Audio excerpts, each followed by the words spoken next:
Hello. Happy New Year. Happy New Year.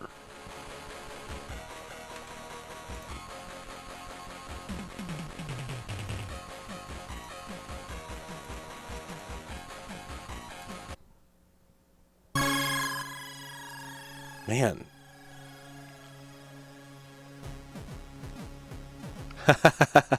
Hey, Amarin. Glad to hear it.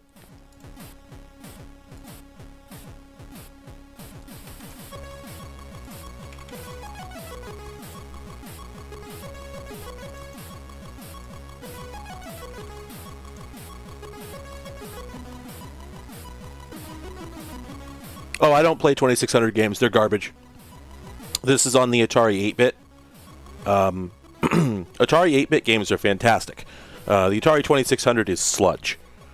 I've never seen a game on it that I could really look at it and say, "Yep, that's a game." It's like they're like visual hacks. I am doing so today, Master Kano. But I got some nog, and I was having a good time last night playing some Atari 800 games, and I figured I would play some more today, because I figure there's probably folks what don't have much going on.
By the way, this music is absolutely not coming from this emulator, because this is from some C64 game that I just looked up on a whim, and you know what? I don't like it very much. I don't actually think it's very good.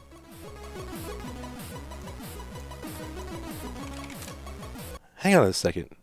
Let's hear something better for the Commodore 64. Let's.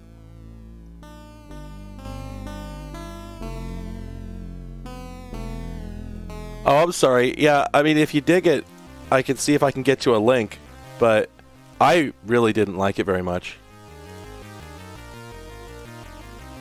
Oh man, this one's not very good either. At least it's not my jam. Here we go.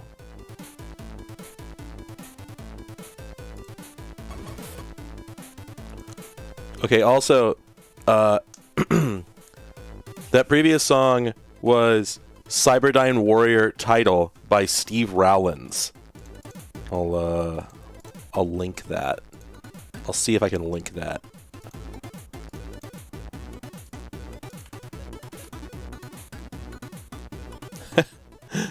Welcome, Nena. Thanks, glad you liked it. Oh, let's see. Atari 8-bit audio. I played a couple games that had music, and I'm trying to remember what they sound like.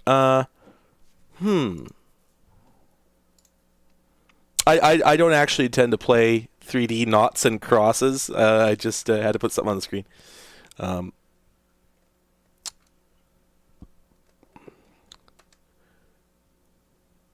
Wait, was that?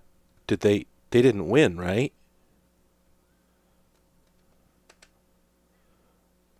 Why are the colors changing like that? Oh, there we go. Yeah, it's actually I think I remember that it's essentially impossible to win tic-tac-toe against a computer because it's something like whoever starts always wins or something like that, and the computer always knows. Like tic-tac-toe is a very badly designed game, and there's not that many possible outcomes. It's not exactly chess, so it's virtually impossible to win tic-tac-toe against a computer. So all right, so this is sorry, forgive me. So this is the emulator of the Atari 8-bit series, which, if you're not familiar, that's the Atari 400, which sucks. Membrane keyboard, I want nothing to do with it. Atari 800, my favorite 8-bit home computer, absolutely slaps. A joy, a pleasure to touch and use. Wonderfully designed. And then all their weird follow-ups that I can never keep track of. The 800 XL, 600 XL, 1200 XL, that are all basically the same thing. Anyway, now, there's a couple important things about the 8-bit system. One is, it came out in 1979, but had better capabilities for its time than many of the systems that came out in the 80s had for their time. Like, it was built like a son of a bitch. Just a really cool machine. And in fact, and this is my favorite fact about it, all the peripherals for the Atari 8-bit machines plugged into a thing called SIO, and it uses a great big connector that kind of looks like SCART. It is the basis for USB, and that's not supposition. You can Google that. You can go to the wiki page for USB or Atari SIO and read about it. They literally developed USB based on the 1979 Atari 400's serial bus. So anyway, yeah, absolutely fantastic machine. Lots of cool games for it. And far less restricted than many of the 80s systems. So, welcome Bitmap, welcome Jordan, welcome Stubbins, welcome Nadia, hey Bites, Starlight, etc. Hello. Now some nog.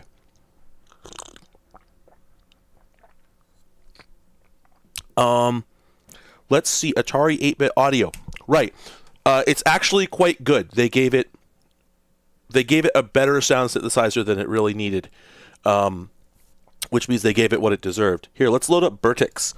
By the way, so on a real Atari 800, well, that's not quite true. On several of the Atari 8-bit machines, so down the right side of the keyboard, you've got buttons that say Start, Select, Option, Reset, and you do have to use those heavily. They're expected controls for everything, so you got to learn them, what buttons are what if you're using an emulator. Well, on Altera X64, I'm reading the whole name. On Altera, which is the emulator I'm using, which is written by the Virtual Dub guy. That's like the one other program he made. He made Virtual Dub, and then he made an Atari emulator that's absolutely badass. Anyway, those special buttons are just F2, F3, F4, but the thing is, you have to hold those buttons on startup to achieve certain effects. So if you want to reboot the machine without loading BASIC, you have to hold down Start when powering it on, which is critical if you want to load external software. And if you want to tell it to start loading from tape, you have to boot up while holding Option. So on Altera, it has a feature where you could tell it to hold, if I press Alt F1, it says press keys to hold on next reset. So I can then tell it that I want to do Start and Option, and then I reboot it, and it comes up, and it boots from tape. Now, the key sequence for this is outstanding. Alt F1, F2, F4, Shift F5. Oh man, that's good. There are very few emulators that have hand feel that pleasant. Just turbo hacker shit. I actually a thing I'm really proud of that I have not yet I've not yet released as such. I'm not sure what to do with it just yet, but I'm just going to show you this real quick. I'm working on a project because it's really hard to keep track of how to run all these emulators for old 8-bit computers, because they all have different techniques for how to load from tape, load from floppy, etc. And if you try and look it up online, you just get all these really irritating like forum threads where people don't really fully explain how to do it.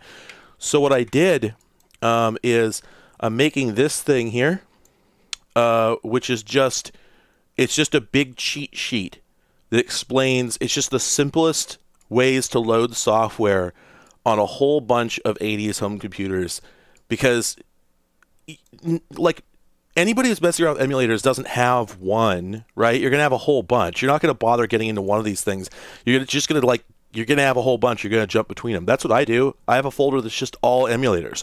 So I just made this cheat sheet that's how to load software on every single one of them. I don't think I missed anything. So I gotta review this a little bit more. I don't know what to do with it in order to get anybody to ever see it, but I did make it.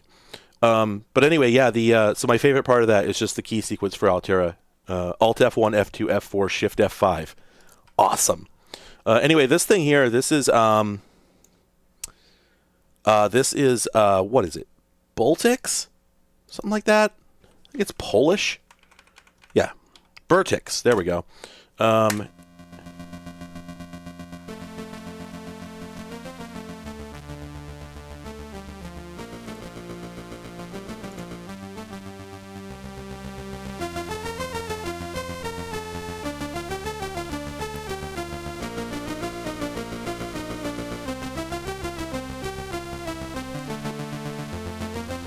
Can someone remind me what song this is?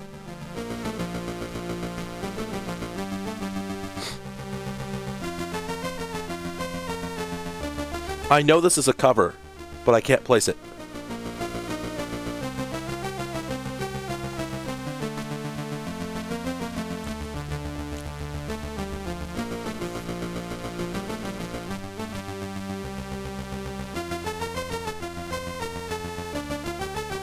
Oh, here, actually, hold up. Let me, there we go. So you can see the different audio channels down there.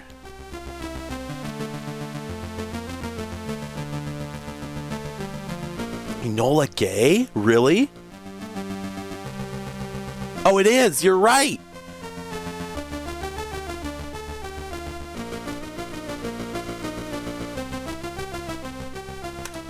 Anyway, it's pretty dope. But yeah, let's start this video game. This is a weird game, by the way. It's actually kind of cool. Altera has like a ridiculous number of like diagnostic tools in it. It's got a complete debugger and development environment that makes every other emulator look like a joke.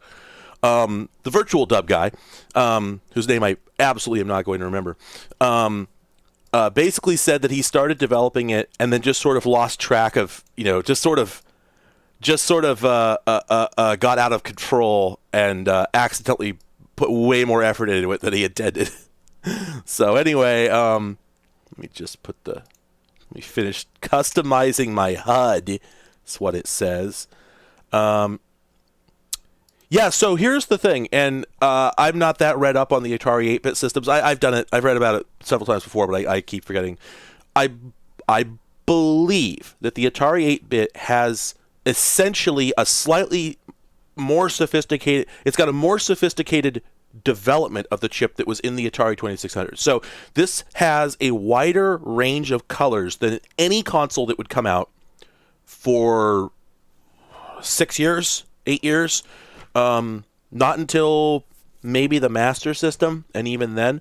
So there's a lot of games. This one's not one of them. There's a lot of games that use lots of gradients that weren't really practical on any other home computer or game console until basically the Amiga.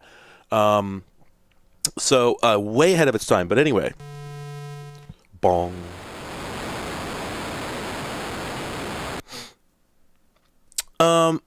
I cannot remember how the 2600 worked, but basically the graphics on this thing here look much better than the 2600, but in other games they look pretty much just like the 2600. Anyway, so this is sort of an adventure puzzle game. I always worry about this. Minus 25. I think my audio levels are right where they should be, but please let me know if I get them wrong. Anyway, so this is sort of a puzzle exploration adventure game. So I'm this little robot here. Little robot capsule boy. And I've got an inventory in the upper right. I have a gun. And anytime you're on a screen, you can go to your inventory and use an item. And if there's anything on the screen that it works for, it'll activate it. So I opened that gate there. Now I'm going to go ahead and proceed. Oops, I got vaporized. Hey, Sonic Tooth.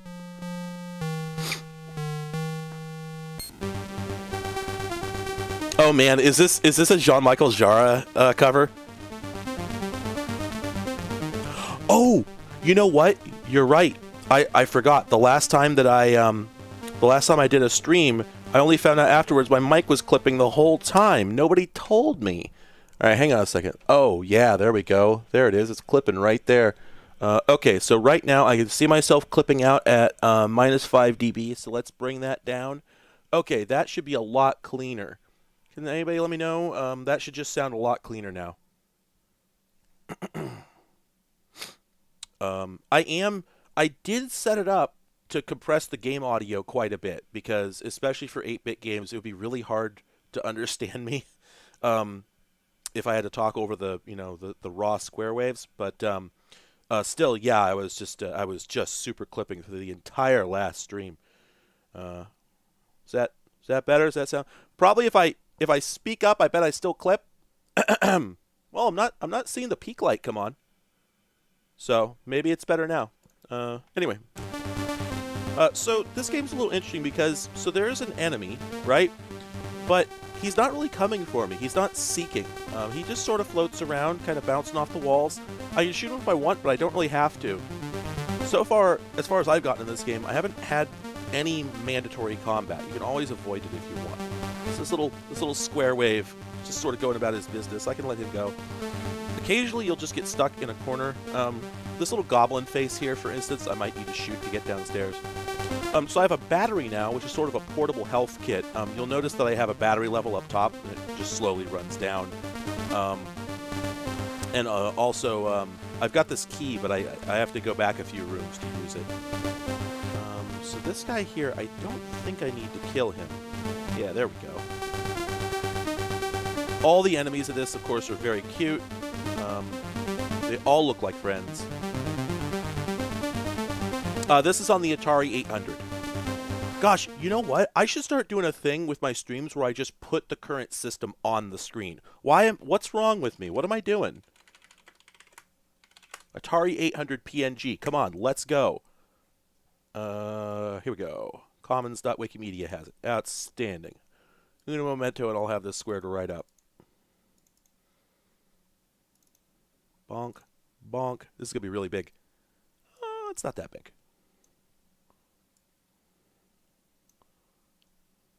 Bonk. Let's just put that guy right there. And then let's get some text going here. Now that text, I would say that's too big. Just thinking. Could be. Let's see. What's a good font for this? I got to have the right font.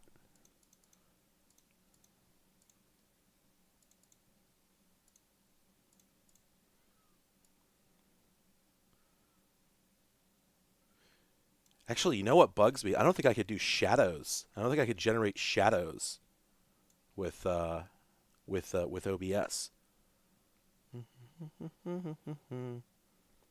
I would not be surprised if this was a ZX Spectrum port. Let me check.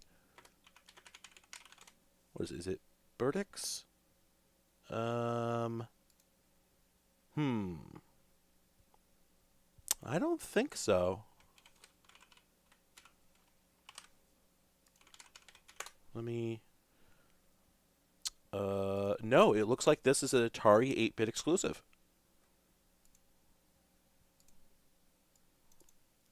So yeah, honest to Jean. That's right. You know what? I do have some. I do have some like old VCR fonts and whatnot. Not to mention actual like 8-bit accurate 8-bit fonts. But let's go down and take a look at one of those. Here, let's try. There we go. There we go. Let's get a good color on there. I don't know why it's that sort of beige. Let's see. Should we put a? See, this is the thing I should have I should have designed this. I'm gonna stop this in a minute just because I should have designed this into my. Oh, I can put an outline on it. Oh no, that looks pretty terrible. What if I crank the outline up to the size of the pixels? Nah, it rounds it over. That's no good. Actually, if you get it all the way up to there to the point where okay, that's not too upsetting. I can live with that. Let's just park that right over there. Need to make that just a touch smaller so it doesn't bump up against the gutters. There. Yeah, that's more than tolerable. What's up, folks? This is a Cathode Ray Dude, and we're doing live stream layouts. Yeah, this gonna 6-hour marathon of me adjusting my stream layout. Yeah. Oh, also, if you want to do, okay, so if you want to do text shadow, you just duplicate the text, make it black, and park it. You don't like the left align? I like the left align. Fine, we'll center it. You want it centered? I ain't picky. I'm picky.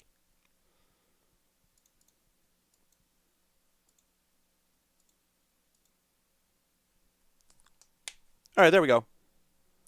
Okay. Now we're ready to stream. Yeah, collectively, graphic design is our passion.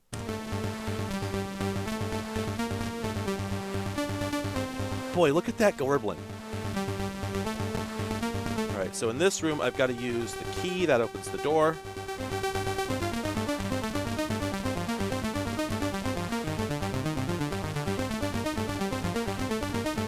Also, there's just this little Flappy Bird here. I'm loath to shoot him.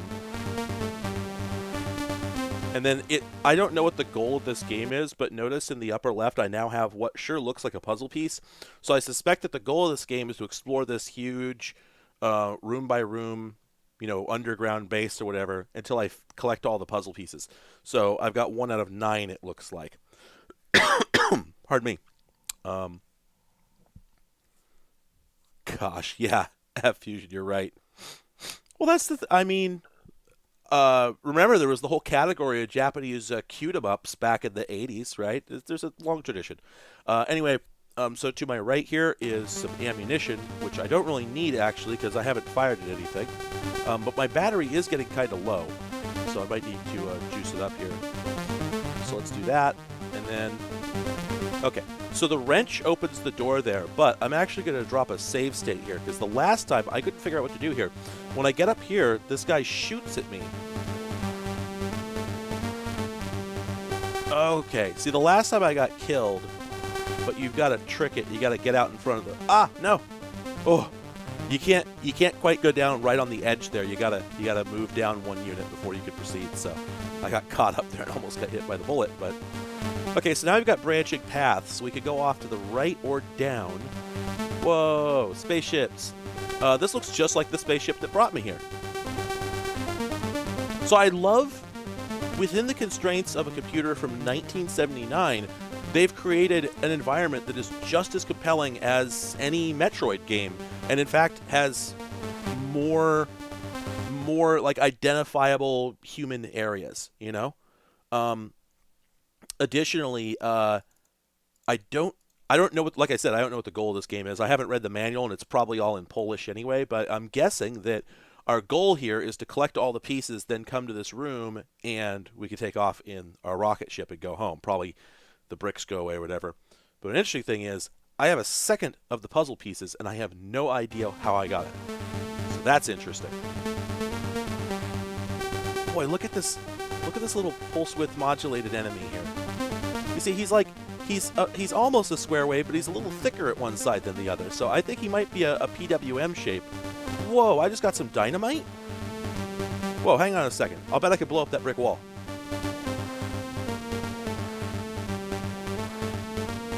Okay, I did not intend to hit the bird. I didn't think that was going to work. Also, check out the constantly scrolling background on the left and right columns, right? That's cool. So, oops. I don't know that much about the graphics hardware on this machine. It's very thoroughly documented, but I just can't recall. But this makes it pretty clear that it must have been pixel addressable, at least in the video mode that they're running in. You know, I don't think they were doing tile maps or anything like that back at this time on this machine. Whoa! Wow, the aesthetic here is wow.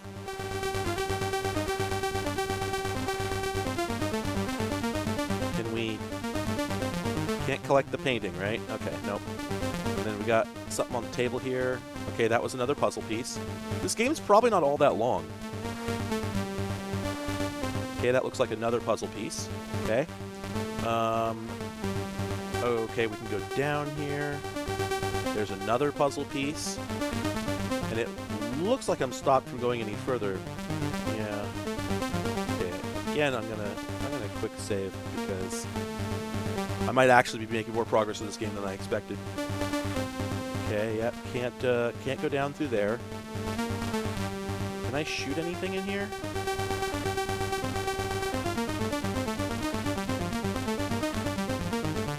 Okay, that didn't work. Oh, that's interesting. A stalemate. I'm not actually sure how to proceed at this point.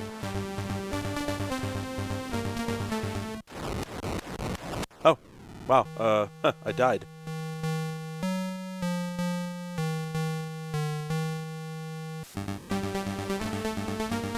Load state, because I only had a couple lives. So yeah, what's the trick here? Well, you know what? I've got this dynamite and I haven't used it, so let's go back some rooms and see if we can use it anywhere. Doesn't work here. It also seems like maybe there's hidden objects, because I certainly picked... Ah, shoot, that guy clipped me.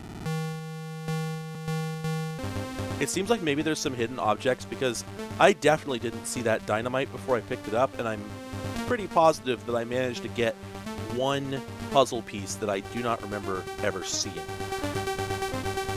So, man, oh, you know what? I'm about to die. I'm about to run out of battery power.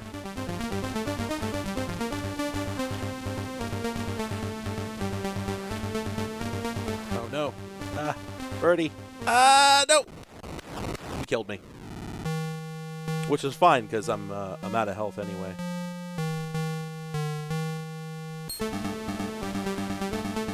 Oh, look at the little crocagator. Look at his little crocodile mouth. Okay, so... Can we blow anything up in this room? No. Can we blow anything up in this room? No. I'm going to have to go back and just fuzz all the areas to figure out what I can blow up. This is going to be fun. Oh, there we go.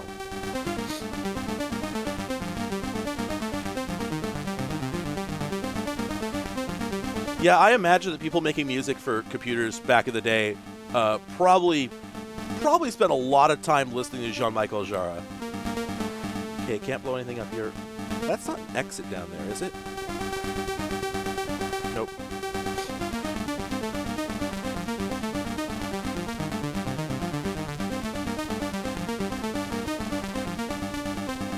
Oh, you know what? That's an X... no, I took that exit earlier. Well, I might not be able to, progress much further here. Oh, some interesting corruption happens when the enemy gets below the the bottom border there. Okay, that doesn't work. Refill my ammo here. I've tried the bomb in every room, other than like the starting room, which I think is right above me.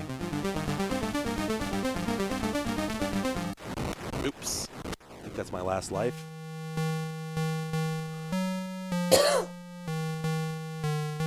Yeah, like it's Energia Robota. Yeah, I can't pronounce that. All right. Well, let's just try and make a beeline for the exit here. Man, the energy in this room is really something.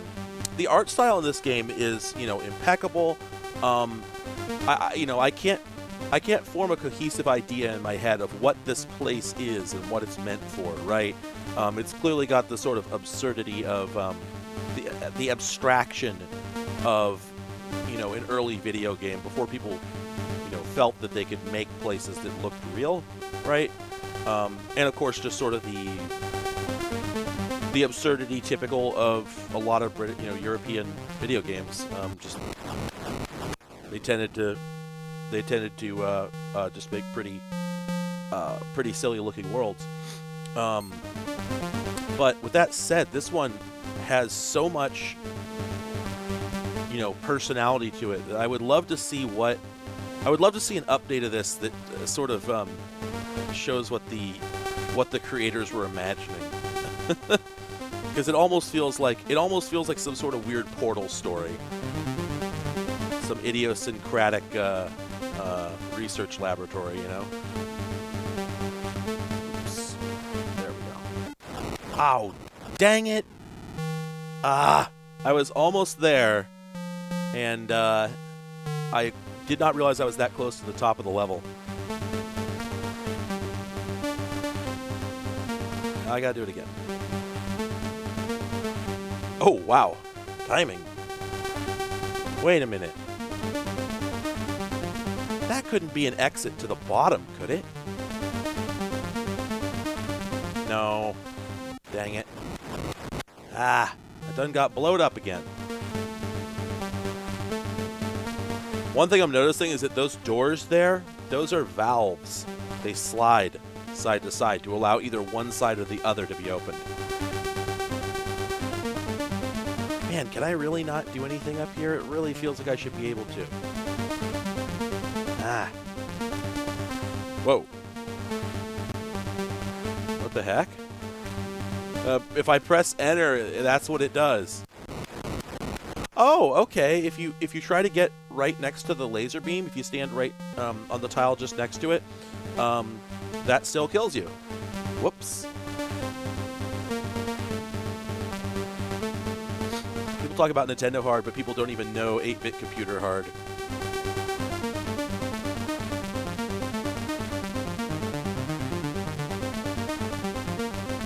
One of these days. Boy, look at that Space Invader. The whole time you've been watching this, every time you see one of those guys, you imagine in your head the sound that they make. Whoa. Wait. Oh, I ran out of energy. Forgive me. Sorry.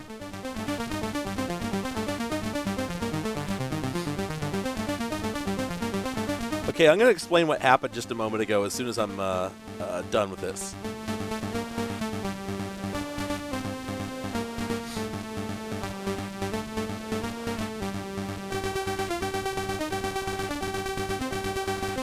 Welcome, Mitchell. Happy New Streve to you, too.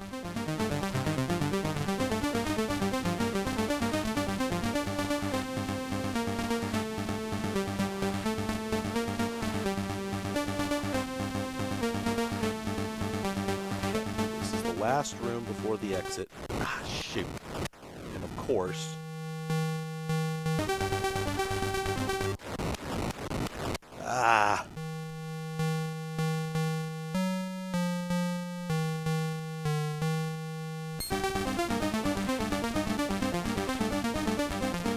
By the way, if you haven't noticed, my robot, dang it, I got jammed up on the dingus. If you haven't noticed, my robot moves side to side by rotating. He rolls.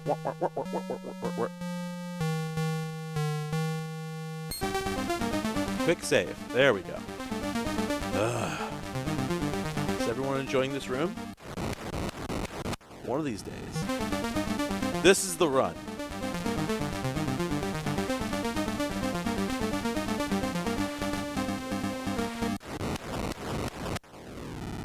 Boy, that is a really tight motion. You got to get over the crest of the thing, and then just the absolute moment that you land on the other side, you got to go down. Down. There we go.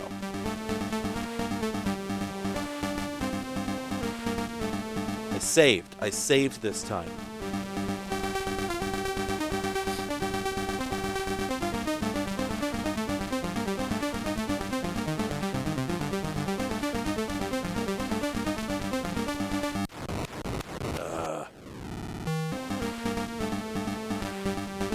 I did not intend to spend this much time in this game even. Like, I'm not even supposed to be here today. There we go. I just wanted to demonstrate the audio, but... I mean, not that it isn't good. The game, that is. Just... I did not intend to try to 50% it like this. I have the feeling that I've seen probably more than 75% of the game at this point.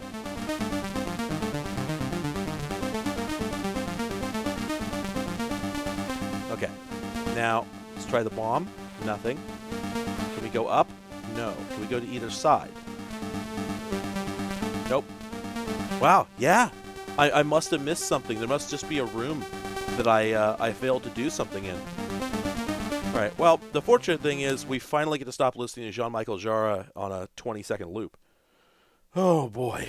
Yeah, most games do not put that much effort into their music on this platform. So, I've been playing through some of these games already, and I found some stuff that's pretty dope. For instance, wow, really? Is the compression not is the compression not working that well? Huh. Well, I'll knock it down a few dB. Maybe it's just because of the shape of the audio. I had the game audio and the compression just completely dialed in. At any rate, most games I don't even think are going to have that much audio. But anyway, so I've been playing some games lately for this, and so I found some good ones. For instance, Alt F1, F2, F4, Shift F5. Let me turn off the audio overlays. We probably don't need those anymore. So this is Airstrike 2. I don't have Airstrike 1. I don't know what platform it's for. Anyway, this game is a adaptation of a Konami arcade game from '81 called Scramble. And I think it's better than Scramble. I'm going to play Scramble, but let's play this first. So, alright. Okay, so I'm this ship, and these missiles fly up when I go past them. Now, I got to fly through all these inside, interior areas, and I got to decide whether I want to take the high road or the low road. And I also have to constantly pick up fuel. And they have things like these moving barriers that you have to shoot out. Now, damn it. Oh, by the way, the mini-map. So there's actually two versions of this game. One is for 16K systems, which I don't think that's base RAM for an Atari 800. I think they're like 8K or something like that. But I think 16K was pretty dang common and probably necessary for a lot of games. I'm making all that up, but I'm pretty sure it's something like that. Anyway, this is the 32K version. So if you had an upgraded machine, you could get the mini-map, which is not present in the 16K version, which makes a lot of sense. Now, a fun thing about this, I was just playing this earlier. Damn it. I was just playing this earlier, and I found out that you actually have limited ammo, and I have no idea where the ammo gauge is. There must be one, but I only found this out because I'm playing with the Gravis gamepad, which has a turbo control feature. And so I was rapid firing earlier, and eventually my cannon stopped working. I still had bombs, but yeah, no cannon ammo. And you can't actually play the game like that, so that's basically a game over if that happens. So yeah, like lot of complexity to this, right? It's not, damn it, it's not just, it's hard enough trying to get through the obstacle course, right?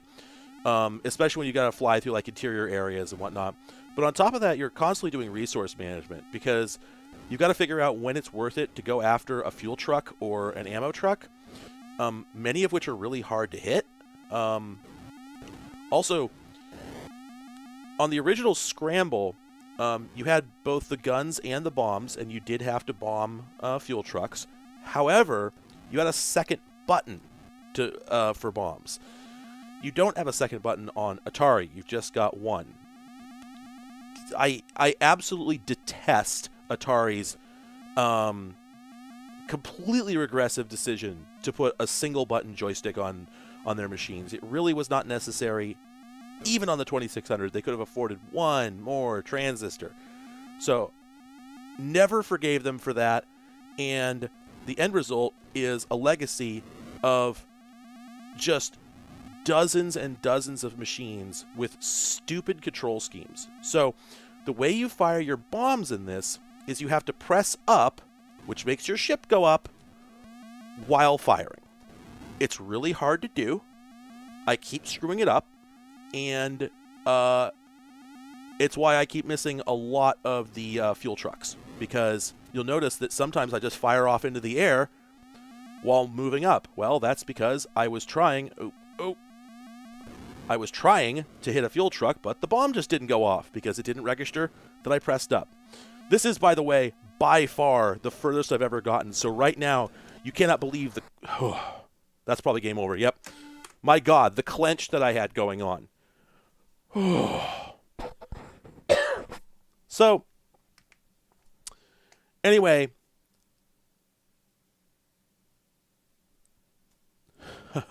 Harley Davidson.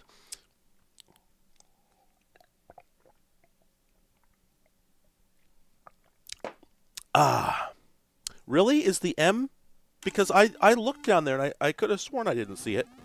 Oh my God, how did I miss that? Okay, yeah, so it seems like there's actually, there's limited bombs as well. Wow. Huh. Now, let me restart here. And I just want to show you... Oh, I didn't do a full cold boot. It got very upset. There we go. I just want to show you what it looks like to try and take the lower path, because it sucks. It's really hard. Another thing I should mention is that your position left to right determines how fast you move. But the problem is, I think it actually adjusts the master game clock, because every time that I have tried moving to the right in order... Every time I've tried moving to the right in order to go faster, it seems like everything moves faster. The bullets, the missiles, everything. So it's pretty much pointless and suicidal to try to move to the right. Anyway, now, one of my favorite things about this game that I want to show you right here, and this is... I died to this like 9 times. So notice that with the... Good, my mouse is on the screen. Notice that with these guys here, these gates that move up and down, you could shoot this part, the sort of sideways facing mountain, but you can't shoot this part, and they pop up, back and forth, right? So as you're flying through this, you've got to keep shooting it until you line up all the open gates, because it's really hard. It's really hard to get them up close. You got to get them from a distance. If you get up to the gate before you try and open it, you're probably going to die. Well, so notice what has happened here. This gate moves up and down 3 positions, from here to here to here, and one of those positions below the floor consistently gets hit by the splash damage from my bullets. So I have blown up that gate with it stuck in the floor over and over and over. You actually, as you're flying up on this thing and you have like a second and a half to get this gate open or you're dead, you've got to shoot at it only when it's in the right position. And if you shoot at it when it's in the right position but it's about to move, then your splash damage will take effect after it clunks down to the next position. So you can actually do everything right and still get screwed. Incredible. Just incredible programming. I'm super curious. I keep meaning to look this up. I'm really curious what the first airstrike looks like. Interesting. So apparently the first one also came out for Atari 8-bit. Do I not have a copy of it? Well, I don't have a cassette copy of it. Maybe maybe there's a cartridge copy. Just a moment. Everybody wait. This is important. Airstrike, airstrike, airstrike, airstrike. There it is. And that is an ATR file, which I think is a cartridge.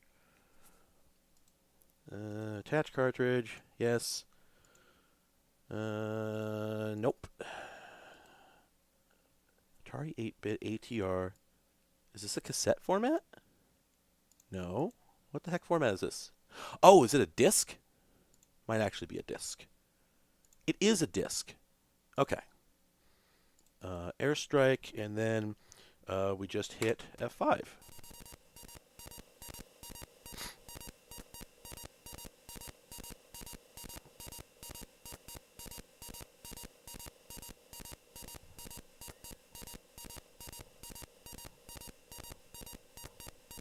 Wow, did I turn off fast loading? I think I did. Hang on. Acceleration. There it is. Depatch. Okay. Okay, so this is the first Airstrike, which I have not played before, but supposedly it's very similar. It looks like the same game. I think it's just pretty much a. Wow, yeah, this is the same game.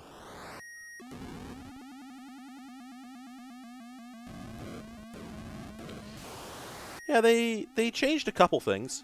They definitely.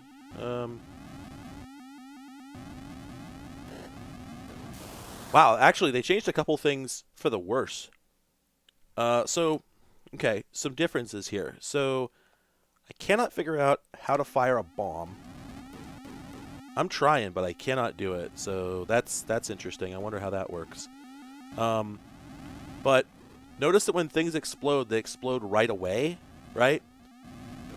In Airstrike 2, when something explodes, it leaves behind an explosion. And if you run into the explosion, you die. And that explosion takes like a full second to play out. It's kind of ridiculous. I should note that I am playing this on an NTSC machine. It might actually play differently on PAL. Let's see.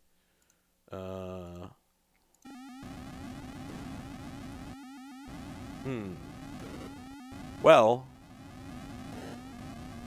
don't look too different. I still don't know how to fire my bombs. Haven't figured that out. Is it... Oh my god, do you actually have to play partway with the keyboard? That's sure what it looks like. Huh. That's cruel. So this is interesting. This is actually a little bit closer to the original Scramble for the arcade, which I'm going to fire up as soon as I'm done with this, because it's got quite a distinct look. This is easier than Airstrike 2. It's also just kind of different. It's interesting, actually. They decided to take a very different tack, a very different approach to the same basic game. Is this going to restart me from the checkpoint, or is that's game over? So I think that's kind of fascinating.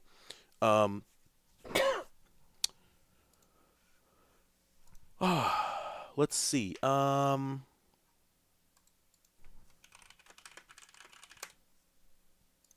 Give me just a second.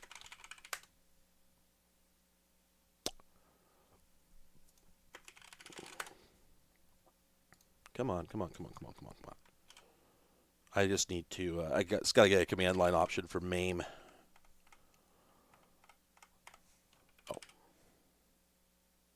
Oh. There we go. So, dash window dash no max. There we go. Okay.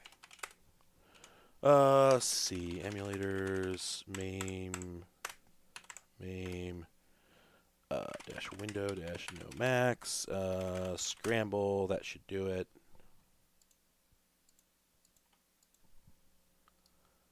Okay, there we go.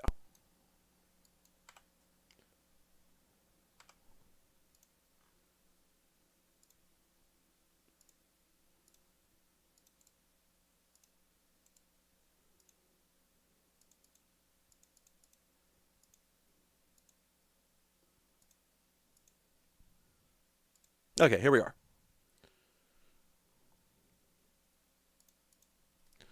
Okay, so this is Scramble. Do I have audio? Sure doesn't seem like there's any audio. Huh. Well, anyway. Oh, there we go. All right, so yeah, same but different. So like I said, I've got a separate bomb button now, so much easier to bomb.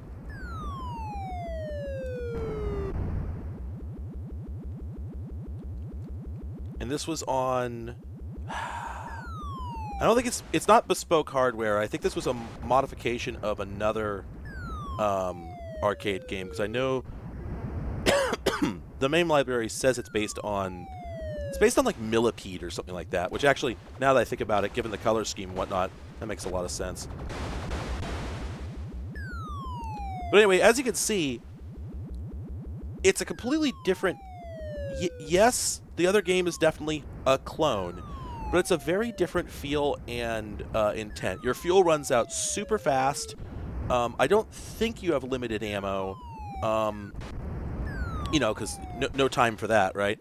But your fuel runs out super fast. You can have multiple bullets in the air at once, which might actually have been like sort of a software limitation more than anything on the 800. But it's also just a lot more linear. Whereas Airstrike to me feels like sort of a I want to be the guy, punch in the gut, you know, good luck loser kind of game. It just sort of beats you up, and you know, gives you lots of difficult decisions and whatnot that you can really, you know, mess up if you're panicking, right? This game is much more just, it's just a blitz, right? You're just going as fast as you can. There's stuff flying at you. It's not really doing the thing that Airstrike does, where it's throwing a lot of stuff at you simultaneously. This is just like, it's a succession of little challenges which you must navigate, rather than just total chaos happening to you at all times. You know, a minute ago, I managed to get myself killed going through the little alien spaceships, and that was solely because I just didn't do a good enough job, right? It wasn't confusing. There we go again, right? I should have zoomed ahead of that guy. You know, it's one little challenge at a time, rather than Airstrike's, you know, quick, make a decision. You have to fight this guy, avoid these rockets. There's like 3 things coming at you from the ceiling. You're running out of fuel. You're running out of ammo. The door is coming up. You know, just all sorts of things at once. So I was saying last night that I think the Atari 8-bit... Dang it, I gotta remember to go over those guys. The Atari 8-bit, and really a lot of the 8-bit computers of the 80s, had a lot of games on them that were extremely innovative. Like, one moment. There we go. They had a lot of games that were just really innovative, even compared to now, because, and then this part was only sort of correct, but so there's a tendency to refer to, oh my god, Jeff Minter games. Yeah, I mean, those aren't based on anything else, right? Jeff Minter was not looking at anybody else's games. And that was my thesis, is basically that what is interesting about the 8-bit computer games is how many of them are not anybody else's idea but the person who made them. There is this persistent feeling when you play these games, hey, wait, you think to yourself, like, hey, wait a minute, I'm not sure this person has played video games before. I think maybe they heard about video games and thought, oh, you know, what a cool concept. Maybe I'll try making something like that, but didn't actually go and look at how other people were doing it. It's kind of how it feels, really, with a lot of the computer games. Whereas with console games, pretty much from the jump, you could see the influences, you know, from arcade and also on each other. I mean, home video game consoles started as a way to clone arcade games. That was their purpose. You know, the only reason The Nintendo was created so you could play Donkey Kong at home. The Famicom, I should say. So, oops. Oh, this section is really tough. The Famicom was a Donkey Kong machine that grew way past its, way out of its league. Ended up being used for all sorts of stuff, but for the first, well, actually no, throughout its life, it received ports of hundreds of arcade games. I want to say, at least dozens, but I want to say it. I want to say it might be in the hundreds. By the way, more to my point earlier. Notice that when you're dealing with the asteroids, they stop sending the missiles at you. The missiles are there, but they don't come at you because this game only makes you deal with one problem at a time. Pardon me. It also has checkpoints, and it tells you where the checkpoints are, which actually feels like sort of a kindness, Anyway, so the Famicom and a lot of other, even early game early game consoles, were, the whole concept was kids love playing video games, which are a thing that happen at arcades. How do we get that experience at home? And that was as far as it went. And it wasn't until later, kind of, that people started thinking like, okay, how can we go a little further? How can we make things that are completely unique, that only make sense in a home format? And of course, that led to a Cambrian explosion of new types of games. But it also led to a shrinking of the potential field of video games. Pardon me. So as time goes on, you start to see a solidification and a crystallization of the basic language of video game design, which in many ways is a good thing. But going back through the libraries for the ZX Spectrum, the Atari 800, and machines like that, you load up games, you play them, and you say, oh my god, I've never seen a game like this before. Like, these game mechanics are utterly original.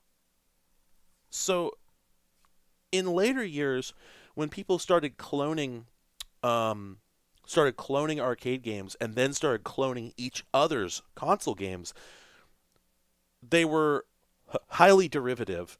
That is to say, they didn't really change very much. Like, you would clone a game and just sort of make it your own and then just kind of stop there. And it didn't really, there was not a ton of innovation at some point. People started making games that were basically just the platform game genre, for instance, right? The overwhelming majority of platform games for the NES are basically interchangeable. They're like tile swaps, especially when you start getting into like the movie license stuff and that sort of thing.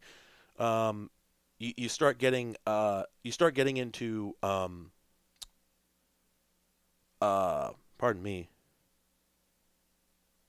There we go. I had to collect my thoughts for a second. When you get into like all the just sort of cheap throwaway platform games, a lot of them, Predator for the NES, for instance, is utterly generic. It is a generic platform game that has had the Predator license attached to it, and other than that, nobody thought of any new ideas to do with the platform game for the sake of that particular title. But when you play through the stuff on these platforms, you find all sorts of new ideas that you've never seen before, and they seem to have just dead-ended, right? So, okay, case in point. Going back to the Atari here. So, let me show you another game on here that I thought was really cool. So this is, boop, Alt F1, F2, F4, Shift F5.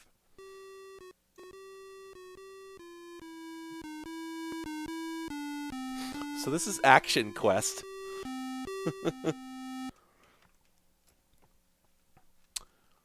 So Action Quest really, to me, seems like it might have been the basis for VVVVV. So you play this little ghost, and he's just sort of swirling around. He could be a gun. If you hold down fire, he becomes this little directional indicator, and then you can fire in any arbitrary direction. Now, each of these little portals here takes you to a puzzle room. This is a puzzle room. Now, if I were to go up there and try and, well, here. So that's the goal. I got to go get that thing. But these big smashers come in and smash me, right? Okay, I failed. Well, if we go back there again. Evening, Caleb. If we shoot this thing. Oops, gotta get closer. Hey, look at that. We can move it. So we just push it out of the way. And then we can come up and collect it. And we get to see what would have happened to us. So each of the... Oh, also notice that the ghost guy fades as your timer runs out. There's a timer at the top that's counting down 9 seconds, 8... Actually, it's not quite seconds, is it? Each one of those is worth like 3 or 4 seconds. Well, anyway, you got a timer, and as the timer runs out, your ghost boy fades and fades until he disappears and you lose a life. Notice that this game is such a son of a bitch that I start out with 10 lives. Quite a bit for the era. Okay, so here's a room with a completely different thing going on. This one is called Looks Too Easy. Okay, I don't actually have to avoid these walls. They won't kill me or anything. They're just a little awkward. You'll see why in a moment. I thought I had to shoot this little ironing board here or something, but no, that's not it. When I pick this up, enemies! And you also can't shoot through the chalice there, so you actually have to move in order to shoot the little dinosaur boy that shows up. And then you gotta shoot this guy very awkwardly because you can't actually shoot at 45 degrees. You're shooting at some shallower angle than the walls. So if you look, that doesn't actually follow the same curve. So getting that little beam floating through the tunnel is kind of hard. I ran out of time while telling you about it. Whoops. Now we gotta go do it again. Anyway, so the idea is that each room is a new puzzle. Much like with VVVVVV. The whole concept is that you have a very small number of verbs, and then they just recombine them in constant new ways to make new challenges out of them.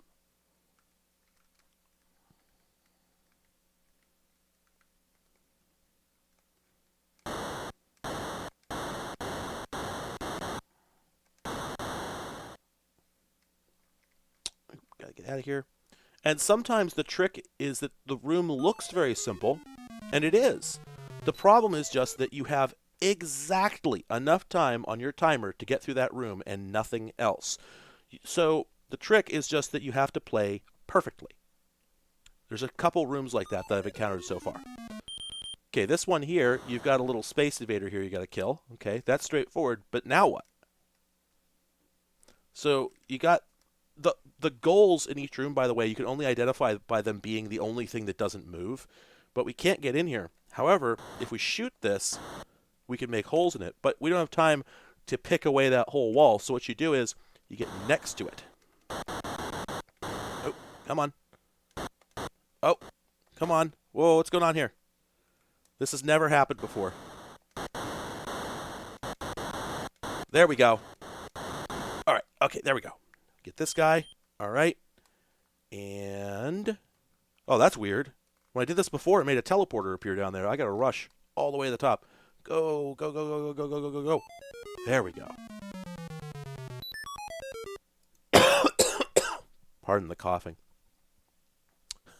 Hey, polite girl, you too. All right, this one here gave me some trouble. So this is bountiful bullets. You've got 15 seconds to get through this room. The bullets actually move from top to bottom periodically. Ooh. Actually pretty tough to avoid. Oops. And sometimes they spawn in the middle of the hallway and there's nothing you can do about it. Not a damn thing. I need all my lives, so I'm actually going to quick load. Oh, jeez Louise. All right. So yeah, like the timing on this is just brutal. Oh. Wow. And there isn't really a way out if the bullet starts flying at you from the middle of the corridor, right? Like this one below here, there's nothing I can do about it. I just have to wait and hope that it moves up. There we go. Oh, no. Oh, come on. I'm sorry about the coughing, folks. There we go. That's just pure luck. I don't know what you're supposed to do about that because the bullet seems to actually react to you. And then this one, the trick is just you pick this up, but the door just keeps coming and going, so you just have to wait. Oh, oh, missed it. You only have, 11-ish seconds. Come on. Ah, shoot. This was much easier the first time I went through. There we go. Okay, so then what sucks about that one, I just quick loaded instead of quick saving. Damn it, I gotta do it again. Well, anyway, what I was gonna say is, what sucks about that one is that unlike the others, after you complete it, you have to go back through the bullet room. Most of these don't make you go back through the whole reverse path; they just take you all the way back to the hub. But this specific one, which of course you're going to leave for last, just like I did, this one makes you go all the way back through the bullets. So it's real easy to fail. However, the first time I played this, what happened is it actually glitched out and it didn't realize that I had died. It just let me proceed as if I had won. So that was fun. Okay, let's see if I can do it.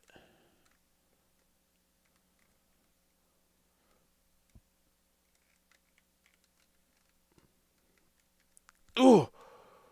The cool thing is, like, this platform has the capability for per pixel collision detection, which was not always possible on game consoles. So you get much more. There we go.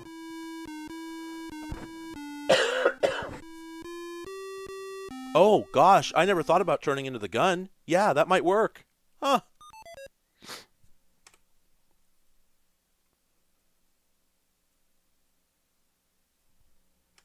All right, so yeah, so this is a new section for new puzzles. I never tried this one before. Oh, whoops. Okay, so I think... Oh, you can only hit him when he's visible. All right, let's do it again.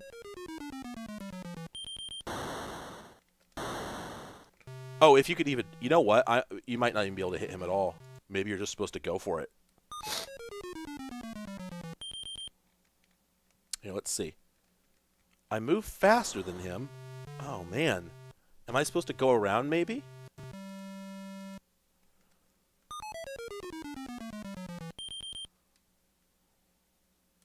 By the way, some of the rooms have multiple exits, and I don't really know why. Like, so if I go through the upper left one, is that different than the upper right? Okay, now I have not figured out radioactive room. I played this several times earlier and I couldn't figure it out. I believe that I actually want the thing that's in the middle. I think that's my goal. But it just randomly fires. Oh, there we go. Oh, it actually fired in my direction, but it spawned the bullet past where I was. So that was interesting. That was one puzzle that instead of pitching you back to the hub room, it just shoved me straight into another puzzle. Oh, and here we go. Here's more of the sort of VVVV thing going on. Again, they've come up with a new way for the puzzle to work. All those walls making up the hallway, they're all door. They all go back to the hub area. So you have to very carefully get through them. But then, fortunately, you can immediately return by just walking straight into the wall. Okay, so this one is pure timing based. You only have enough time to get through this room if you do it perfectly. Can't waste a single frame.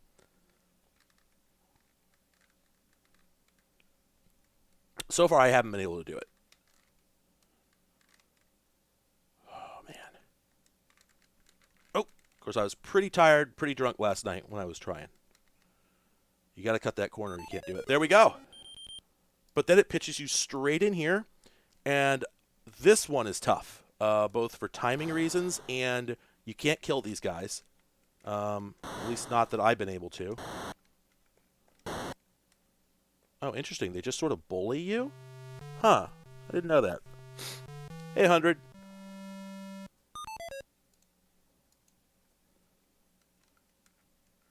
Did I get myself into an unwinnable position by saving there? No, probably not. There we go. So the problem here is if you make a beeline for that door, they're going to get you. So you got to figure out. I think I did it. Ah, there we go. They've got like strange motion characteristics. And then here, I suspect that if I try and make it back up to the top one, I won't have enough time, and that I'm actually supposed to try and make it to the other bottom one. Although maybe that one goes to another puzzle. Who knows? Oh, shoot. I hit that wall, so I think I'm probably dead. I could do this. Now, imagine this, but on a horrible Atari joystick, right? Oh, so that takes you up to the top, and then the top one then gets you out. Cool.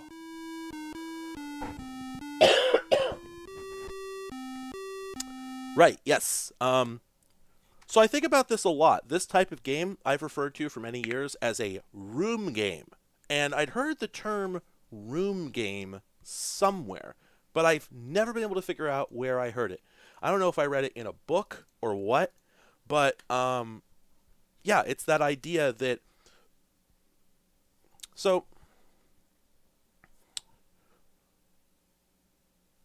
a thing I have to admit, I cannot stand procedurally generated games. Proc gen games do nothing for me. Like, maybe a little bit. Crypt of the Necrodancer is pretty good, and there's one or two roguelikes or roguelites usually that have drawn me in a little bit, but by and large, I could only really enjoy a game where a human being crafted every single second of the experience by hand with intent. Now, what's interesting about that is that games from this era are often what I would refer to as manual proc gen or human procedure generated. If you play something like oh god, I can never remember the game. It's like the top of it's the first thing people say when they talk about the ZX Spectrum. Just the incredibly tedious game where you're just moving through this world. There's hundreds of interconnected rooms that all have names. It's not Manic Miner. I don't remember. It could be Manic Miner. I think Manic Miner is one of them. But Jet Set Willy, I think. That's what I'm thinking. There we go. Jet Set. Okay. The Jet Set Willy games, if you ask me, are procedurally generated. They were just procedurally generated by human hands. Like, I can open up Photoshop and move things around and make an image that looks like Deep Dream if I really want to, right? So there's no real meaning or logic or cohesion to any of the rooms. They don't make any sense. They don't feel like there was any thought process behind them. They just had a stock set of tools, and they just combined them in every conceivable pattern. And you can play it if you want, but it doesn't really feel like there's any meaning to it. In the same way that you play like the original Doom, and maybe the first couple levels feel like places that humans inhabit, but then as you proceed, they just get more and more abstract until you're really just running through mazes. And it wasn't until later games that they started making environments that looked like human beings made them, right? Well, a lot of the 8-bit games were rife with that sort of thing. The games that had fixed maps, fixed game worlds. So games like Jet Set Willy, for instance, where you could play the game, many times. Pardon me. You could play the game many times, and it would always follow the same process. You always start in the attic, and the room to the left is always the bedroom, and all the parts in that room are always in the same place. But it still, to me, does not feel like a person designed it. It just feels like gibberish. It feels like random stuff. What is interesting about this game is it does not feel that way. It feels like a human being designed every single room thinking very hard about how I will play it, thinking about how other humans will perceive it. There is a touch of the creator's hand in everything you do in this game. They've crafted an experience, and I think that's so cool. And so many people enjoy procedurally generated games that I cannot say something, I cannot say that they are bad. However, I don't feel bad saying that I personally play video games to experience somebody's vision, someone's artistic or mechanical at least vision for an experience. They have taken an experience that they created in their head and they have turned it into a object that will give me that experience. That is the purpose of art. You make music, or you make a movie, or you write a book, or you paint a picture because you're taking something that you made in your head and making somebody else experience it as close to the way you imagined it as possible. And this sort of game feels like it's like right up there. Somebody had these ideas, and I feel like I am sitting here being challenged by the person who made this. I think it's cool. And they gave it the dumbest name of all time, Action Quest. It's very powerful, strong, bad energy. By the way, score this level, 17. Score? What score? What am I getting scored on? Am I getting scored on time? Or what? I don't know. This is the furthest I've gotten in this game, by the way, so I don't really know what happens next. What do I do in here, it says.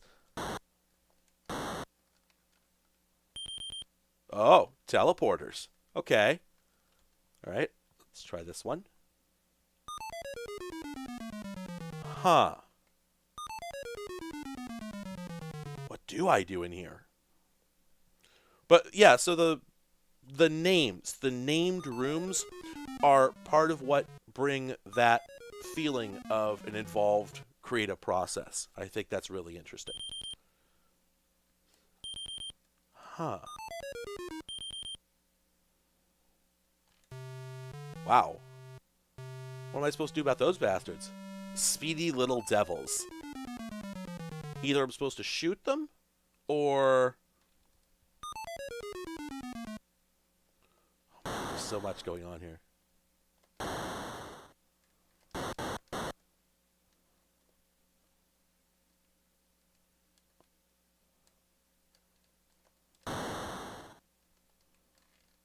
Shoot!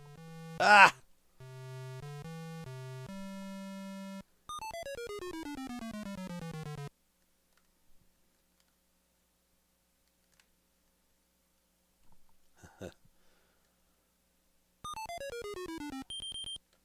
Whoa! Oh! That's the trick! Whoa! Are you seeing this? This is indie game design genius. This is stuff that we didn't start seeing until like years after I Wanna Be the Guy came out. It took us so long for people to start having ideas in games like this again. Like, oh, okay, and again, here, you use the gun to hold off the enemy. You can't kill them. You just have to very skillfully keep shooting them to keep them beaten back. Now, can I prep the gun so it's facing the right direction? And will that actually work?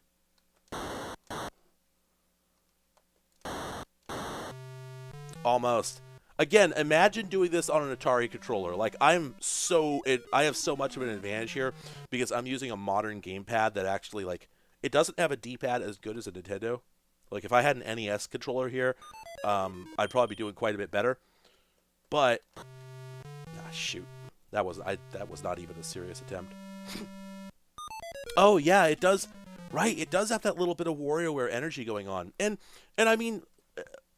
Speaking of WarioWare, right, that was Nintendo allowing their game designers to do some Gunpei Yokoi shit, right? Telling them, like, you know what, actually, who cares about the way that Nintendo makes games? We're giving you an opportunity to speak with the authorial voice of Wario. In other words, go ape shit. Make whatever you want, and we will put it in a game. That is a blank check that Nintendo's game designers don't typically have, because Nintendo has such a commitment to consistent quality that making games that are just utterly batshit, and don't follow any extant um,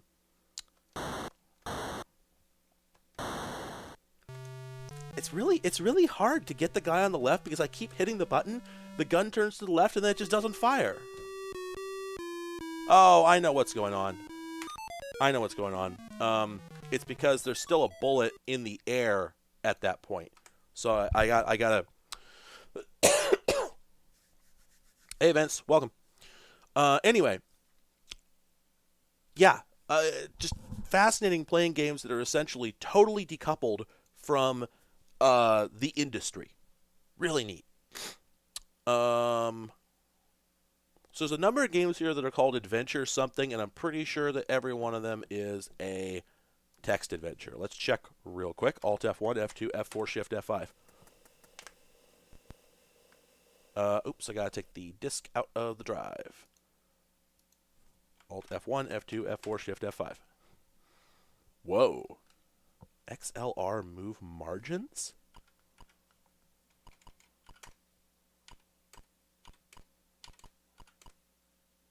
Oh. Oh, this is interesting. You know what this is? This is an overscan adjustment because you didn't know what kind of TV you were going to be playing on, and this is probably a text adventure. Oof. Oh, there we go.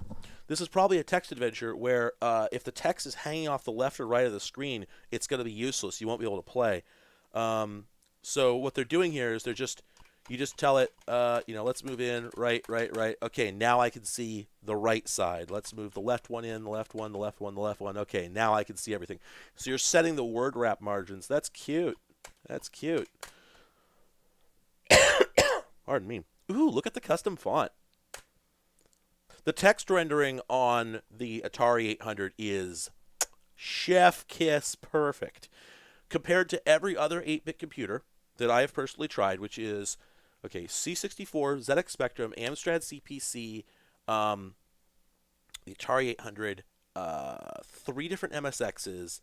Of all of them, the Atari 800 has the best text when connected over plain old composite or S-video, which is possible.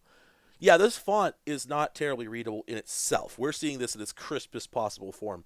That said, let's check something out here. What if we put it in, well, first let's try artifacting mode. Oopsie. I didn't do it right. Hang on a second. Artifacting mode. Okay. Doesn't quite do it. Okay, let's look at high artifacting mode. Okay, so when we blur it a little bit, does it get any better? Maybe a little bit. What if we scan line it? Yeah, it's kind of rough. Oh, by the way, I wanted to explain this. I mentioned this earlier. When I was playing a game earlier, part of the screen went blue for a second because this emulator actually implements copy and paste. Not just copy, but also paste. So I could come in here and copy this. Let me just dump this into a notepad. Yep, I just copied this text and pasted it directly into a notepad, and it came through. So this is not being pixel by pixel written to the screen. They have replaced the system font and then used the text output routines in order to print this text, so the emulator actually understands what it is. How dope is that? Oh man, covering the mic is not making that much quieter, is it? Okay, I will start muting myself. Anyway, I'm in a forest. Trees. Oh man, yeah, this is really... Look at the word voice.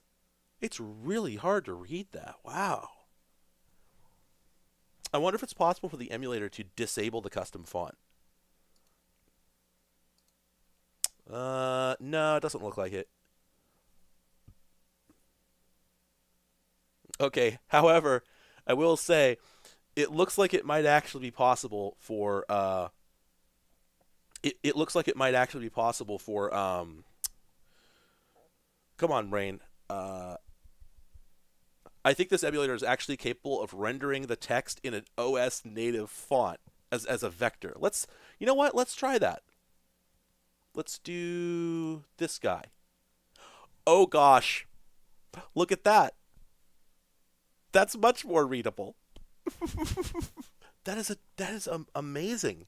Obviously, you're going to get some corruption, right? Because if it uses special characters for some of the character set, then in some places you're like, I don't think that the dots in the middle there, I don't think they're supposed to look that way. Um, but still,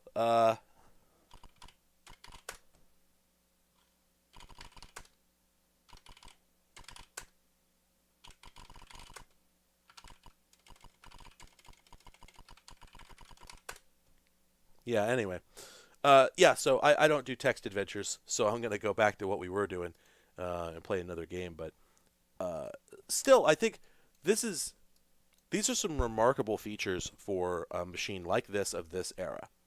So I'm gonna try something completely different here. Oops. There we go.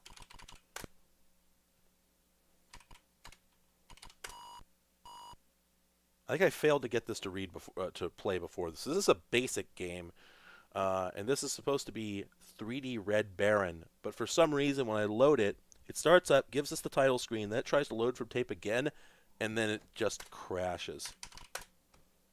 Yeah. Whoa! Whoa! Wait a minute. So there's so so there's per line metadata. You could actually set like a font for each line of the screen. Seems to be what's going on here because we've got normal, massive 2x2 expanded font, a few more normal lines, and then a 1x2 expanded font, and so on. Wow.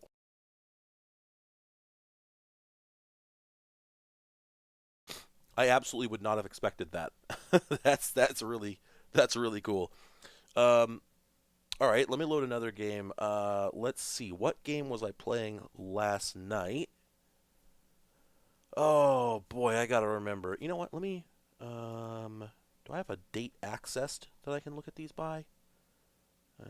Date access. There we go. Bonk. Okay.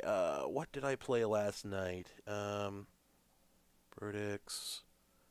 Planet Attack. Was that it? Oh, here we go. Yeah, there was some cool stuff here.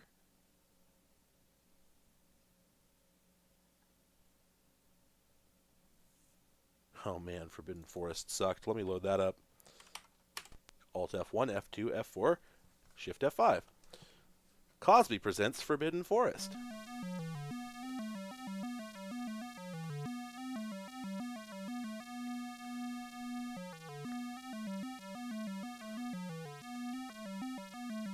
So yeah, this game is both nearly unintelligible and nearly unplayable. So you're wandering around this forest, you're being hunted by huge spiders. I guess? It looks like he has more than 8 legs. Anyway, the world just loops around. You have a bow, but you could only fire at 45-degree angles, as far as I could tell. So if the spider gets down there, there's no way for you to attack it. And you fire so slowly that it's very hard to hit it, and you also have to reload your bow like a crossbow. It's like a distinct loading operation, which is really weird. And it's, of course, inconsistent. So every time you go to load the damn thing, you hit a button and nothing happens. And then after you hit it a few more times, eventually your character starts loading it. But you can't tell if you're loaded. So right now, am I loaded? Am I unloaded? I don't know. Yeah, the parallax is cute, right? There's a couple interesting graphical tricks going on here, but that's it. There's also some corrupted text floating up there. I think my computer is being eaten by some Linux. Also, the spider walks over the HUD font, which is interesting because, from what I understand, the graphics chip of this thing actually had layers. I'm basing that on the fact that the emulator says it has layer visualization. Happy New Year, Starlight, and everybody else in that time zone. Yeah, the bow animation looks terrible, right? It feels like they could have done better than this. And yeah, what do you do if the spider's down there? I have no idea. Around and around you go. Yeah, there's just some floating text just sort of hanging out up there. And then, yeah, there it goes. You know what? I just fired my arrow. It passed off the side of the screen, and then I saw it pass up the upper left corner of the screen. So very poorly coded game. Terrible little music loop. Just nothing at all to respect here, right? Let's see. What was I playing that had the video effects I wanted to show you? Sentinel 1, Eric's. Let's start with this one. I think this is the first game I played. Oops. F1, F2, F5. There we go. Oh yeah, there we go. Yeah. So for whoever I was talking to about the gradients earlier, look at that. It's got the whole Atari 2600 gradient thing going on. Let's see that again. I want to see that again. Yeah, baby.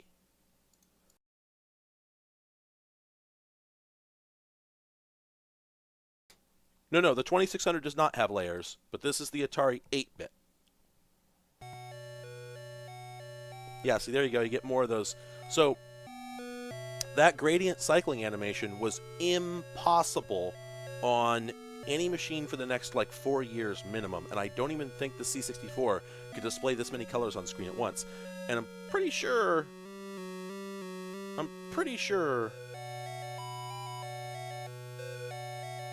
I think it's just racing the beam.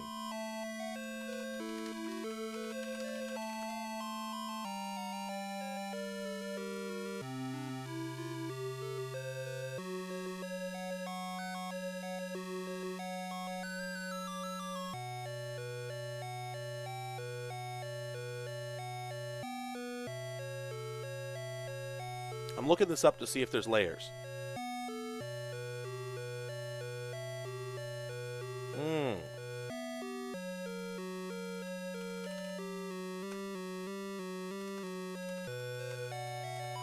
There's probably not layers per se, but there's something going on there. Yeah, the gradients are really good. I don't think the game is any good. Let's see. Oh, right! Yeah, so I'm not super sure how to play this. It's, you know, sort of a pseudo 3D kind of world runner slash Space Harrier kind of thing going on. It's really kind of hard to see where things are coming at you. Like, did I die? Did I run out of fuel? Like, what exactly happened there? I think those little gray turds that these things fart out at you are probably bullets you have to avoid, but I'm not really sure. Oh, and yeah, you know what? I'm super low on fuel. And I guess those little... pardon me. I guess these little pillars increase your fuel? It would probably do quite a bit. Probably do quite a bit for me to read the manual. But you know, it's easy to find manual for ZX Spectrum games. It's much harder to find them for other platforms. The Apple II is really well documented. But when I tried to find stuff for Atari, it's been tougher. Partially because the documentation I have found has just been worse. And of course, you know, a lot of games never came with manuals at all. They just had the tape box liner, right? Well, some of those liners were informative, and some not so much. So I don't think there's any reason to stop firing in this game. I think you can just keep firing forever.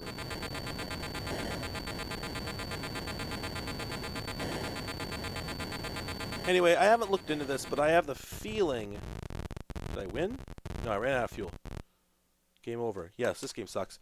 I haven't looked into it too hard, but I have the feeling that the game I just played there was spec'd out for the original Atari 8-bit, and that the other ones I've been playing that have much more like ZX Spectrum-y graphics, I suspect those were actually for the GTIA chip that's in the later, like Atari XL, but I'm not really super sure.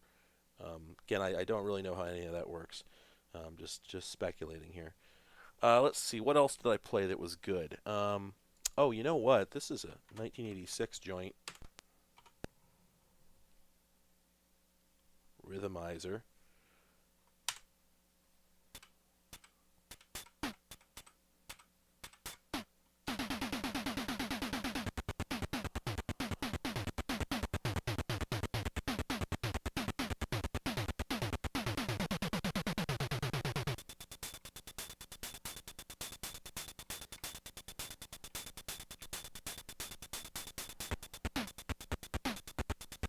Yeah.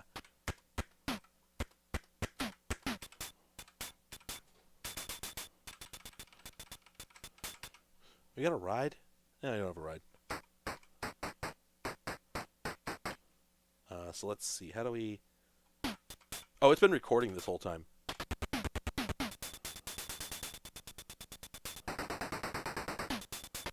That's not even all that bad. Yeah, there we go. Yeah, that was called, what, Rhythmizer, I think? Yeah, Rhythmizer AT1. So yeah, that's pretty good. Let's see. There's a Zaxxon on here that's not actually half bad. I think I got further in it than I have in really any other Zaxxon.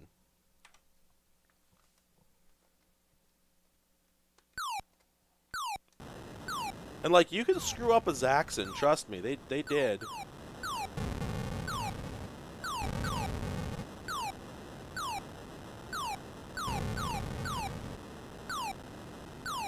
Like, you know, it could be a little easier to see what's going on. It occurs to me that I have no idea if I'm running this on the correct PAL or NTSC. So, pull up.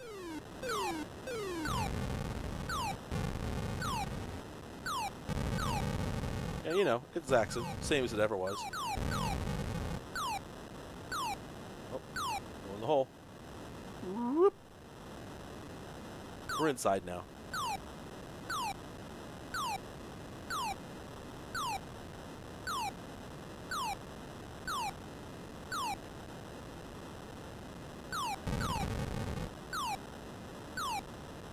I think if I hit those, they'll kill me. I don't think they're pickups.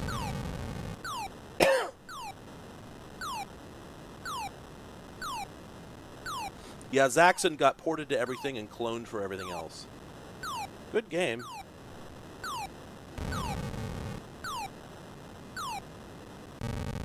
Oh no, I blowed up. Your head has blown.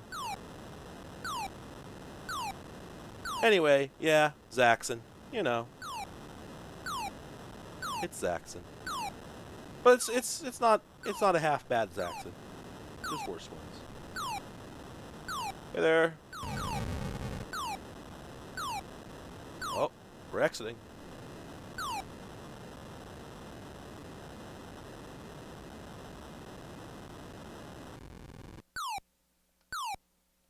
Welcome to the Blue Void.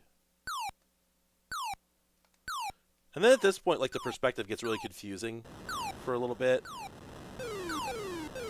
That's the problem with Zaxxon, is it can sometimes be really hard to tell where in the air you're supposed to be, because they're trying to compress 3 dimensions into 2 in a pretty awkward way. But anyway, it's Zaxxon, and it's been ported to every system on the planet. When I'm playing games for weird systems like this, I don't generally want to play anything that's really, you know, available on any other platform. And the cool thing is, yeah, if you're playing on ZX Spectrum, sorry, the ZX Spectrum was the origin of a tremendous number of games, right? So a lot of stuff on the Amstrad CPC was actually ported over from the Spectrum, occasionally the other way, and a lot of the stuff, in any case, ended up on the C64, usually in worse forms, if you ask me. But the platforms that had a lot of unique exclusives, so the Atari 800 and the Apple II, and I think to a lesser extent the Tandy Coco, and the BBC Micro, they all had tons of original games. And then when you move forward into the sort of 16 and 32-bit era, the Atari ST and the Amiga, again, everything just got cross-ported everywhere, and you can never tell on those platforms if a game was terrible to begin with or if it's terrible because it's a port. They're just usually just terrible. Anyway, let's see. I played Colony and Colony 7 yesterday, but I don't think they were very good. Let me move on here. There's a lot of games. There's a lot of games in this collection that look like they might be interesting, but they got the stink of the beast on them. They say they're basic games, and not that there's anything wrong with basic, except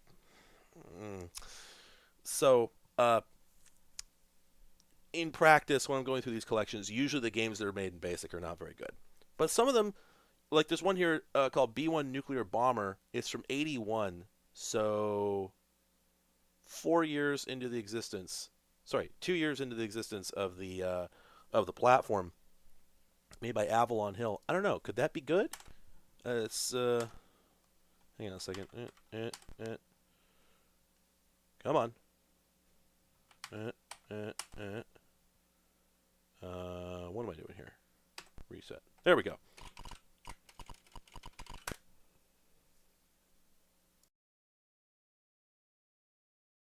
Happy Halloween, General Vagueness. All right. God, is this gonna be? This is gonna be like a text adventure, or it's just gonna be like a dashboard and that's it. Instrument controls. Okay. Yeah, this is actually Astracan Copsy. Gosh, is this really gonna be a like a text adventure? That's what it is. Yep. Yep. Yeah. You could make better stuff. I should say this might be a fun game for someone who can get into it. You could make more sophisticated real-time games uh, in BASIC, but it just was so often the case that the ones I can get to load are really bare bones, just sort of super cheesy, and most of them just won't load, so it's kind of moot. Airwolf. God, there was Airwolf games for every single platform. I've never seen Airwolf. All right, what do we got here? Oh, wait a minute. Is this going to be the weird, like, cave exploration one? It totally is. That's right. I played this for the ZX. Completely forgot about it. I mean, I could be wrong. It kind of feels already like maybe it's a different kind of game. I played this one for the ZX that was super weird. Did not really seem like an Airwolf game at all, but yeah, maybe this is that. Cool, cool. Whoa, I got blown up. Nope, this is not Choplifter. This is a completely different kind of thing.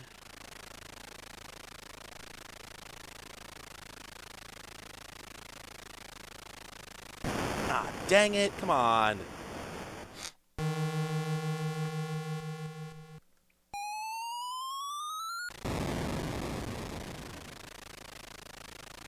I actually suspect this game is going to turn out to be far more sophisticated than it looks. If I could actually play worth a shit.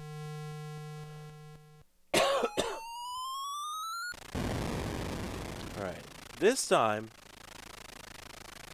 Well, I mean, how many ways can you make a helicopter game?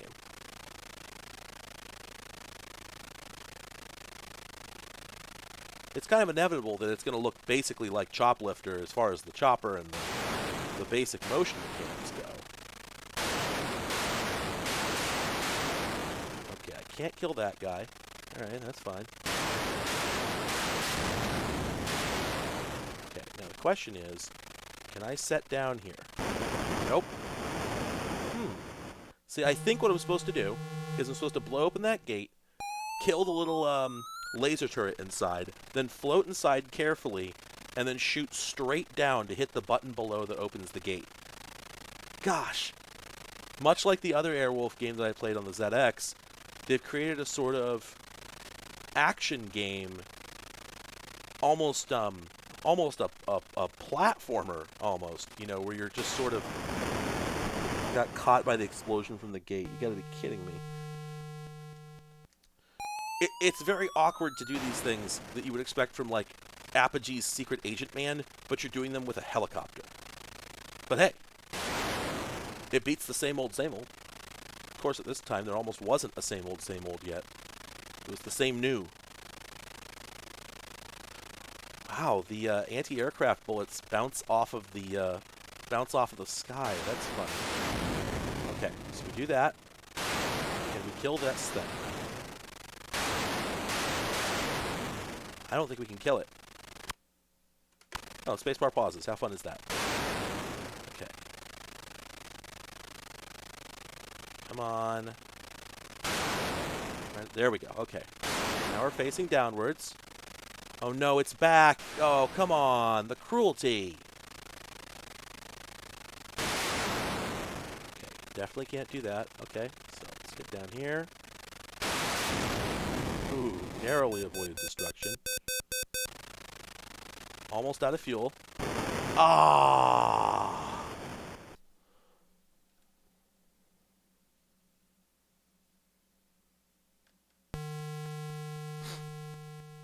Yes, the graphics hardware in this thing is, well, the graphics hardware in this thing is derived from the 2600, but it's also its own thing.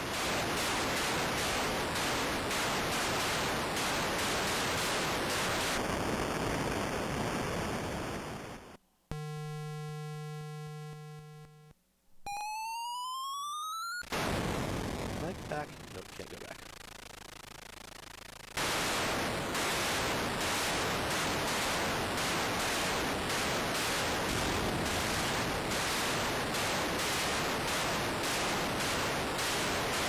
Oh, dang it. Man, this anti-aircraft is really effective. Pardon me.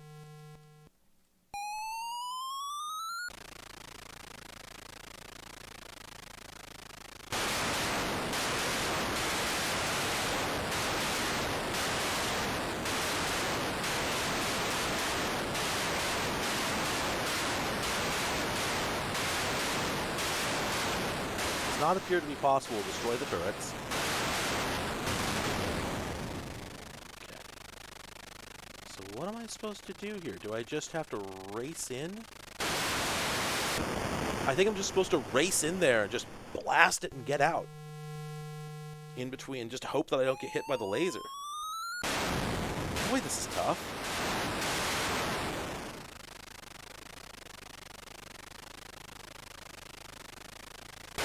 It's also, like, really difficult to get the chopper to turn the right direction. This was a problem in Choplifter as well. They definitely lifted the control scheme from Choplifter. But again, what else are you going to do for a helicopter game when you only have one button, right? You know, you want to have tail rotor controls, but you only got the one button, so what are you going to do? Pardon me. All right.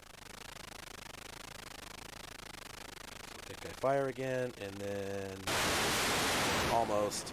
There we go. Okay, and it's down. Let me pause and save. There we go. Oh. Now, what do we got going on here?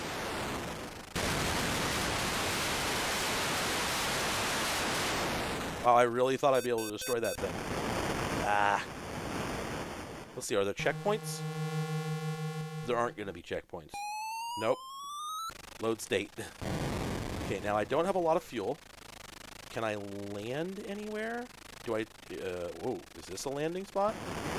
That's not, but maybe the gray pad is. So maybe this is a choplifter, frankly. Maybe I'm just supposed to land here, pick people up, and leave. Oh, maybe I did hurt... Maybe I did successfully kill this thing previously because it... Come on, turn. Turn, you bastard.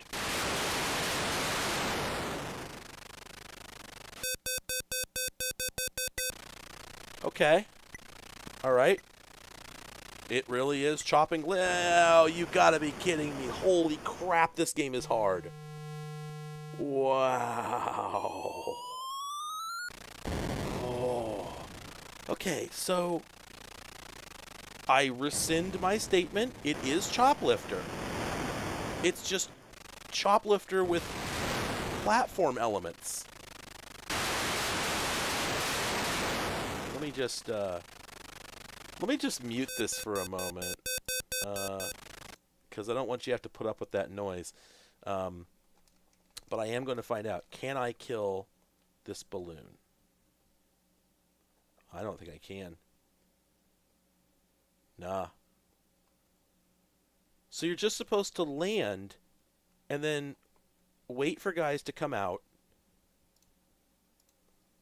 You wait for guys to come out, and then if you see the thing dropping a bomb on you, you just gotta scoot to the side for a moment.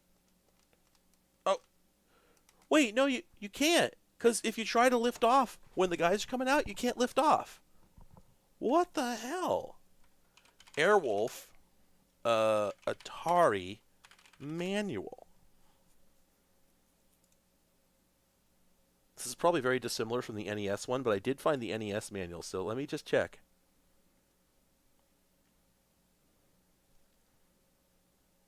No, actually, it looks like the NES one followed. Oh, no, it's quite different. Okay. Anyway, let me look at the Atari 2600 one. Useless, useless, useless. I'm trying to find the manual here. Is this it? Let's see. No, this is the arcade version. I didn't know there was an well, of course there was an arcade Airwolf. What am I thinking?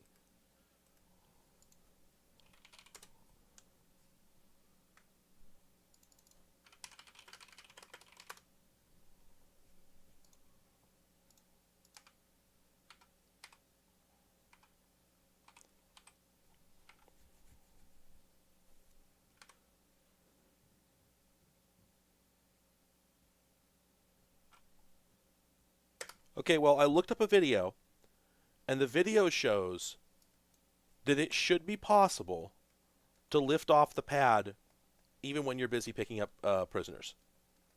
So what the hell? Let's try this again. 1, 2. Oh, you know what the problem is? I was pressing the side button. You have to press only up. Oh my god, this sucks. Wow, really? To call this rough is like calling sandpaper rough. This is really, really rough. Okay. I'm going to quick save. And I'm sure... Oh my god. Quick load. This is why I don't like to save scum, as it were. I don't like to use a lot of save states when I'm doing the home computer stuff in particular. But I could tell with this one that it was going to be the right decision. So I'm assuming that I go back to the ship.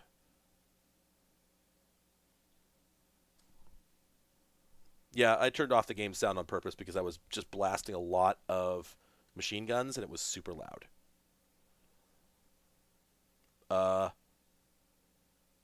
Oh, there we go. Oof. I was like, is it not going to finish? Okay, what's level... Did I just run into a cloud? Wait.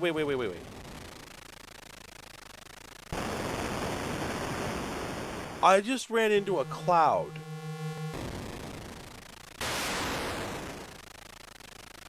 You're kidding, right? Who would do that? I have to dodge the clouds?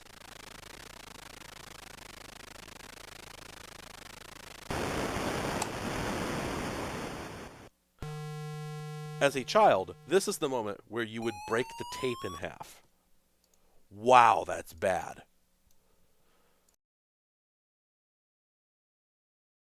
My God.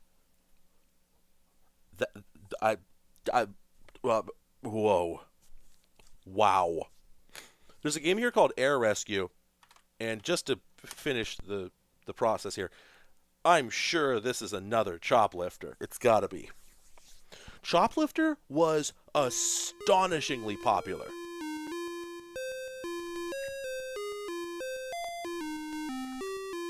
This is the second Atari 800 game that has started out with Axel F. And I don't think this is a crack tro. I think this is the original game's... I'm pretty sure this is the original game.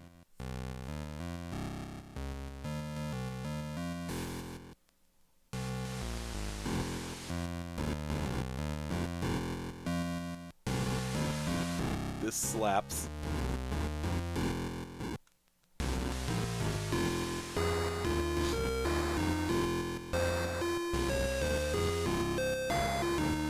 If you think I'm interrupting Axel F, you got another thing coming. That's good, Nadia. That's funny.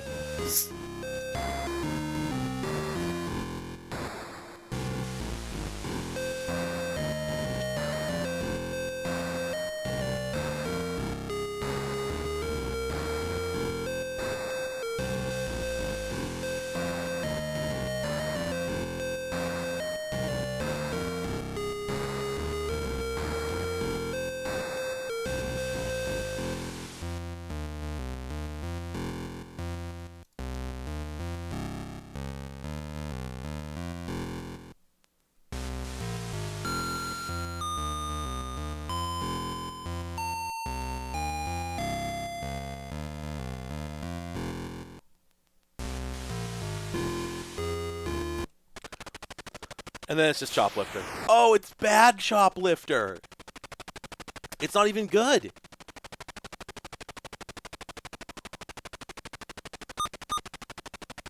You know what? I'll bet this is running on the wrong system because... Well, that's what it looks like on NTSC. Yeah, I think this is probably an NTSC title. Oh my god. That explosion animation is outstanding. Alright. Yeah, that's not a good game. Let's get out of the helicopter section. Let's move on. You know what? We've got something here called Alien Hell. That's a basic game, but I'm going to give it a shot. Slowed. Clode. Whoa. Sorry about that. Alien Hell. Duke Nukem voice. Oofa doofa.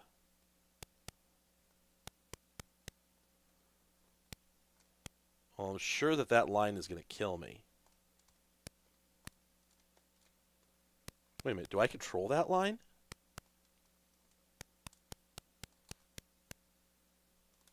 Okay, it doesn't kill me, it's just in the way. Wow, this is running so slow.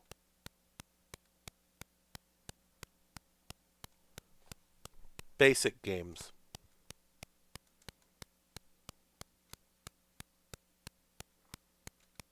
Basic games. This is what they're like.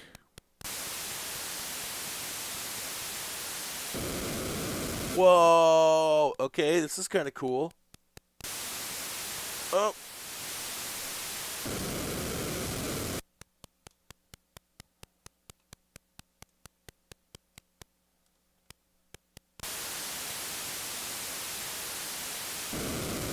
There we go.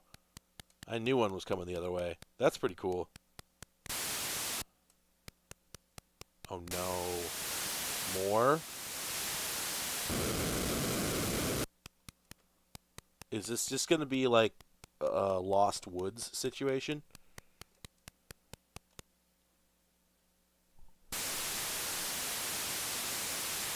Hey, Green Hell Zone is pretty funny. Oh my god. This game has already gone off the rails.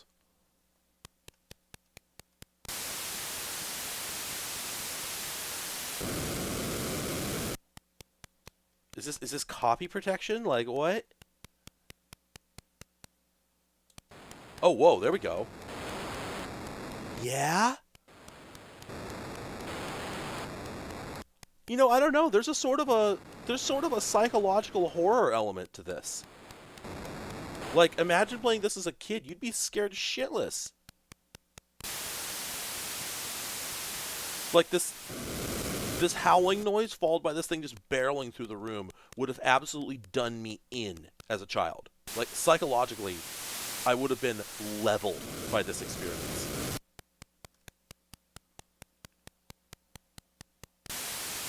Come on. Oh my god. So, like, is there a cohesion? There must be a cohesion to the world here. Like, is there a logical layout, or is this not... Is this a House of Leaves situation? I'm gonna get rolled over by the big orb. Oh. Yeah, that's the thing, right? Like, where are we? Are we inside of a huge industrial facility? Is this like a Doom 2003 situation? Or are we in the bowels of an alien spaceship? Again, crawling through the exhaust ducts for the engine? Or is this just hell? I gotta look this up. Alien Hell Atari. um, oh, wow. Actually, this is far more boring than it seems.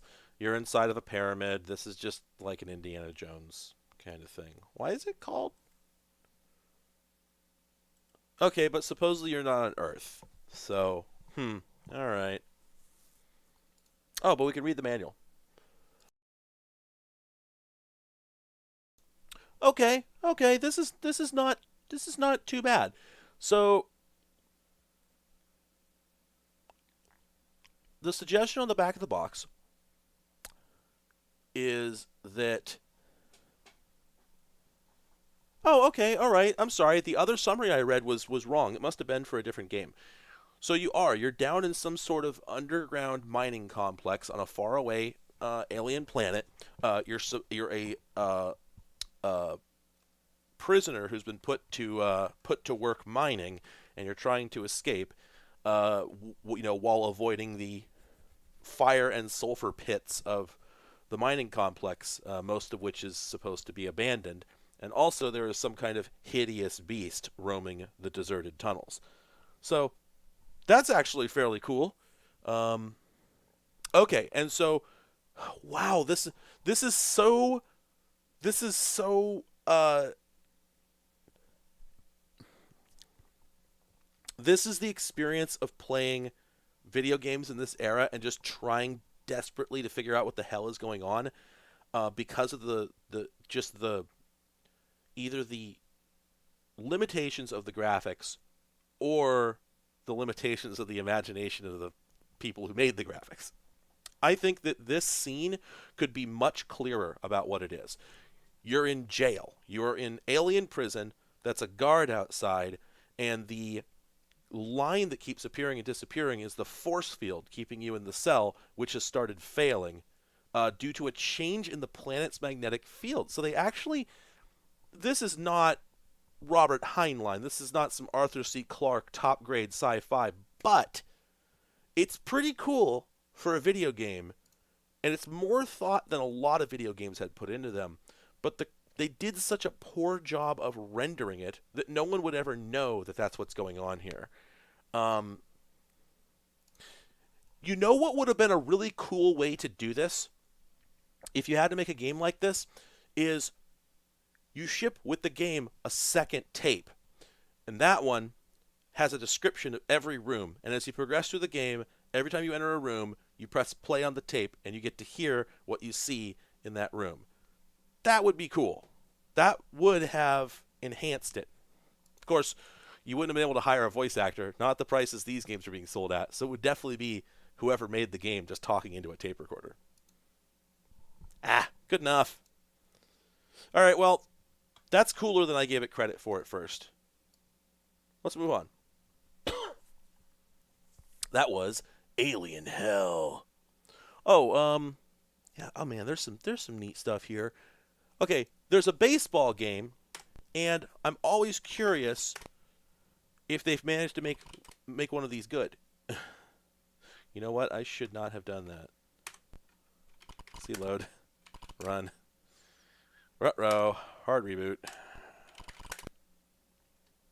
There we go. Visitor? No. No. Oh, okay. It was asking me for teams. Oofa doofa, that's rough. Oh man. Oh, I should point out that I was a little inspired by Loom, the LucasArts adventure game that did in fact come with like an hour-long like radio play giving you the backstory to the game, which you didn't listen to it during the game, you just played the whole thing, and then you went and played the game, and the game made more sense. So anyway, baseball. Oh, wait a minute. Apparently I'm pitching. I bet this is supposed to be a 2-player game. This is probably supposed to be a 2-player game. Let me port to arrow keys. Well,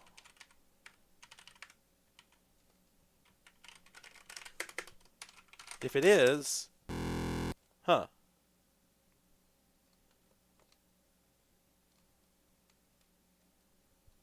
This is rough, but I would really like to see what happens if you can actually play. So, let's see. Arrow keys to joystick port 2. Nothing available on ports 3 or 4. That's weird. Why can't I do that? Let me look at what the fire key is for, see, input mapping, arrow keys to joystick, edit, left, right, up, down, and then button 1 is left control. There we go. Oh, there we go. Yeah, there we go. That swings. Ah, pardon me. Okay, I hit it. Got a single. Do I get to run, or is it just... It's just going to roll dice. Yep. It just rolls dice.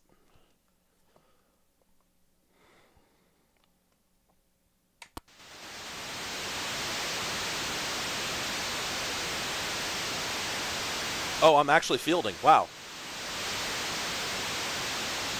So is that on the ground, or...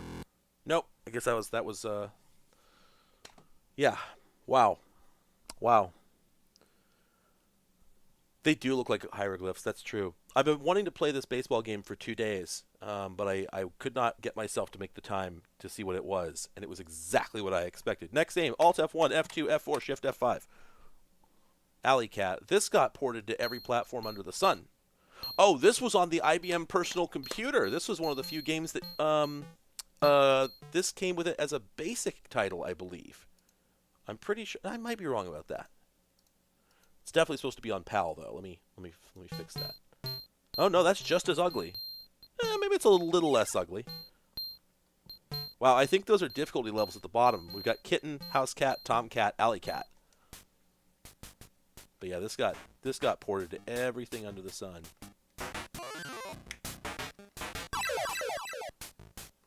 Wow.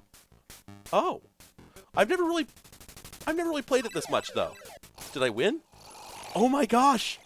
Oh, fishies! Oh no! Ouch! Hey, this whips! Hey, this is good!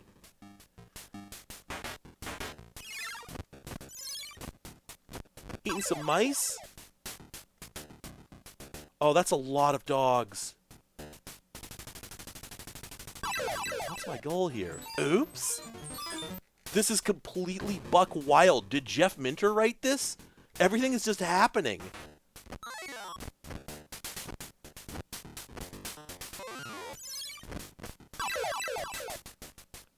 It's fish time. We're fishing. Oh, come on. Ah, there we go. We did it. Fish.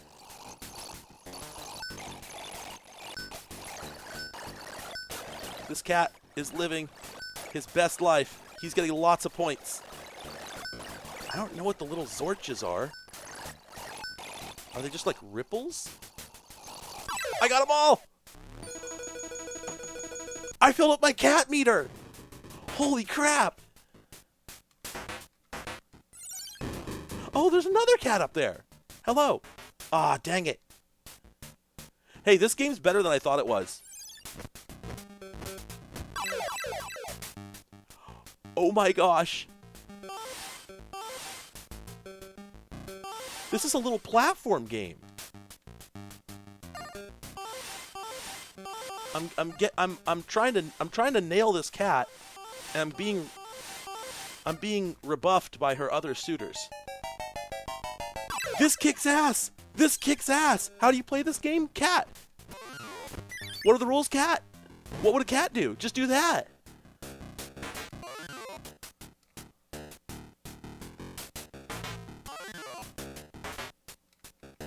The controls are, like, not very good.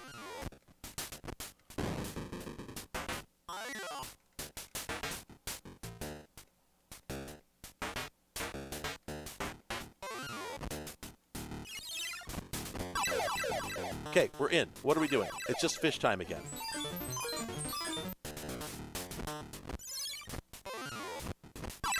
Did they They just throw.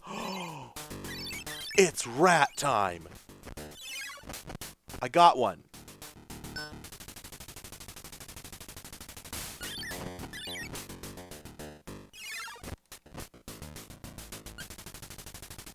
This is fascinating. There's like some weirdly intuitive platform concepts going on here. Oh, bark, bark! Get out of here.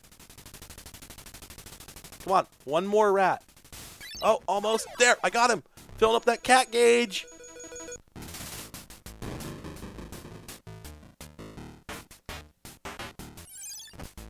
Oh. Oh, time to bang.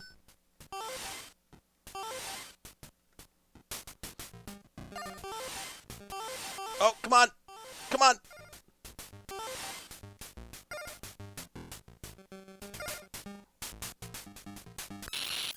Oh!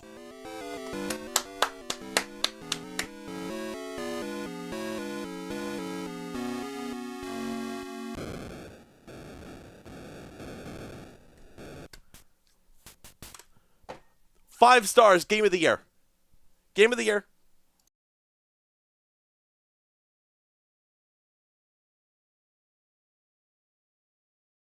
Boy, man, in my time zone, I have a few hours left for Game of the Year, and I got it. 2021, Game of the Year.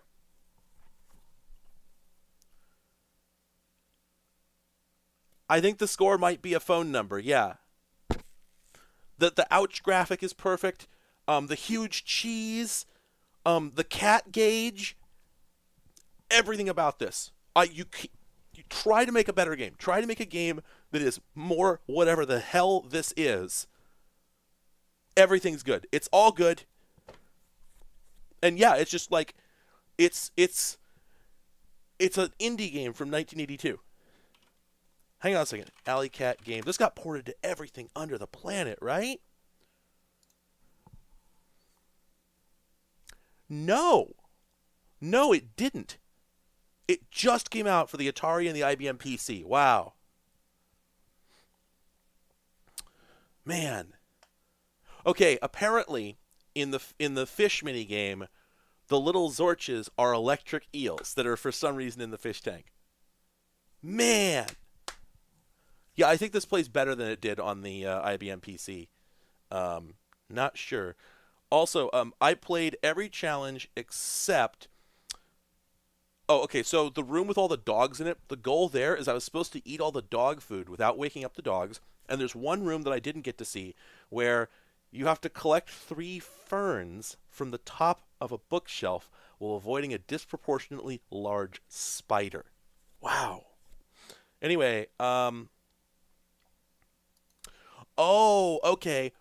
You get the female cat when you win another challenge. So that's why it was showing up intermittently. Okay. And that is how you win. You win by banging. Although there is no end to the game. Also, the wiki page, this is not notable, so this shouldn't be on here, but the wiki page says there's an unofficial fan remake called Alley Cat Re-Meow Edition, which doesn't make any sense. Let me look this up real quick. Yes, it looks like a Flash game. So, Re-Meow Edition. I'm sorry, is there a pun there that I'm missing? Oh man, Moraph. Oh man, Moraph. Moraph where? Gosh.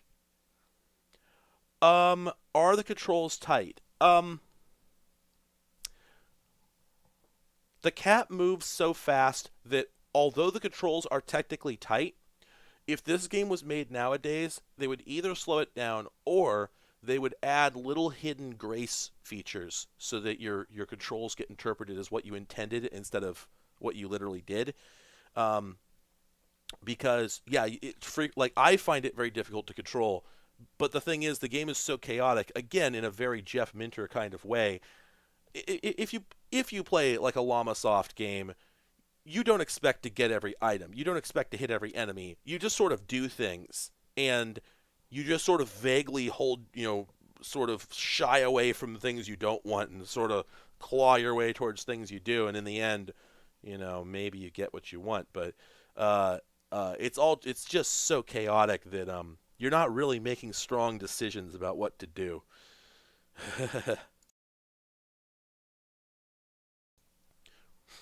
Anyway, you know what? There is a Llama Soft title here. Alt F1, F2, F4, Shift F5. Attack of the Mutant Camels. Let's go. Oh my god. Jeff Minter games.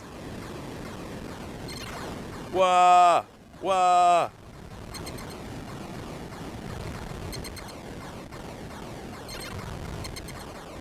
Doing it right?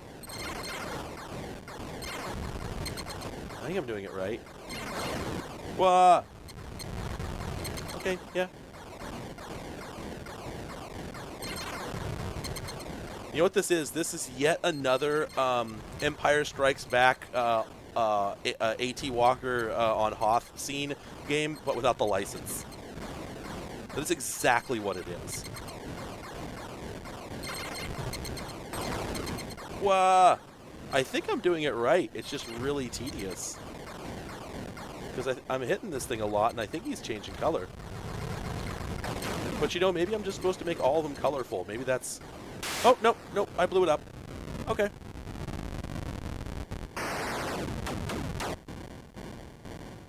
Yeah, so that's how it's done. You just gotta really beat on them.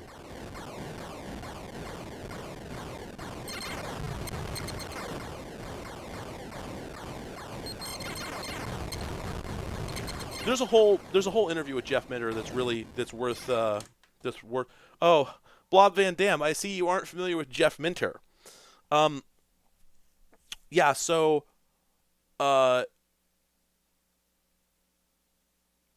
Jeff Minter made dozens, hundreds of games. He's still making them. And it's very cliche and usually not true, but there is no way to look at his game library without saying, oh my god, he had to have been on drugs. Like, so there's an interview with him, and it's worth watching. There's an interview where he just goes over his entire game career, and it is so very British in the sense that, I think he's British, I don't remember, but in the sense that he just decided to start making games just kind of out of the blue. He just realized, like, oh, I can make games, huh? Okay, I'll do that. And again, like I was saying earlier, wasn't looking at anybody else's games. He just started having ideas and then making them. And all of his games are like this. Just flashing colored llamas plummeting out of the sky. It's all farm animals. Goats, llamas, yaks are flying around. They're all flashing different colors. All sorts of wild shit is going on. The music is just this ridiculous psychedelic, just shit, and you're a ship that's just blasting lasers everywhere. Press fire, go, and you just go, and they're all they are an acid trip. They're just nuts, and he just has a very nonchalant opinion of this. He's just like, yeah, I just keep making games. They're just whatever I feel like making.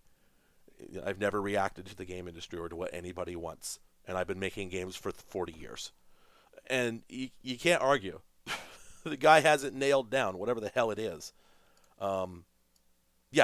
Just buck wild. It is. It's totally outsider art. Absolutely.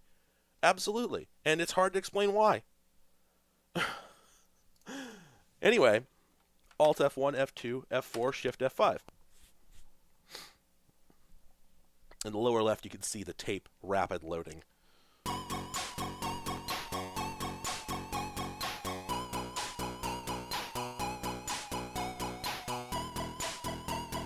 Okay. There's bumps.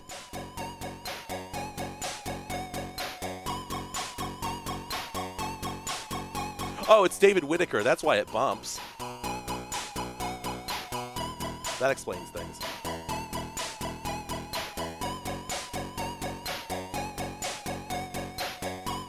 I probably played this on Specky. It kind of looks like it.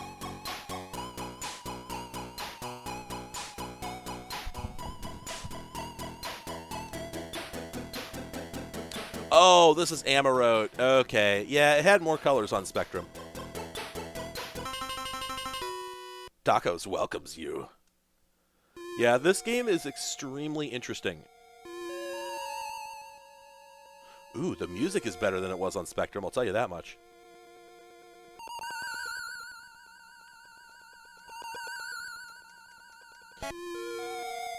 Yeah, I'm not going to bother playing this one because the one on the ZX Spectrum is better. The music is not as good, but it has better graphics. In this one, it's monochrome. You can't really see what's going on. And I'm going to say that I think this is a case of the same thing happened with the Amstrad. They ported this over from the Spectrum, and the only thing, they rewrote the code, but they kept all the graphics exactly the same. Doesn't work. Doesn't work. Okay. Angle worms. Shift F5, F5, Clode. Pardon me. Run. Oh boy, this is going to suck.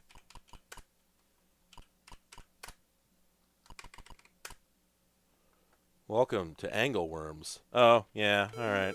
It's just this. Yeah. Next title.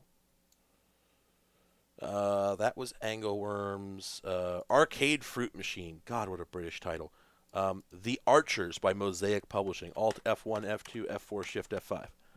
My favorite loading sequence for any emulator. We're loading, we're loading, we're loading. We're playing the cassette tape. Wow. These instructions here. Stop the tape immediately, then press any game key to start the game. This is going to be a text adventure. Something is wrong with the restaurant. Okay, Sonic Tooth. That end of the story whips ass. That's really good.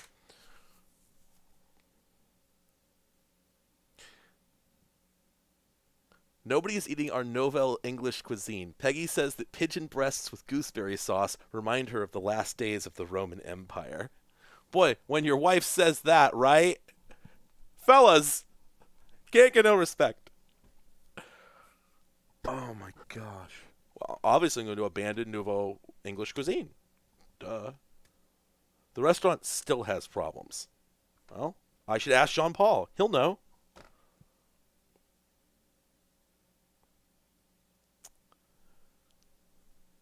God, this is so British. This is incredibly British. I can't tell you why, but it is.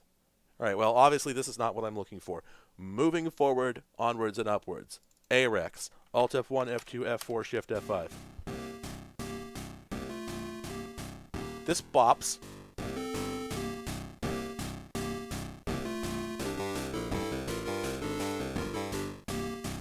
Boy, the Devo energy of this track.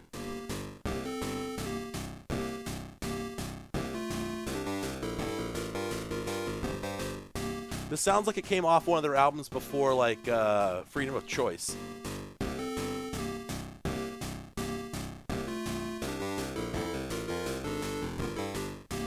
That's the whole loop, but damn is that a good loop.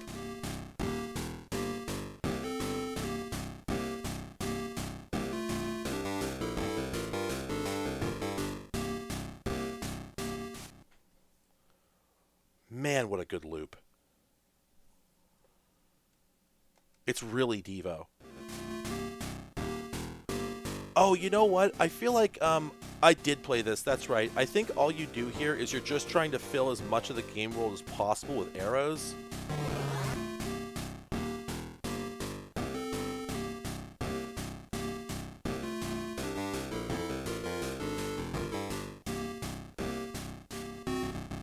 Oh no, the devil.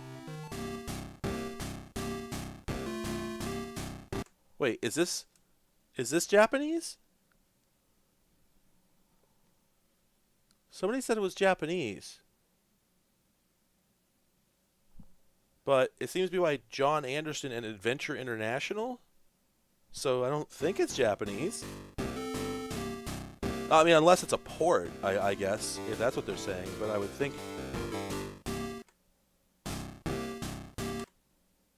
Oh, okay. I'm sorry. I get what you're saying now.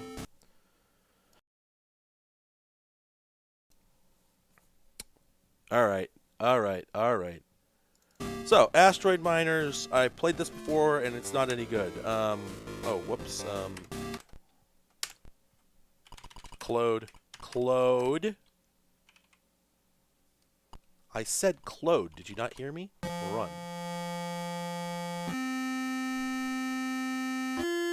Whoa.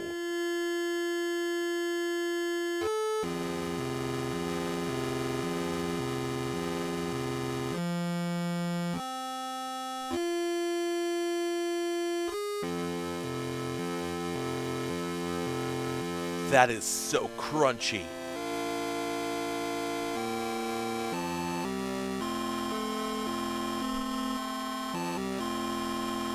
Okay, we have to try it again on an NTSC system. Just to see.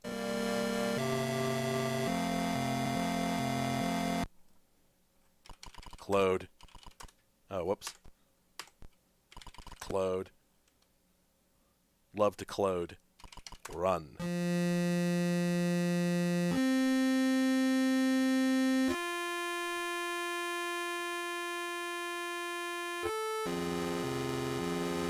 I think it's a little more righter on NTSC.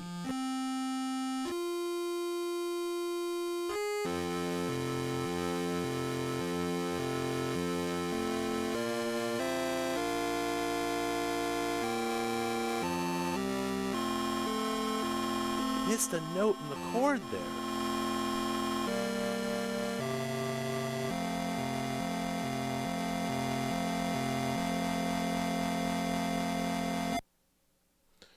Do I need instructions? Buddy, I've never needed instructions in my life. Mine the asteroids, 3 different colors of asteroids. Their values are blue, gold, and white. Okay. Collect the blue and gold asteroids, avoid the white ones. The ship is piloted, your ship will accelerate. Might miss some asteroids. At levels of difficulty 2 and 3, if you run into an asteroid without cleanly scooping it up, the resulting explosion will rock the galaxy. So please be careful. Gosh, that's actually fairly funny. Good work.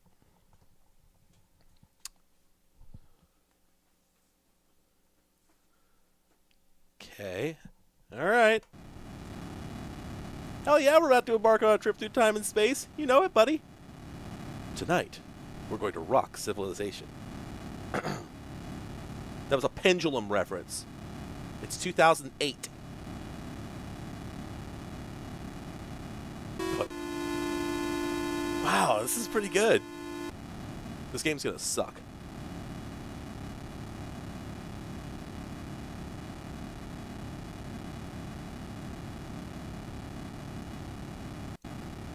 Okay, Mark chasing.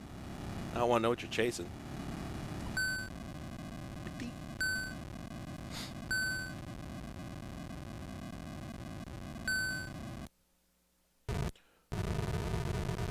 Oh my god, all that buildup was not worth it. But oh, I didn't hit that one clean.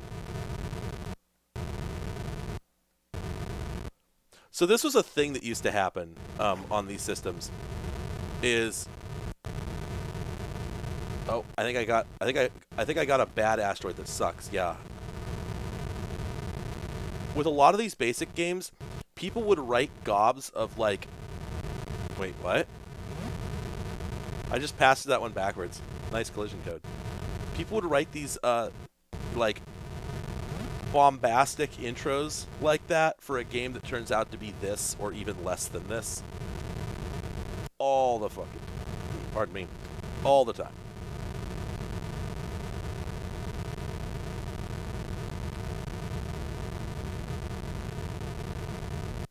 Am I smoking, or is the collision detection just atrocious?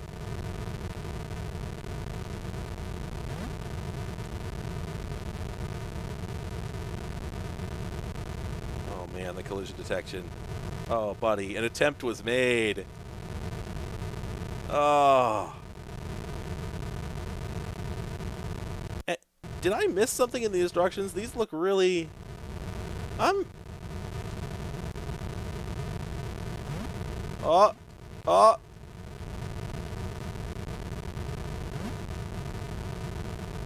And that's it. That's the whole game.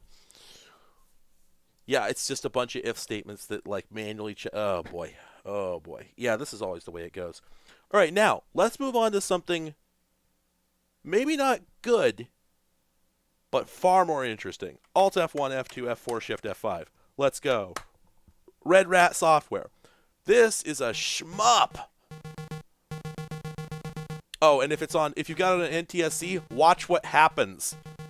Let's start the game, and when I fire, oh boy, oh, that's not right, and then it just crashed.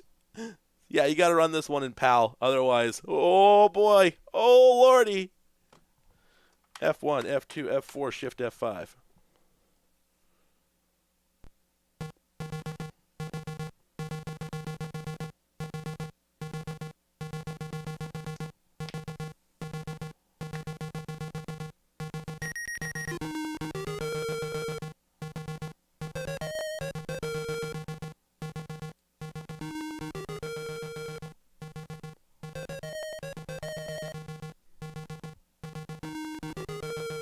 Are we going to get any chords?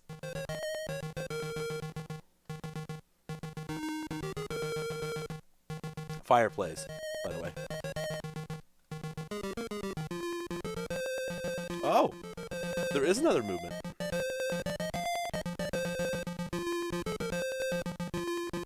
Oh. Okay, so it's a shmup, and now I just need to I gotta do a quick pop quiz here.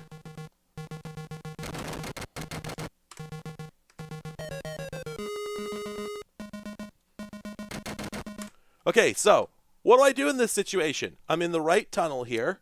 These guys are streaming down the screen fast as the dickens.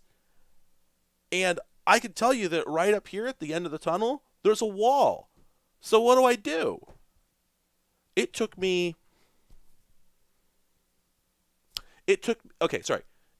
12 to 15 tries, and I still didn't figure it out. And I was getting super confused because if you go up either one of these paths, you still get your ass kicked. There's no way to avoid getting your ass kicked. It was just bizarre, and I couldn't figure it out. So I finally looked up a YouTube video. You want to see what the trick is for how I escaped from this tunnel? It's not a tunnel! Turns out, I still get killed by those guys. I still don't know what the trick is with them. But it turns out all that background stuff is useless. It doesn't do anything. You can just fly right over it. Pissed me right off when I found out. So anyway, I didn't check what year this came out, but it's got some interesting stuff going on. Oh, I got through it. There's, it's a shmup. It's actually got a power-up system. It's proc gen. It's not the same enemies every time. See, it's a different pattern. It's punishingly hard. It's not good. But again, it's interesting to see, especially on a machine from this era, see this level of design actually going into something. There's a destructible environment. I can blow these things up. I'm not sure what it gets me, but I can do it. I don't know how I'm supposed to escape those guys. They just don't stop. Earlier, you may have noticed that I managed to pass through the barrier of ships, but I don't know how I did it. I think it has something to do with being the assault ship. Yeah, that's what it is. So if you upgrade into the little assault ship, which only lasts 10 seconds or so, then you can get through. So I guess there's something to that. And yeah, it's just, it's very chaotic. It doesn't have the consistency of any shmup for a console, which is funny because clearly the machine is capable of it. I don't know. I think they could have done better if they'd really tried. Also, the fact that your guns fire alternately, I don't know. I've tried to get through this barrier so many times, and every time I fail. I think it might be because the powered-up ship moves a little faster. Not sure. Anyway, so yeah, that game is interesting. I wouldn't call it good. There's a thing here called Astron 5, but it's a basic game, so you know what that's going to be like. A lot of these title screens seem very similar. One player, no options, initializing. Reticulating splines. Don't go away. Oh, okay. Okay. Oh, all right. 7 moves left.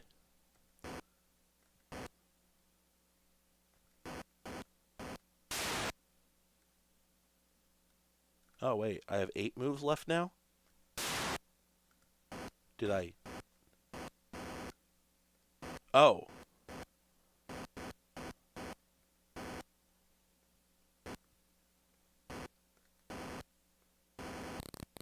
Oh, okay. So each time I run out of moves, it costs me 1 energy. Oh, I have a gun? Oh, okay. There's some interesting stuff going on here already.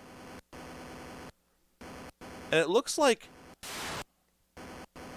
Okay, the force field hurts me. I think those are my spare lives over there. Those 2 little dudes in the lower left.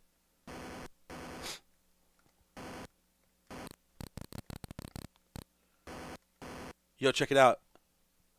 You got cherry reds on that thing?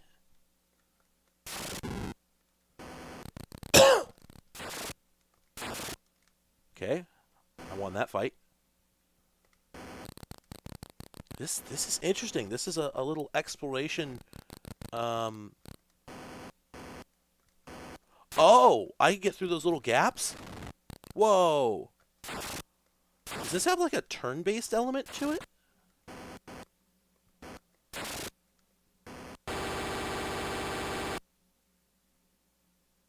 Oh, shoot. That upgraded my power.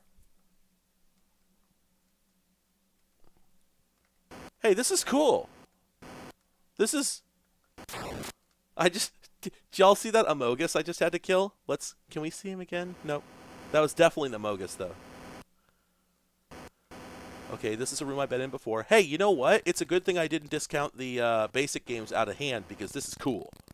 This is cool. There's some cool stuff going on here. Neat little exploration. Yeah, that's what it is. Okay, so this is... It's a turn-based game. It feels real-time, but it's not. You have a certain number of moves in each turn, and at the end of each turn, your power level drains. So you've got maybe 40 turns or something like that in the game. It's like D&D, right? You've got a certain number of well, it's like any turn-based game, right? You got a certain amount of motion per turn. And when your moves run out, then the enemy gets to move, which is why the weird intermittent motion, where I'm moving around and the Amogus isn't moving around, and then I run out of energy and suddenly he races towards me. That is cool. You can strategize based on that. Hey, this game's interesting. This game's interesting. I think I may have just picked up a power, like a power pellet. See, so there's the Amogus. And if I move down 1, there we go. He gets to move some. And if I can move... Oh. Can't quite do it. Ah, he got me. Oh, but there we go. Okay, and it takes 2 moves to kill him.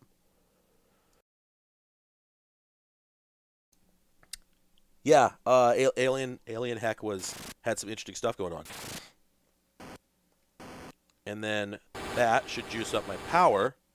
This game is neat.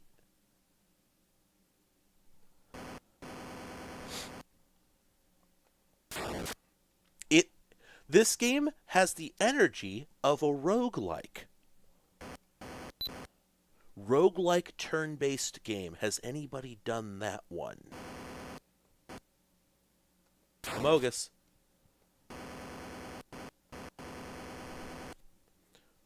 I'm having this feeling like, what if this game is actually procedurally generated? I wouldn't know.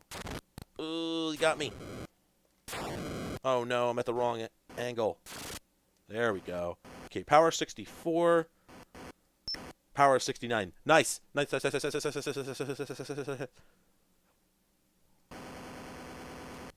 Now. Oh no, he got a lot of shots in on me. Ooh, I'm gonna die very soon. Look at that, only 22 power. Oh, Got a battery, though. He took the battery. Metallica voice, battery. Yep, and there you go. You start out with another one. Okay, all right. Here's my review. Wow. There's so many ideas here that you've never seen before. There's so much going on here. Like, so we've got combining a 1980s home computer type exploration game with a turn-based system with like the room game approach where every room is clearly designed by a human hand. It's combat based, but you can strategize. It has a persistent world. When you die, you don't respawn, you don't go back to the beginning, you just take control of one of the other drones that was waiting back at the beginning. How many games made throughout the 80s have that kind of coherent world? The graphics are good. Like, yeah, they could be better, but they're pretty good. Like, it once you make the connection that you're some sort of robot, that you could easily imagine this environment being a lot of different things, you know, that all work. I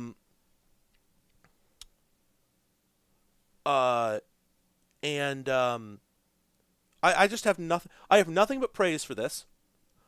I would love to play a remake of this with music.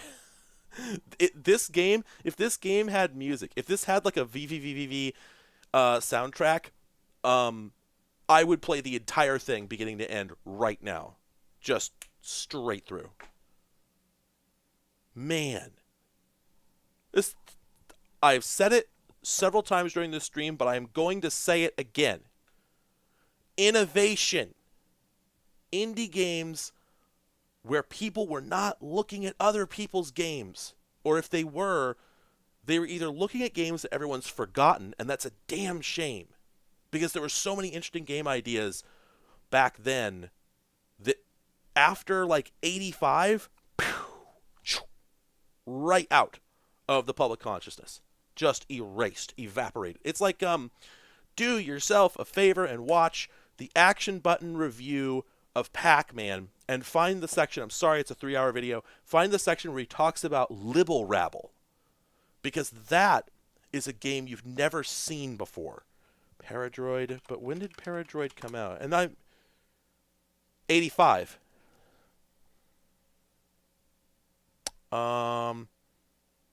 Yes. Yeah, Paradroid is in sort of the same category as this, but it came out 4 years later. So it could have been inspired by this, I don't know. Anyway,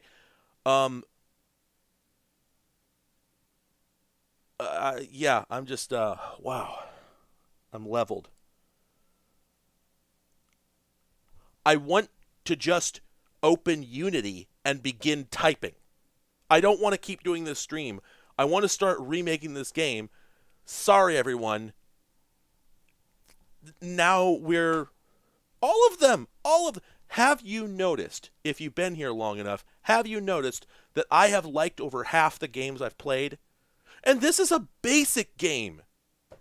I typed cload run. You know what? Hang on. System debug, window, enable debugger, disassembly registers. No, this is the full-on debugger. Can we get? Can this not? Surely this can dump the basic. It has to be able to. Well, at any rate, if we restart, let me turn off the debugger here. If we restart, Shift F5, F5, cload, list, there it is. Oh, there must be more than that. Oh, you know, maybe I'm wrong. Maybe it is an assembly game. But anyway, wow.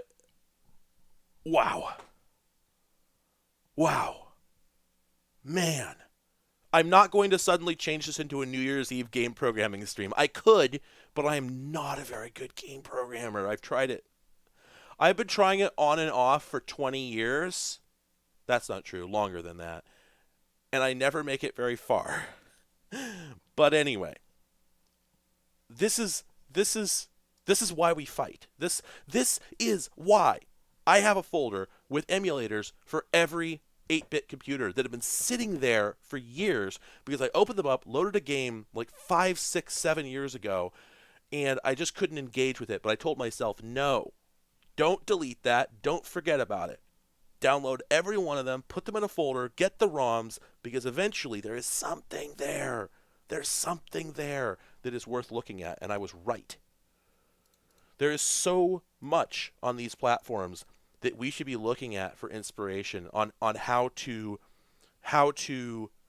Febreze, how to OxyClean the staleness out of the world of video games.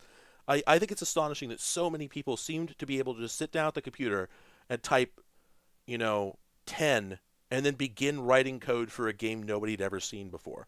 And I'm not saying that modern game devs aren't creative. What I'm saying is that the default action seems to be to start with a type of game that you have seen before, and there's nothing wrong with that. We're refining a craft. Something like if you play a Metroidvania, I love Metroidvanias. I thought Deedlit in Wonder Labyrinth was pretty damn good, and that game is derivative on 10 different levels, right? It's sitting on the backs of so many turtles, just going all the way down, man. And some of those turtles go back to what, Pac-Land? A game from, what is it, like 82, 83 or something like that. It's a genre game, and there's nothing wrong with making a genre game. And certainly there's a lot of people over on itch.io that are making the opposite of genre games. But somehow, I don't mean any offense if you too write your own games that you feel are more unique. But I just feel like whenever I look at something that it's either so abstract that I have trouble engaging with it as a game, or it in some way is more derivative than a lot of this stuff is. And I just can't help but think that it's because we are so steeped in the classics. None of us have not played Super Mario Brothers, or at least seen it. It's very difficult to make a game now without the first thought in your head being, so I take Super Mario Brothers and then change this part or that part. But you start with a roux, and then you do something. What if you didn't have the roux? What if you used some other mother sauce that has not been invented? And I think it's so hard to do that if you've seen all this stuff already. And it's a basic game on top of that. Damn. Asylum version 3. Whoa. Oh, okay. Oh, all right. This is a text adventure.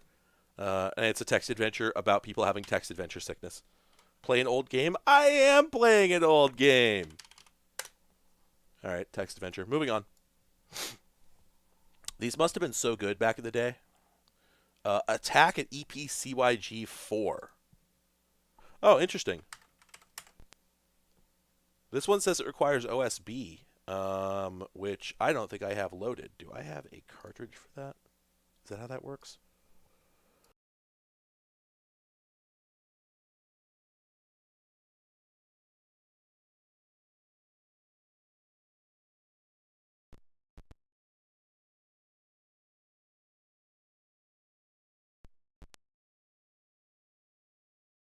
Oh, yeah, sure enough.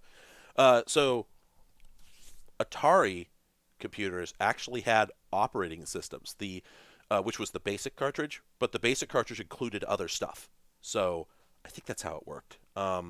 Remember that the Atari 8-bit machines had loads of cartridge ports. It was almost like having a real computer, if you will.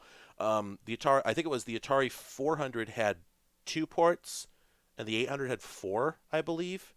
And they actually lost a bunch of those later because they realized for some reason that nobody was using half of them. But the point is, you actually had the ability to load a cartridge and a tape, right? And that's what I had to do here to make this run. I had to load up an OSB cartridge. Press Option to change level. Oh. For 1 versus 2 player. Wait a minute, it doesn't seem to be registering anything. I'm on the wrong window. There we go. There we go. So that changes the level. Then that changes the difficulty. There we go. And now we can start. Wow, that polling rate's very low. Whoa. Whoa.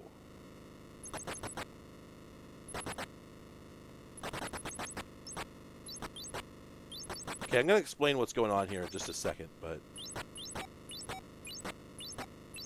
wow, there is some interesting stuff going on here. Okay. All right, so I'm the spaceship. And I've got inertia. So as I accelerate, I maintain that speed, and I could go pretty dang quick. But then this crosshair here, that's where my bullets go, and they explode as soon as they reach the crosshair. They don't keep going. Well, when I fire and then move, I can move where that crosshair is. But the problem is, when I fire, I also move downwards for some reason. So to get the crosshair where I want it, I have to get real high, nice, and then basically, plummet downwards while adjusting the crosshair to where I think I want it. And then I can come down here and fire, but every time I do so, I jerk down a little bit. It's weird. But then, so there's nothing shooting back at me. Now, is that because... Oh, okay, so the screen loops around. Oh, or does it? Wait a minute. Oh, wow. So if you go off the left side of the screen, you advance. But if you go off the right side of the screen, you loop. Weird. Oh, okay, finally. There's something fighting me. Ah, no. Oh, Happy New Year.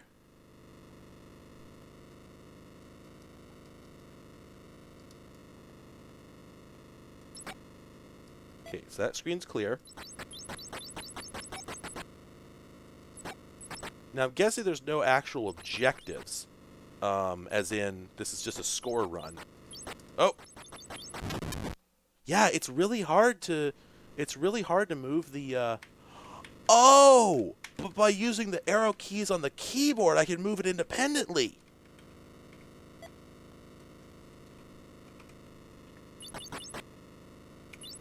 Or actually, you know what? Let me pause that for a second. I might know what's going on. I think that's stick number 2. Yep, that's what it is. So, no, it's a twin stick shooter.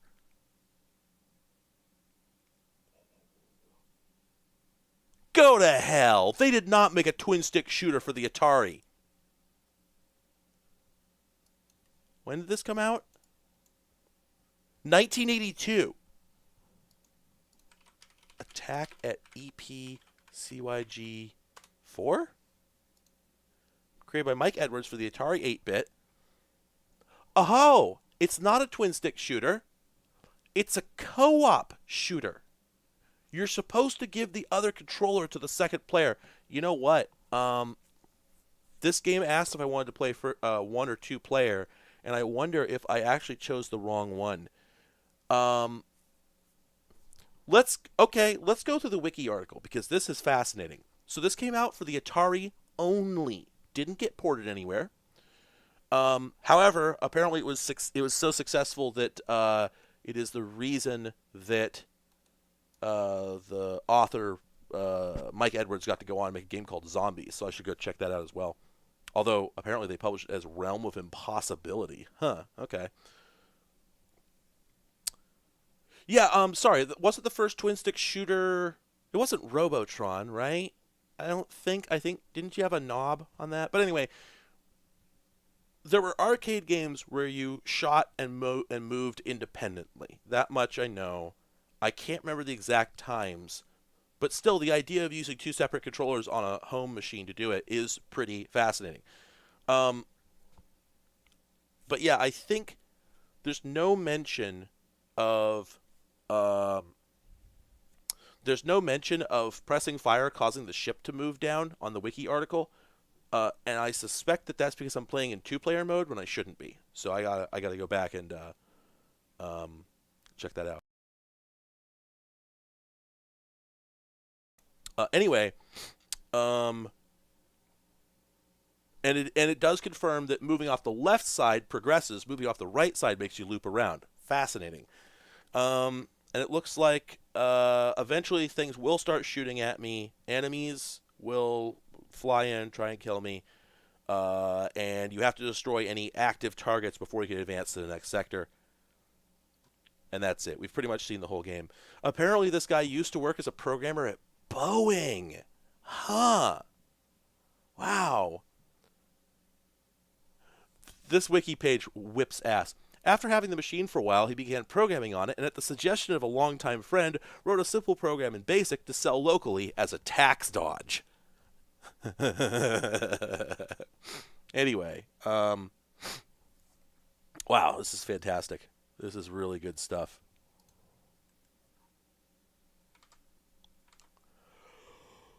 Oh, jeez. Oh, forgive me. I'll move on in the game in just a second here.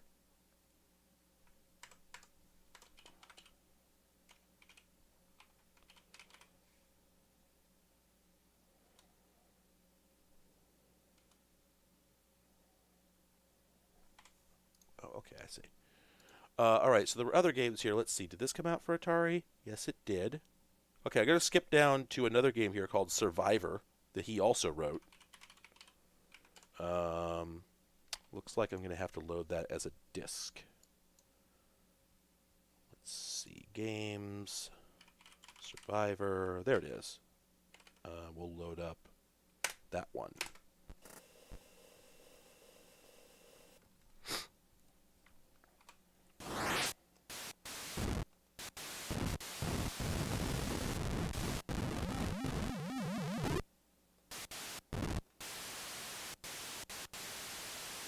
So again, there's some interesting stuff going on here. Big ideas that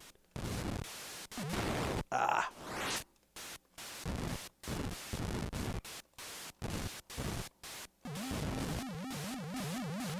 okay, I don't think I have limited fuel.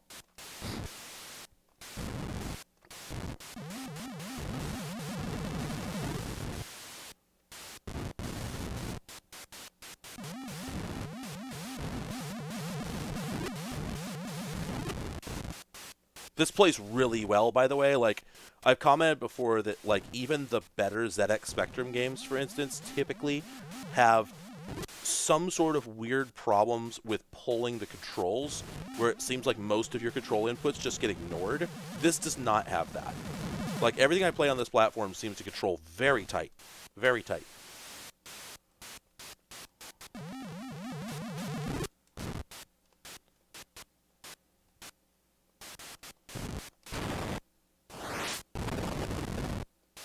Oh, cool. I blew up the base.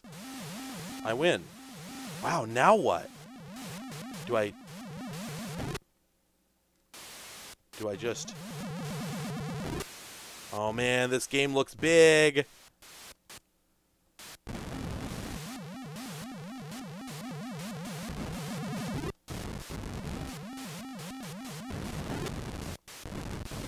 So...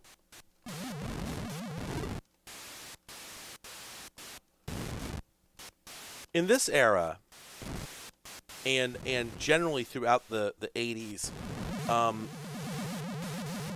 games were small.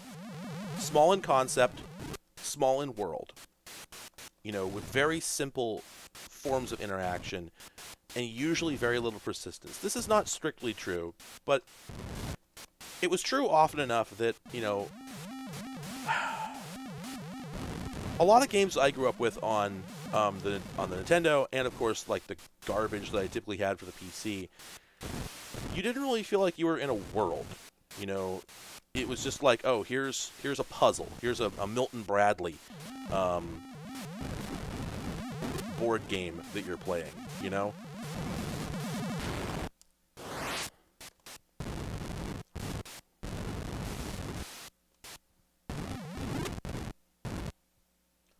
And what I find remarkable about a lot of the games that I'm seeing here is, like the last one that I was playing with the little robot probe droid thing, it takes place in a world that has a fixed, it has an internal structure. You could travel from place to place, And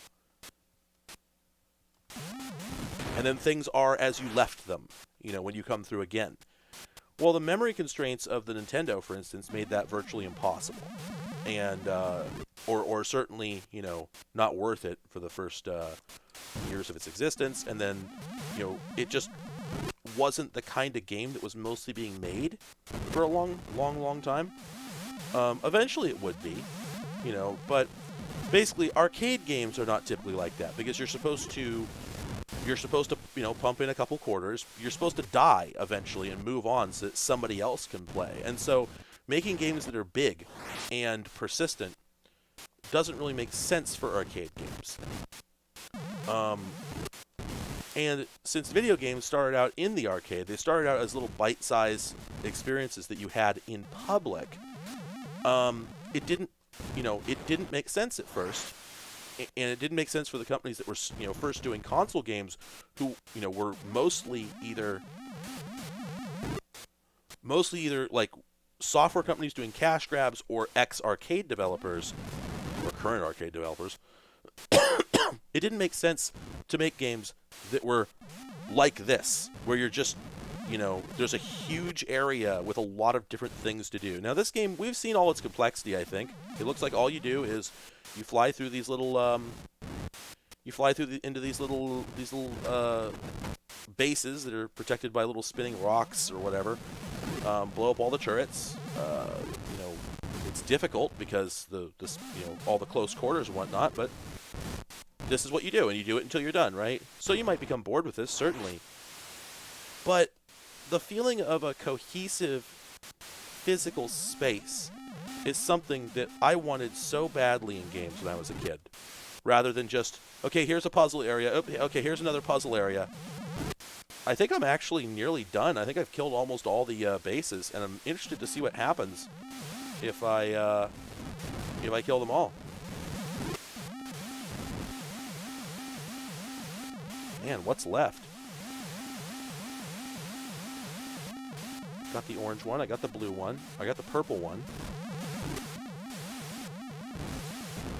I think the game world loops around. I've been paying very close attention, so I have not read anybody's chat messages.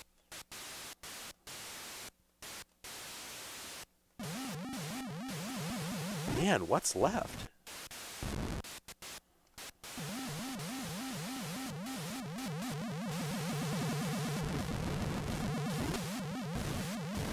Oh, wait, did I earn more ships? I thought I only had a couple left, but I've got like 9. Oh, is this... Is there a new base in here? Nope.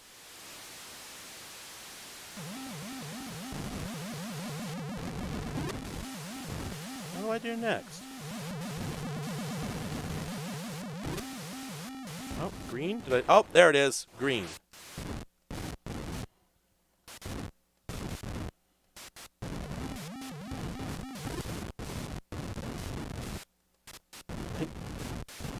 I'm hoping green turns out to be the last one.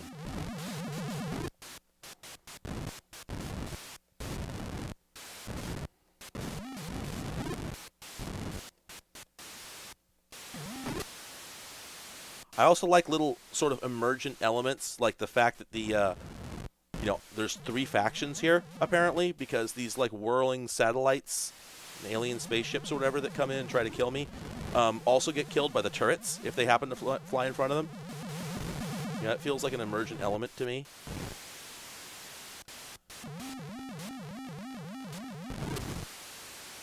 I think that's pretty cool.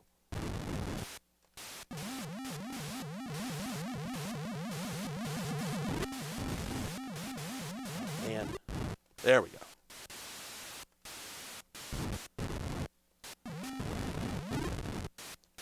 The fact that your ship fires in 2 directions means that often you can just accidentally kill something that you didn't even see, which is really funny. Okay, there we are. So, do I then have to... Oh, I think that was the whole game. I think I finished the whole thing.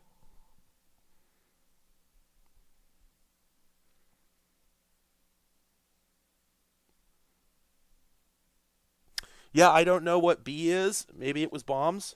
So option for number of players. Interesting. Let's go up to maximum difficulty. What is that? 8? No, it's 7. Let's see what that looks like. Whoa, they're not kidding. That's maximum difficulty. So you start out with less. You start out with less boys. You only got 6 ships. And it's just chaos. Wow. And as soon as they die, they spawn again. Well, hey, that's maximum difficulty, baby. I guess you could learn to play this way. Of course, there's no guarantee that it could actually be completed on max difficulty. The explosion effect is pretty good. Let's go to level 3 and see what that looks like.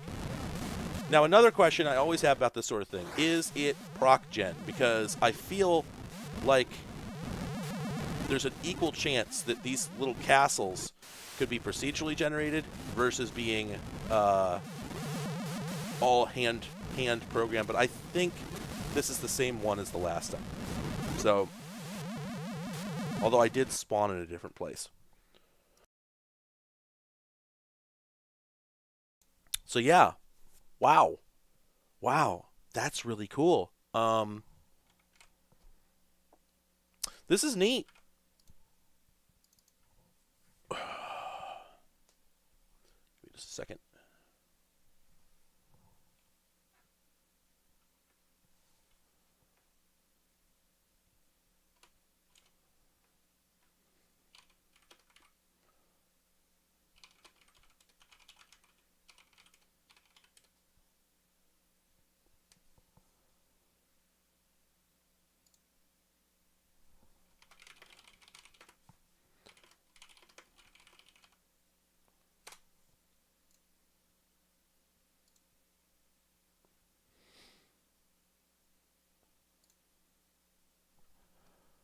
Okay, all right, that was good.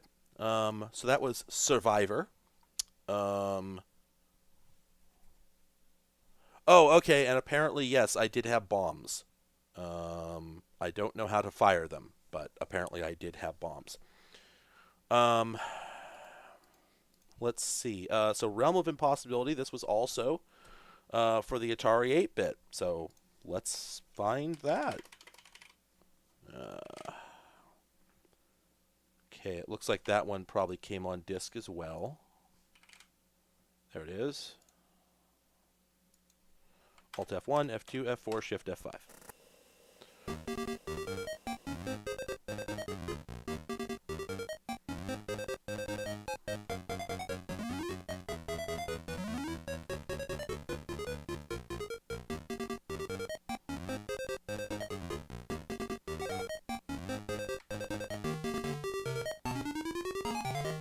Whoa, the 13 dungeons of Wistrict the Evil. Wait, are there locked levels that I have to unlock? Yeah, I picked some of them. Hey, he's waving. Oh my gosh, look at the way he walks. Open up and up. Hey, up and up and up and up. Hey. I love this guy. Okay, so I have to pick a spell to cast. Whoa. Did I just take a shit?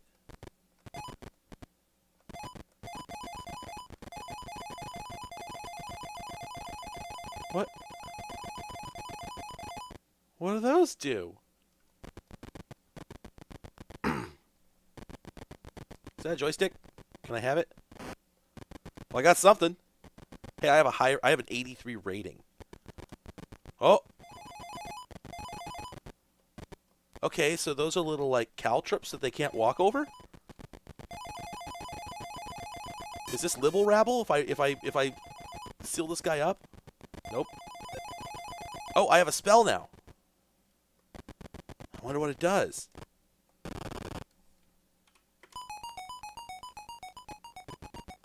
Okay, my current spell is set to confuse.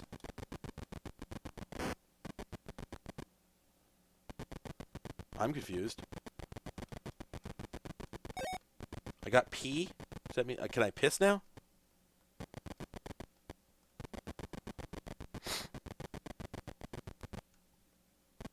There's like very few bros, like not that many. Also, a thing I like, this is an isometric game, and when you press up, you move along the projected angle. That's cute. I like that. Whoa! So I don't know why I'm picking up all these little joysticks, but oh, I have a P spell and an F spell. The walk cycle is so good. Oh, a key! Hey, I don't know much, but I do know that I want a key. You know what? I don't think my graphics are scaled correctly. Do you notice how the ladder there? Yeah, you know what? My window is not set to the right size. Hang on. How do I fix that? Oh, that's weird. It seems to be proportionally scaling. One moment. Filter mode. Point. Stretch mode. Fixed multiples. There we go. Oh my gosh. It's been messed up this whole time. Now, can I fit that so that it fills the whole window? Oh, that's so much better. There. Wow. Okay. Feeling much better now. Hey, was my guy always yellow? I think so. Let's cast a spell.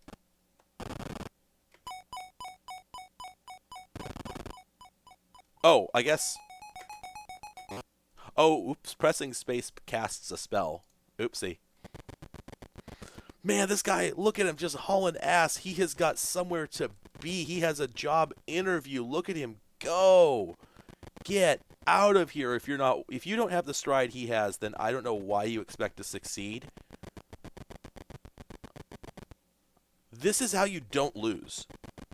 Art of the deal is this guy's walk animation. Oh, I did in fact freeze him. Nice. Just getting it done. Oh, I won! Hey, this game's good! This game's good! Wow! Wow!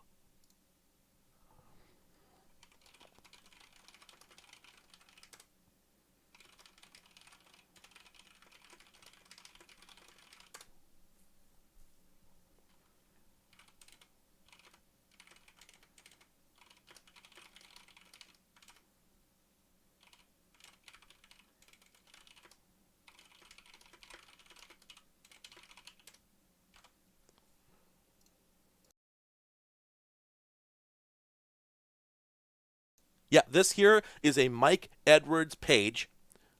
We stand a legend. Also, dudes rock. Give me just a moment.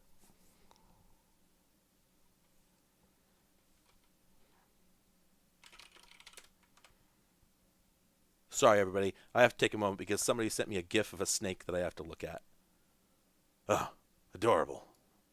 Outstanding.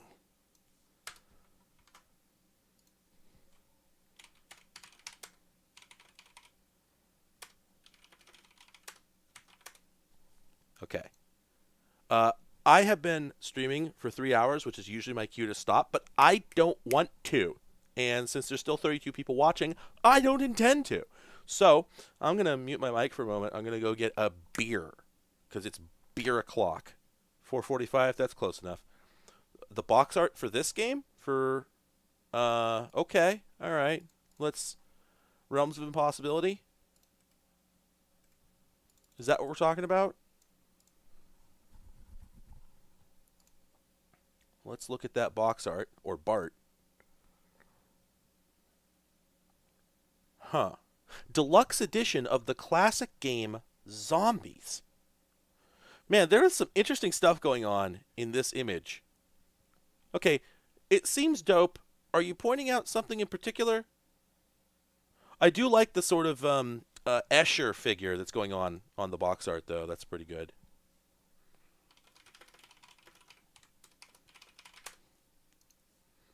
Anyway, what am I doing? I was just about to say Zombies. I need to load Zombies before I forget. Although I kind of want to play more of this game. This game is pretty good. Okay, I don't have Zombies on cassette. It must be on. There it is. Oh, interesting. That one had to be cracked. Alt F1, F2, Shift F5. Oh, wow. This is a pretty late... Oh, no, I'm sorry. This was cracked in 87. I think this was made quite a bit earlier. Well, that's interesting. We're getting raster loading bars on a disc game.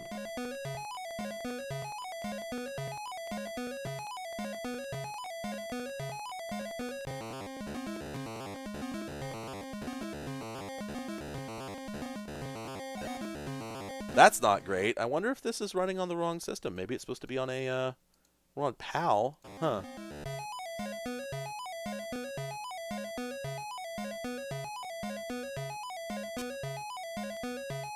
Wow, there's some weird stuff going on here. Alt F1, F2, F4, Shift F5.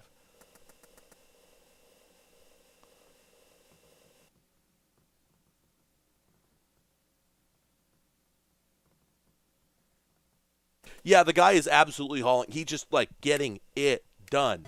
I'm just going to hit start here. Yeah, okay, this is the same thing. In fact, yeah, I think this is the same, the Abyss. This is the same level I just played. But yeah, there's definitely some bugs going on with the emulation. Wow. Yeah, this isn't running correctly at all. However, look at those snakes! Look at those snakes!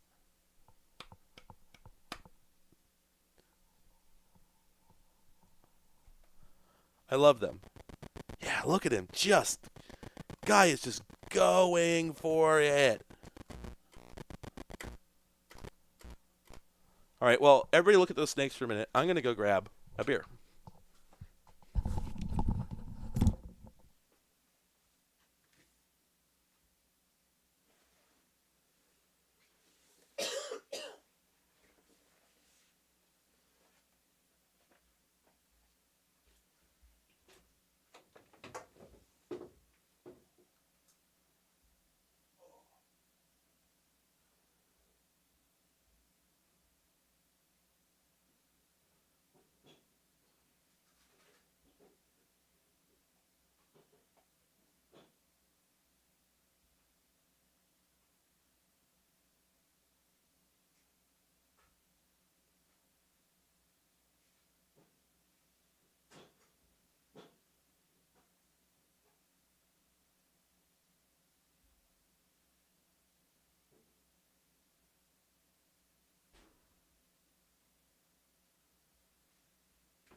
Okay.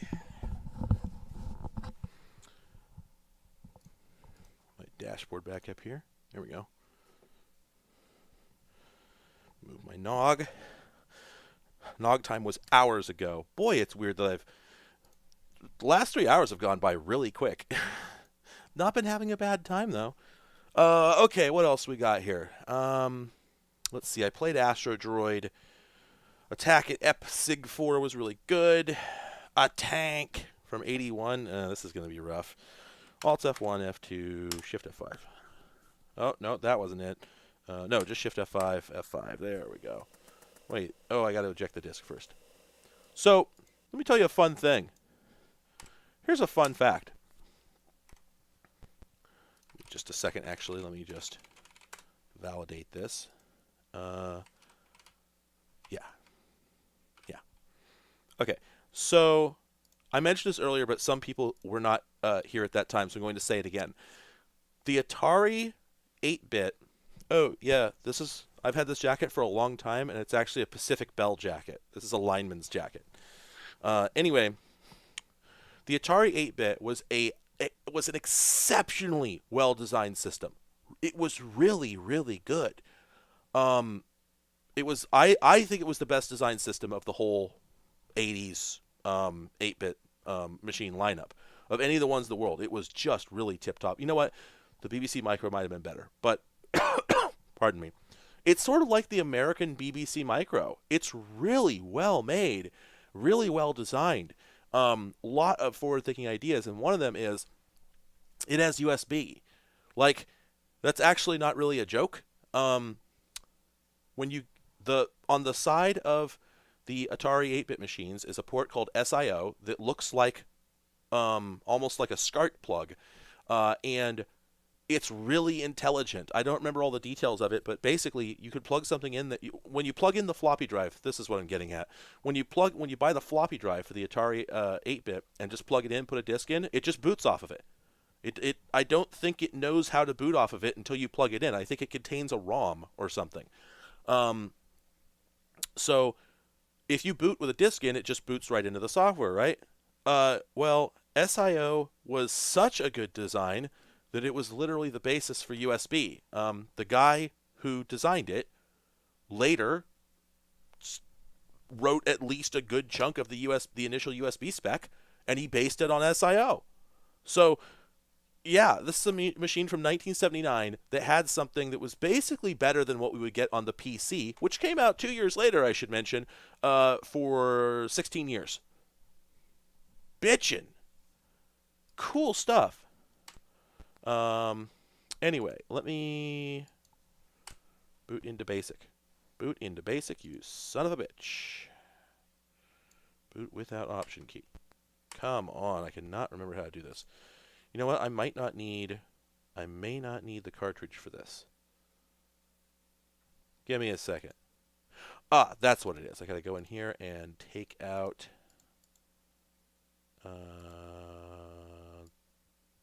that guy. I think is what I do. There we go. I think this is a basic game. Oh. Oh. Oh.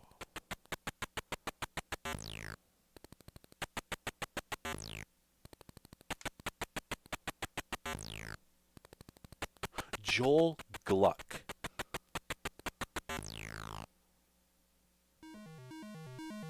Whoa.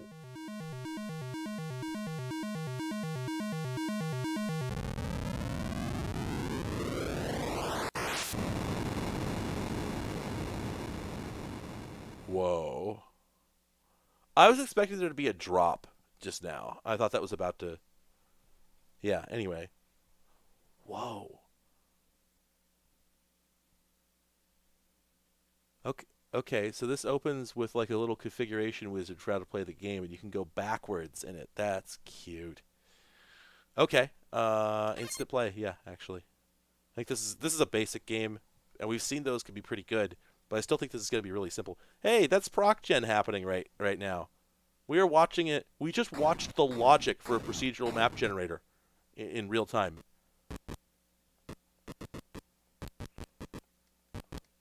Okay, so yeah, this is a...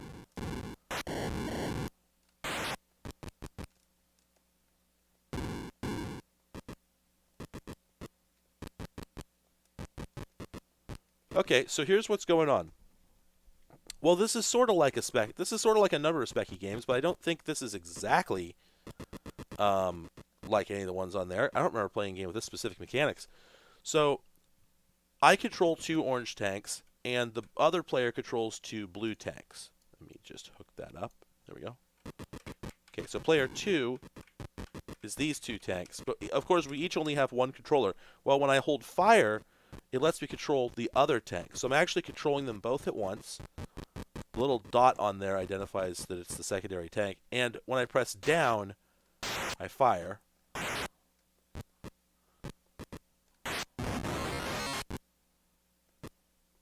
Pretty cool sound.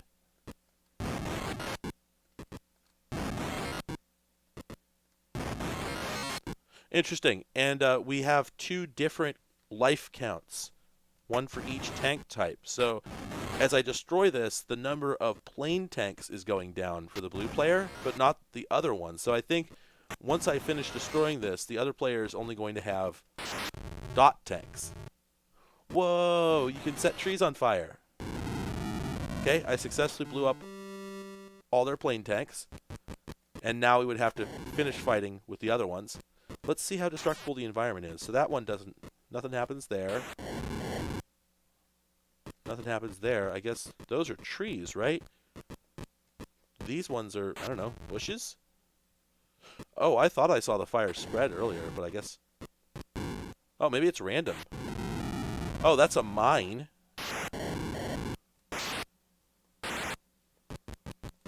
Huh. Do I have to fire at an angle for it to catch fire? Nah, it's just random. Portals? Portals. Now I'm thinking with portals. Can I push these rocks around? No. Damn, I had such hope. I also like the trapped tree up there because the proc gen algorithm is not perfect. Oh, there we go. Yeah, so if you manage to start a fire, it'll actually spread. But it's random.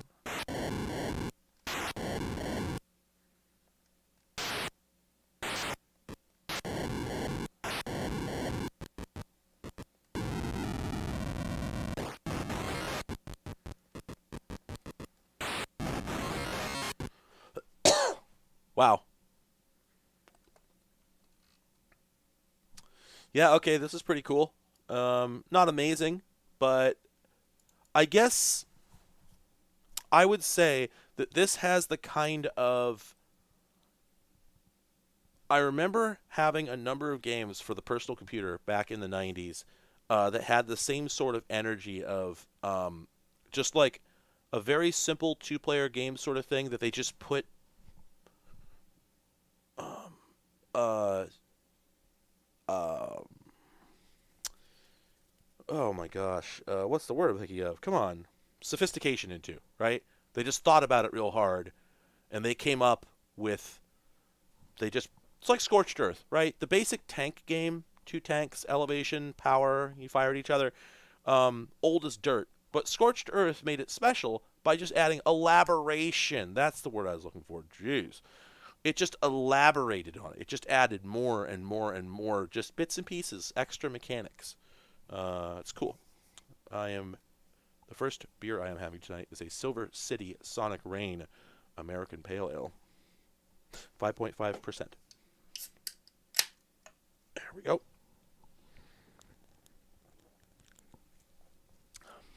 Oh, that's crisp.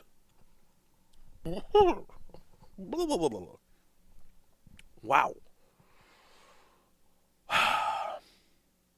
Well, this sucks because now, as I go through this collection of games, I have to load the basic ones because it turns out they're good. Or a number of them are, anyway. But this next one is not one of those. Alt F1, F2, F4, Shift F5. Oh. Oh, you know what this is? Okay, so this is interesting because this is a paddle game, and I don't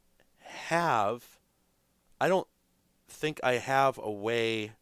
Yeah, so this is a paddle game, and the emulator does not have a mode, as far as I can tell, to simulate a paddle with a joystick that has digital inputs. So because this stick shows up to the computer as an analog stick, but just one that only has buttons to control it, I can't paddle with this. But it looks like the emulator does have mouse input. But interestingly, it also has an arrow key to paddle input. So I'm going to try that. Oh yeah, sure enough. That's weird. So it'll convert absolute input to... It'll convert absolute input from the keyboard into virtual, paddle input. And of course it'll do the actual absolute input from the mouse, but it won't do this for joystick. That's a bit of a bummer. Wow. Okay. I get this game implicitly. That's kind of fascinating. I thought the mouse would work, but it didn't. Hold on a minute. Port 1. What the heck? I converted mouse to paddle A. Why didn't that work? Huh. Well, that's a bummer. I guess I gotta play with the arrow keys.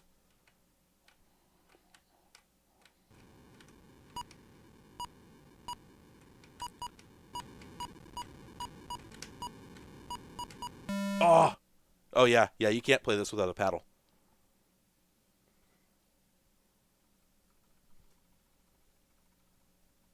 Oh, did that switch to player 2? Is that what happened? Oh, okay. You're right. That's exactly what happened. Let's try this again. Yeah, so I guess there's no... Oops. There's no single player mode, I guess. Okay, now I'm mousing.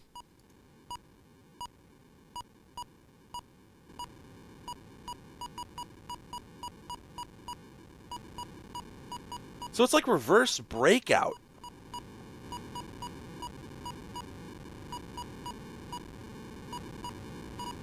And as you play, the rocks get smaller and smaller, and your paddle gets shorter and smaller and harder to use.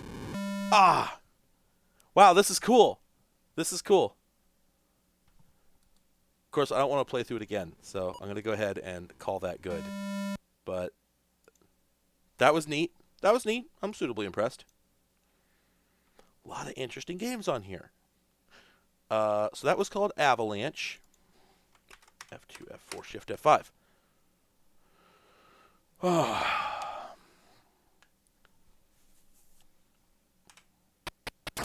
Whoa. Wait, is that how the game begins, or did I screw up? I guess that's how the game begins. Okay, so this is interesting because this seems to have like NTSC artifact color going on. But I don't know why. I don't know why it would have that. And I don't have NTSC artifacts that... Whoa! Look at that snake. He is just going. He's just going. Okay, so I can press a button to open a box. Did I get anything out of the box? Prof. von Forster. Okay.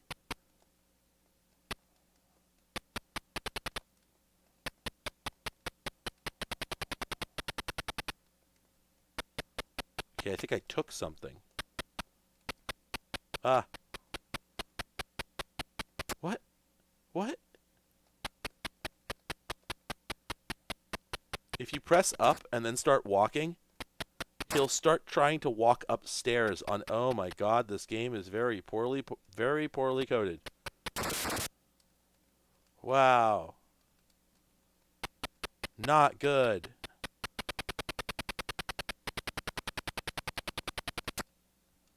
You could like trip on flat ground if you put him in walk upstairs mode. Man, this is rough.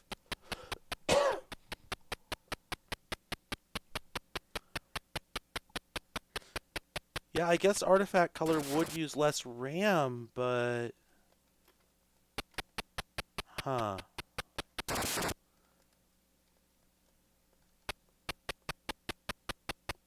I'm wondering if the only reason... Oh no, the areas are persistent.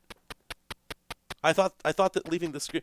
Wait, I can jump. I've been trying to figure out how to jump. You have to be moving, and then you just press fire, and he jumps.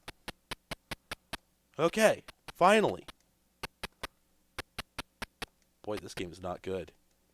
Okay, empty. Is that a bomb? It said look out. That was a bomb. Wow. This is bad. This isn't a good game. This is the other thing. Bad. That's it. Wow. Wow, what's difficulty 8 look like? Oh, it's proc gen. This is a completely different level.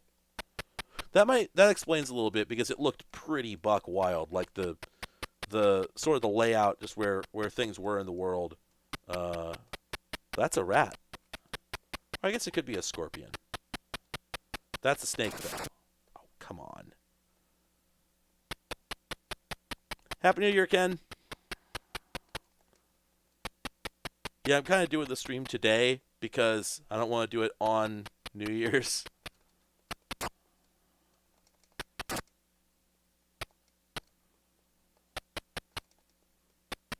I mean, not that I wouldn't do a New Year's stream, but I actually should, like, for once, do something that's personal time. It's really hard to, is the thing. Like, I've always had workaholic tendencies, but also just, like, I've been having a really bad few weeks. And, so I genuinely...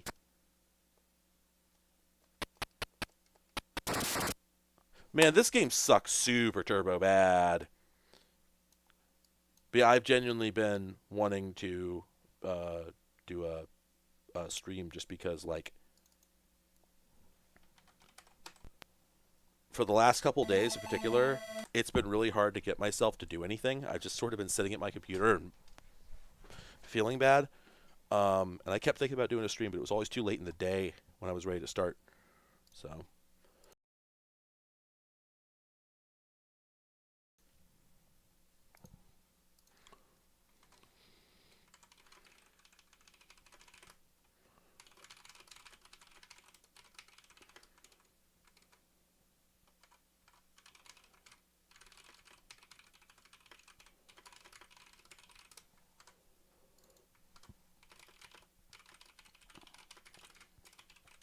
Give me a sec. Oh, I'm feeling bad for a tremendous number of reasons I don't want to get into. Trust me. I don't want to. Oh my god. There was actually a bug on the camera. Get out of here.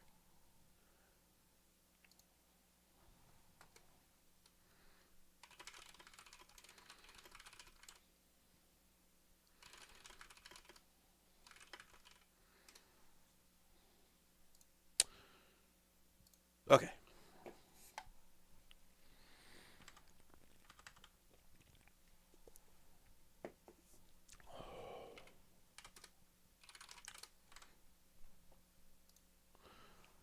You know, I wonder if this is the same Cosby that I think was producing terrible shovelware for the PC all the way up in the 90s. I think it probably was.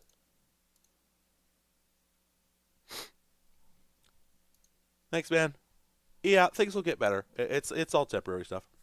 Oh, Eric, I am sipping on a Silver City Sonic Rain APA. Shoutouts. I'm drinking a Ryobi, actually. That's what's going on. Just look at it. I think this is an 18 volt. Anyway, Aztec Challenge. This is gonna suck.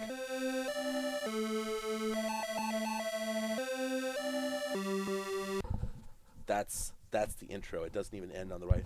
Oh, you know what? I played this actually. It's an infinite runner, and I think it's the earliest one I've ever played. That's not how you do it.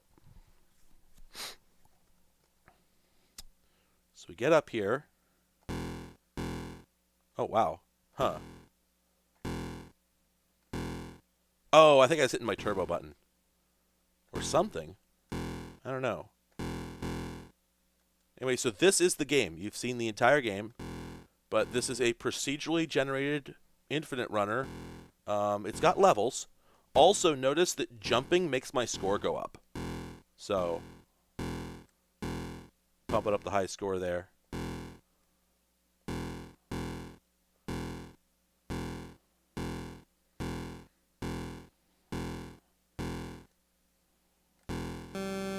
Oops.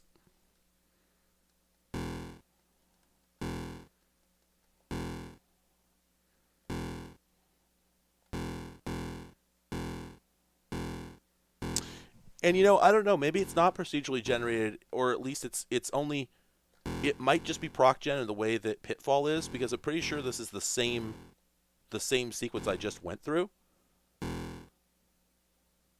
But who knows? Maybe it's just not procedurally generated. Hey, Ben. Happy New Year's. Yeah, here we go. So this is columns. And the idea here is now you have to jump early on every one. Oops. And I think that's the end of the run. Oh, nope. Oops. That's the end of the run. So yeah, that's oh wait. Can I pick up from here? Nope. Okay.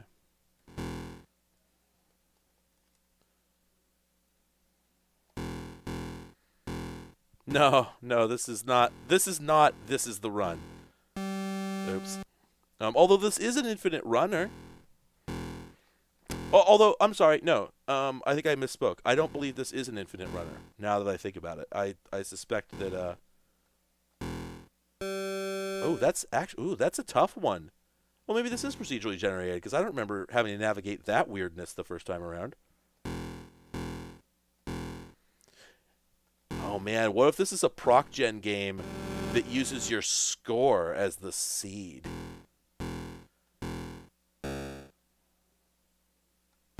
Wait a minute. Oh, whoa. Oh, hey, oh, shit. Whoa, wait a minute. I just discovered. Oh, you can either play or. Oh, shoot. There is a continue. Okay. I just discovered that you can high jump. I didn't know that. This is, in no uncertain terms, a game changer. Yep, it's definitely proc gen. So I would say this seems like a pretty fun game for its era, etc. I mean, infinite runners were super popular time wasters when they came out, in the like mid 2000s or late 2000s or whatever. Of course you should. Why would you not upload that? Good lord.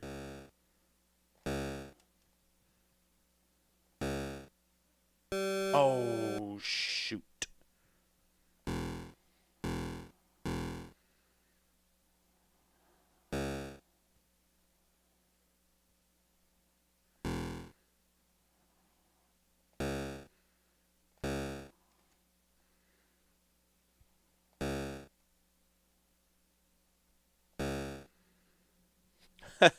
Looking forward to it, Enter.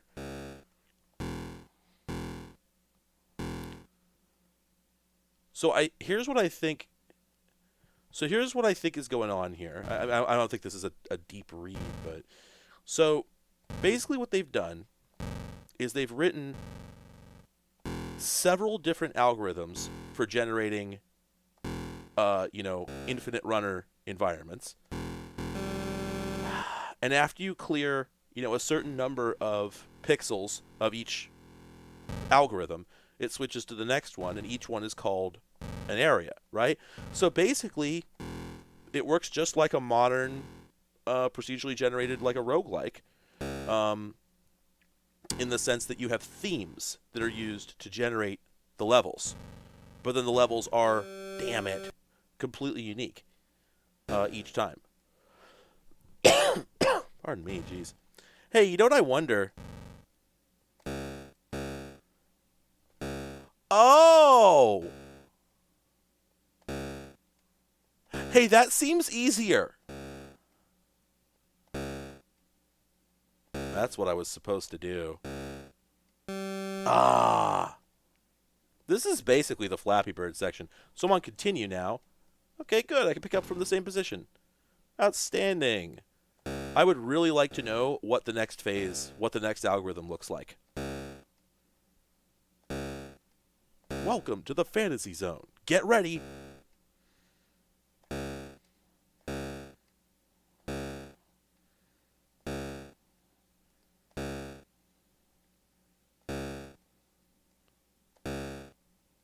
Ooh. Oh, man. High score.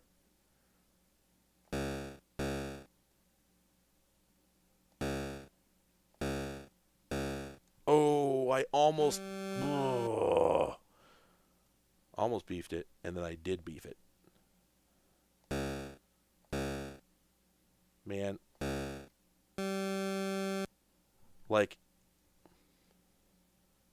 almost want to go pull up, like, YouTube X68000 Space Harrier soundtrack. Press play. This is the run, folks. This is the infinite run.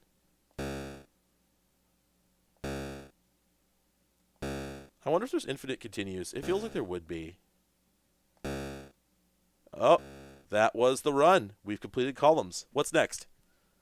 The ground end columns. The dude and catastrophe. Oh, this is kind of weird. Oh, they're just sort of smashed up on top of each other. They ran both algorithms at once. I kind of don't like that.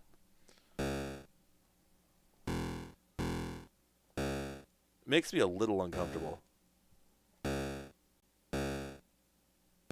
Oh, man, I was so close to not screwing that up, but then I did screw that up.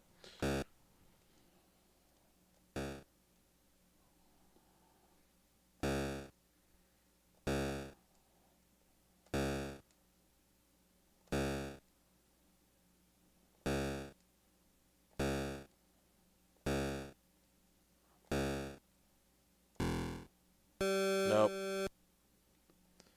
That's not it, bud.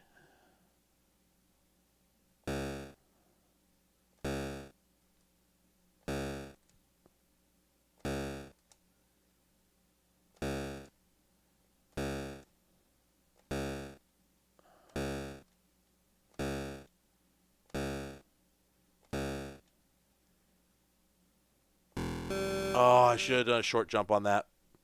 I knew it. I knew it as I was going into it.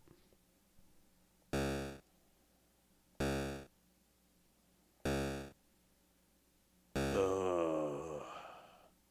I want very badly to see what the next algorithm looks like, because if it's just like ground and platforms and ground, then I'm gonna punch out of this. Okay, there we go. All right, got that one.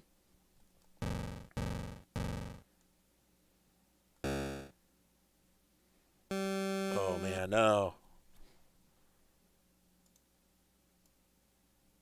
Oh yeah, good luck beefing. Huh. Not sure what to do here. Okay, so I just did continue, but is that going to take me back to the beginning? Yeah, so I did a save state, and I'm going to load it. Pardon me. This looks really hard.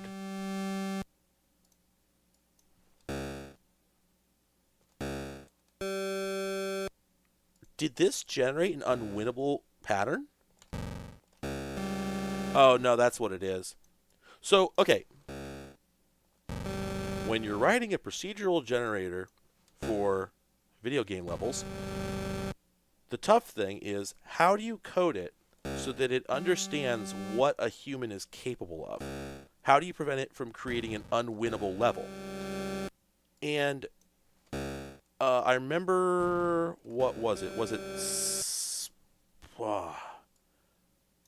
Spelunky? Where I watched like a whole presentation from the developer explaining exactly how they did this. Like, I think they had sort of a well-known, it was a Twitter thread or a page or a video or something, where they explained how they wrote a procedural generator that made sure the player could actually complete the level.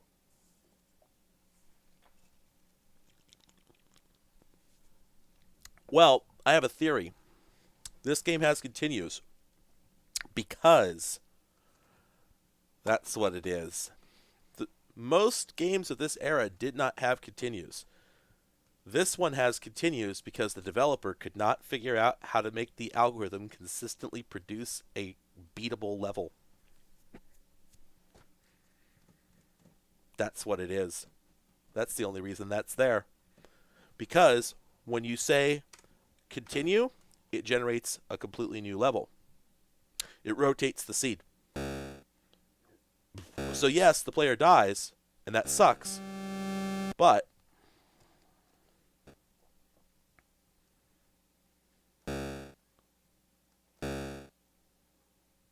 this solves the problem. Damn it.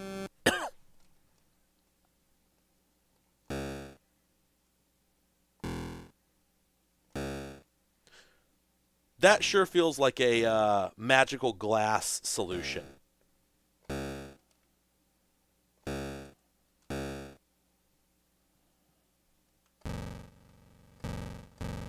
Ah, damn it.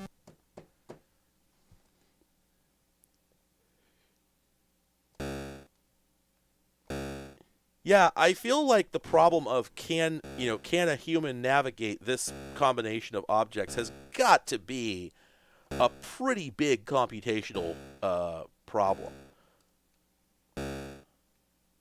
I mean, unless of course, yeah, you take shortcuts. Somebody said just make a bunch of things that make sense and then combine them.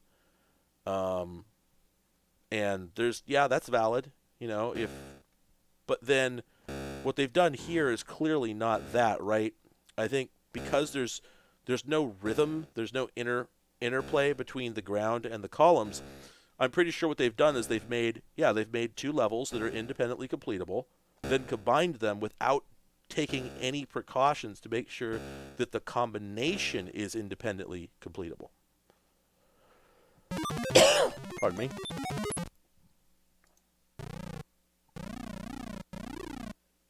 Wait a minute. Wait. What's going on?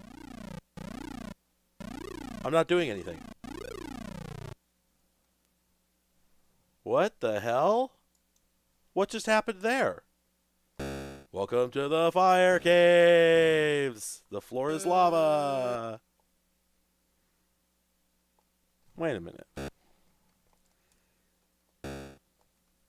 Oh, right, I forgot. Yeah, this game has instant replay. Remember, you only need to store, maybe, what would it be? I guess it could be maybe 200 bytes of data to store a replay, and then you just, like a Doom demo, you just re-simulate it from there. Whoa. The sound chip got stuck. This, by the way, I should mention, very hard. Yep. The Atari could be... That's the thing. The Atari, unlike virtually every other console, it was extremely common... Or not console, but home computer. It was extremely common for the Atari to have RAM expansions. I want to say it shipped with 16, which is massive. Let me see. Sorry, 8. So it shipped with 8, but it could be readily upgraded to 48, ostensibly.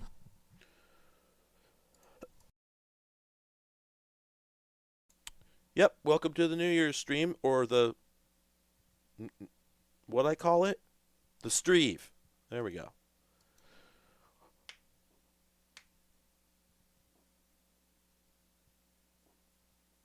Give me a second.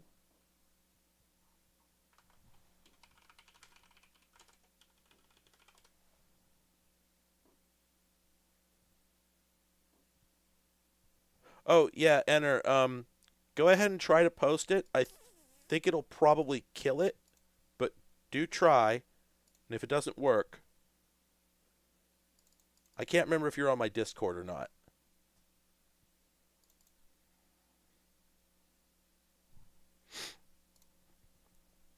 I'm going to open another game.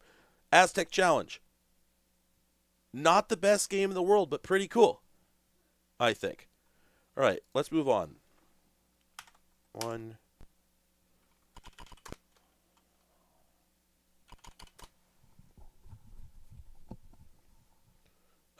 No, I'm afraid not. That link did not appear.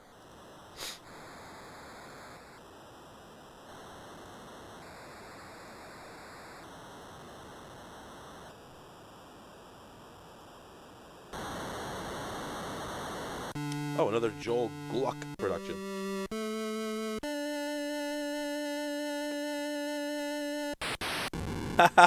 Good thinking, Enter.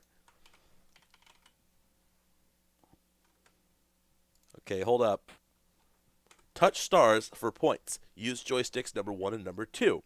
Press C for manual celestial event. Press escape for manual ending. This game terrifies me. Um,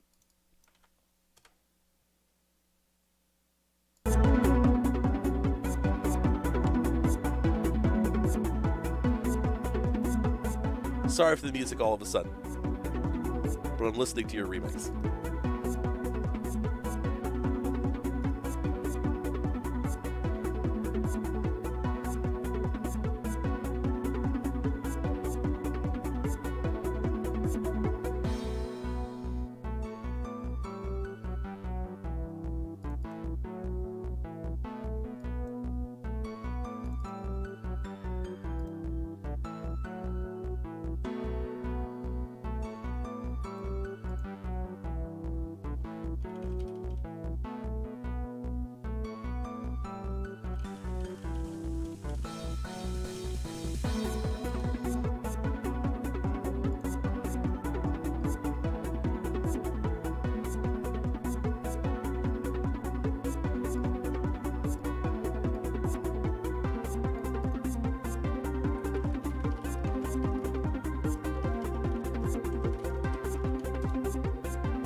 No. Tower of Babel actually gets referenced all throughout the 16-bit era of Japanese games.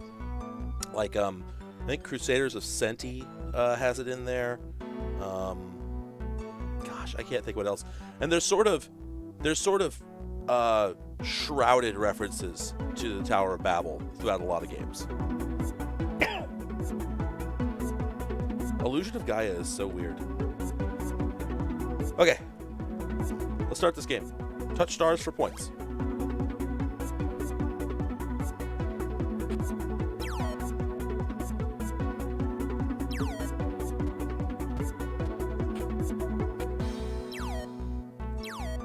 Oh, wow. Okay, so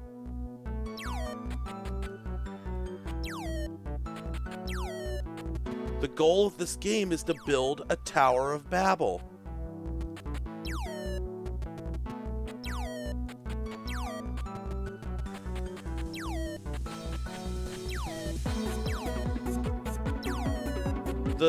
I don't quite understand the logic behind what is and isn't permitted.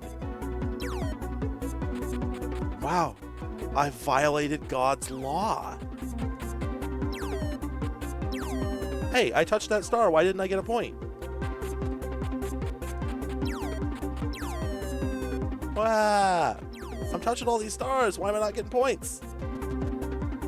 So it's a two-player game, and you both have to attempt to violate the word of God simultaneously in competition. That feels in keeping. Okay, so that's what it is. The trick is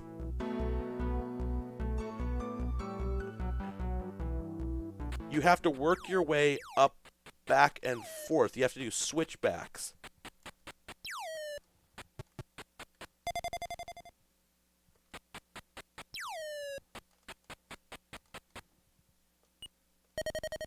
Okay, when you land on top of a star, you have to press down in order to actually interact with it.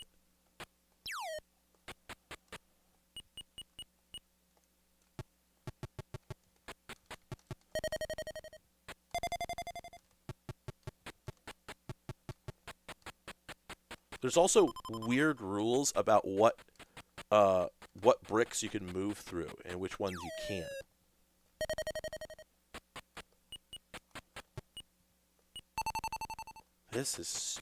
The physics of this are strange, and I would describe them as very analog. You just sort of figure it out intuitively. You know, I don't think you can explain how this works. I won, and now we'll be punished. Wow. Man. Yeah. Oh, look, we're being punished for our hubris.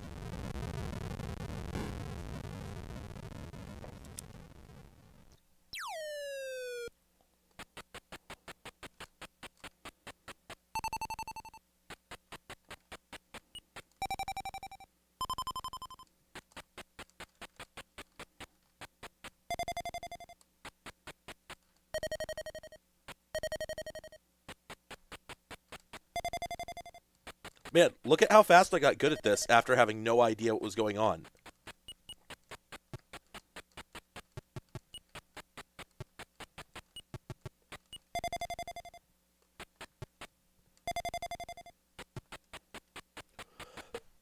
Pardon me.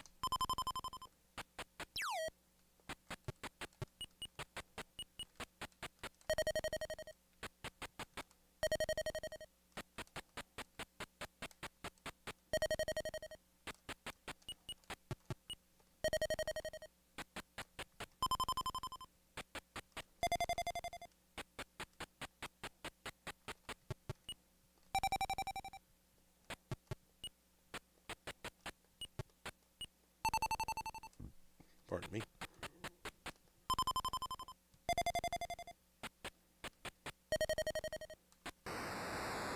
Here it comes again.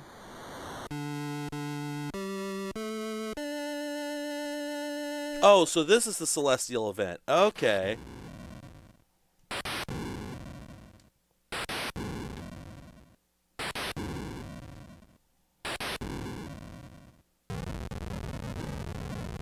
Oh, so did the lightning? I think the lightning carved holes through my constructions. And men shall want for death, shall seek for death, but it shall flee from them.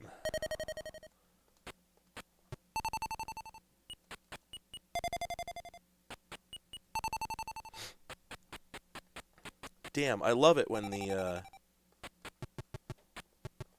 I love it when the 11th angel's horn begins to sound. A real gamer moment.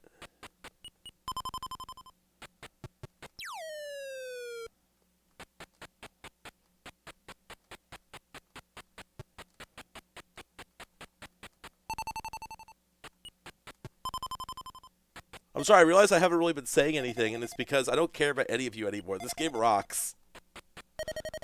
This is just a really simple sort of, like, mechanical puzzle that's all motion-based. And it's interesting. So you can't move into dirt or bricks or whatever you want to call it. You can't move into an occupied square. But somehow you just never seem to get trapped.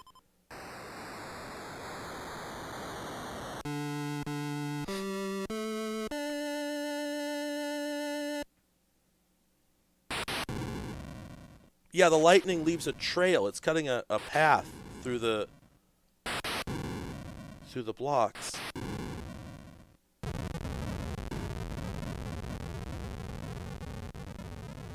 Cal, the terrible thing is I think you would do it. I believe you. Oh, you know what? There. I'm trapped. Finally. Wow, that was easy.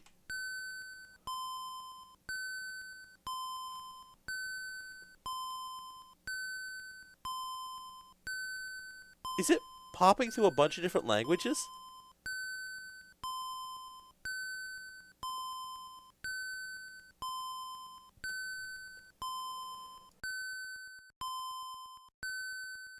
Well, given that I was ultimately buried under my opponent's tower, I would say that, in fact, Oh, of course, multiple languages. Duh, what am I saying? Good lord. Ugh, get it together.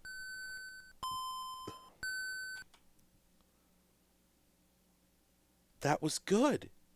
That was fun. And that was a basic game.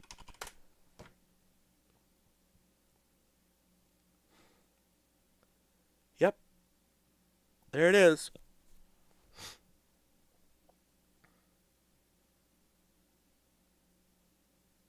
Wow.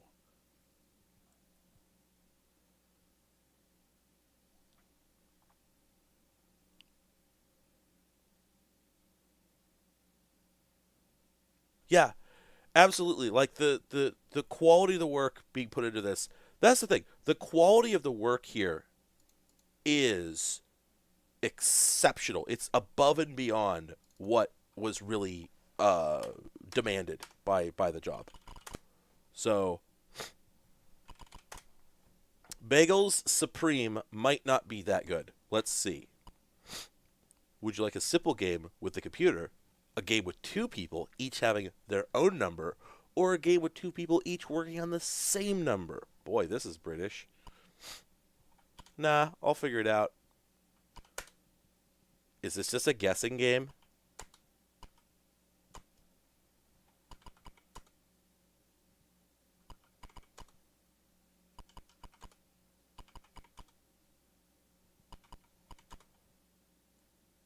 Pico.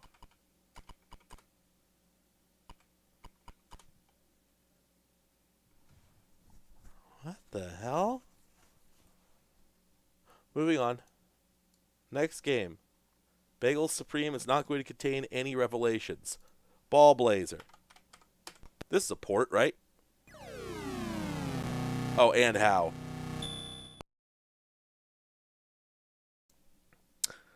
Cal, I'm giving you 3 points for Tower of Bagel.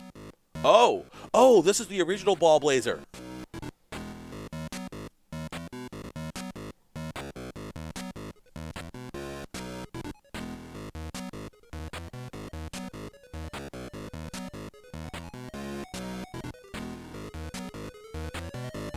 Are we jamming?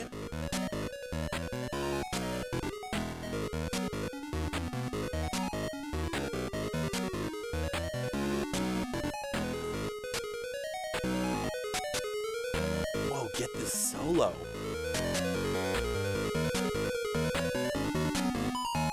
Yeah.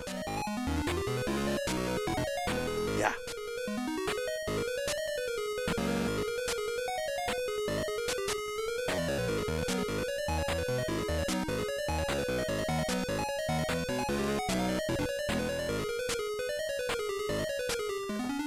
This is great!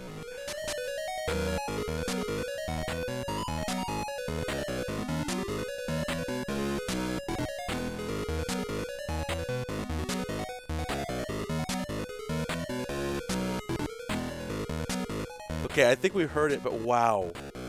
Wow. That's great stuff.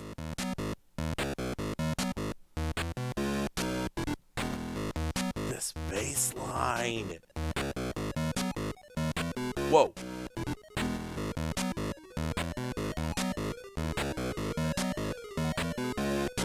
You hear that?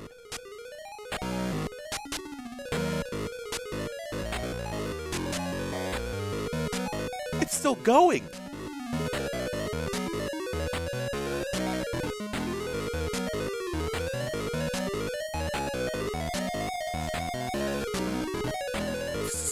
Great. This free jazz shit.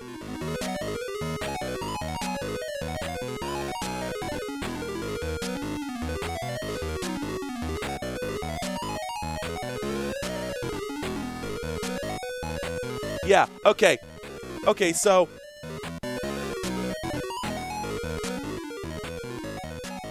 the music for this was composed by Russell Lieblich, and I don't know if he did much that.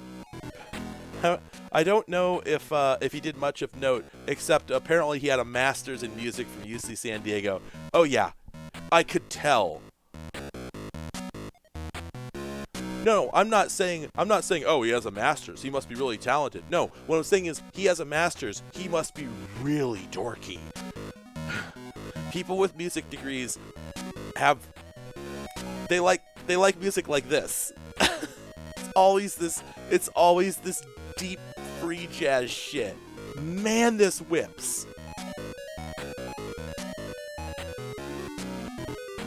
Oh. Yep. You know what? This is, I just checked the wiki article. This is procedurally generated. Oh, man. Yeah, so there's a description on Wikipedia of how it works. This theme song is called Song of the Grid. Algorithmically generated. assembled from a predefined set of 32 8-note melody fragments put together randomly by an algorithm that chooses how fast to play the riff, how loud to play it, when to omit or elide notes, when to insert a rhythmic break. And it'll just do this forever.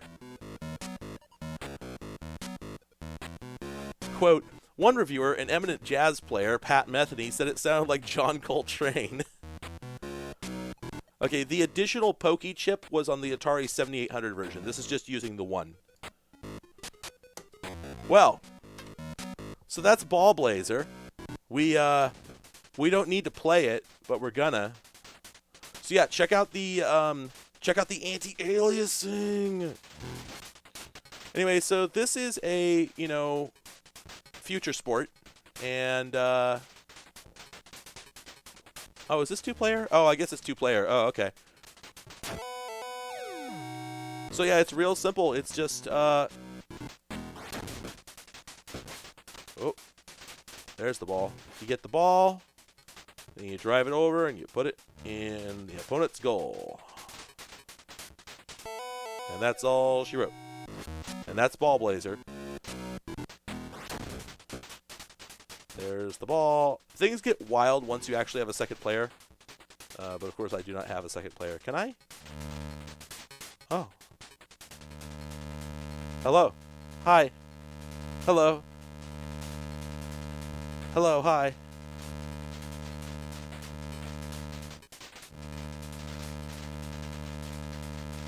I'm gonna put you in the goal. Whoa!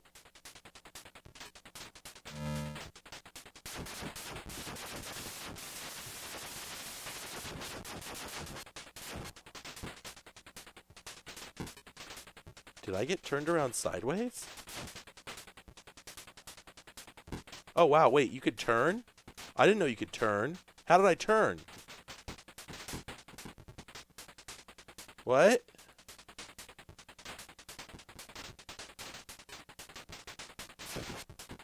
Wow, apparently if you just run into the other player hard enough, you'll turn. Well, anyway, yeah, that's it. That's Ball Blazer. Most of the game is the theme music, but that was worth it. Holy crap. Oh boy! Very excited for this.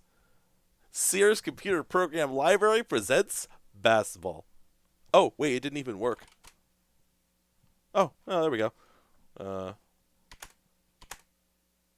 Oh gosh, this is totally an adaptation of the one that I was playing. Or sorry, not an adaptation. This is an earlier version of the one I was playing earlier. And boy, does it suck. Pardon me. Boy, is this even arrow keys to joystick, gamepad to joystick? Yeah, I can't even. How do I even play this? Don't know, don't care. Possible. Yeah, this is even worse than the baseball I played earlier. Zing. Hello. Alt F1, F2, F4, Shift F5.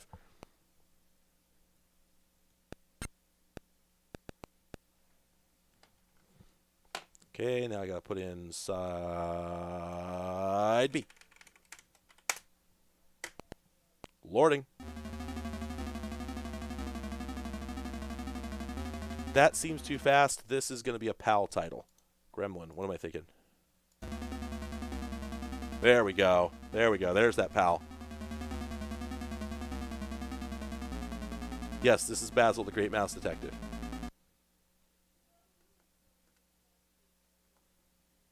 Well, there he is. And boy, is this ever a British video game. Everything hurts you.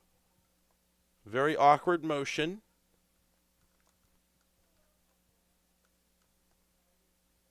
No idea what I'm supposed to do. No music. Oh, I think you can... I've played this on like 3 other platforms. I think... There we go. You crawl in the mail slot. Get hurt because there's no way to avoid it. Okay, that's got to be in. There we go. So a thing I'm noticing. Oh, I got some cheese. Oh, it healed me. Nice. So a thing I'm noticing about the Atari that's interesting. Oh, I thought I had an inventory, but Oh, okay. If you pick up health items, you just use them immediately. Anyway, the thing I'm noticing about the Atari is in cases where developers realize that a game just cannot be played with only one button, they resort to using the keyboard instead of just hamstringing the game and making it bad and unplayable and not fun by having it depend entirely on just a single joystick button. So it's not a great solution when, well, I should say, it's not the right solution. The right solution was that Atari should have made their product better and not put a single button on it for the sake of backwards compatibility with the worst controller in history. But I'm glad that they don't just go, well, lowest common denominator, just use the one button. This is much better than the alternative. Oh, you know what, though? Wait a minute.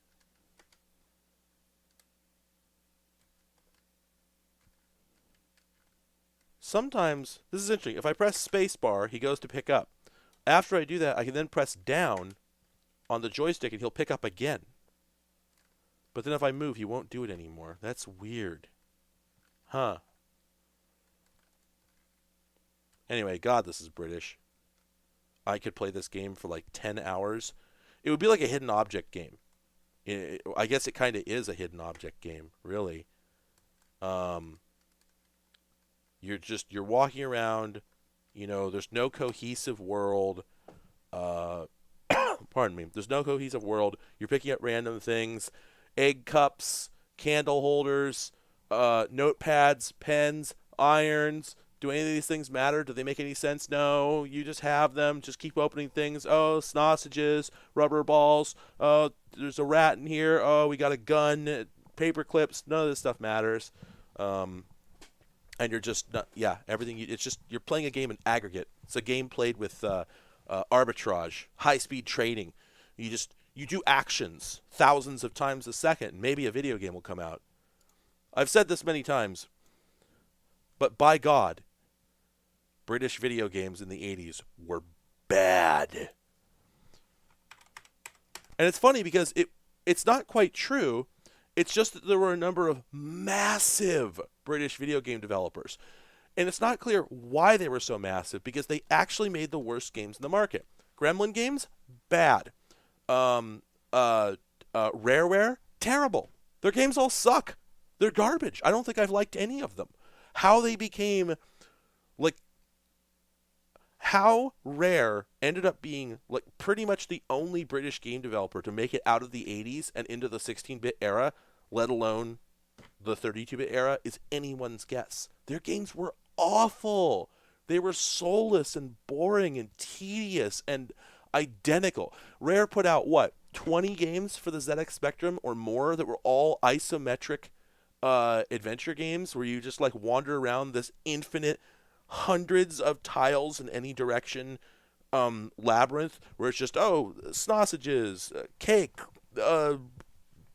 I picked up an iron, a hammer. None of these things matter. Nothing makes sense. And the bouncing balls kill you. Everything kills you. Everything that moves kills you. The ground kills you. Everything kills you. You have 3 lives, and I hope you have no real life because you are going to die 3,000 times before you make it past the 6th room.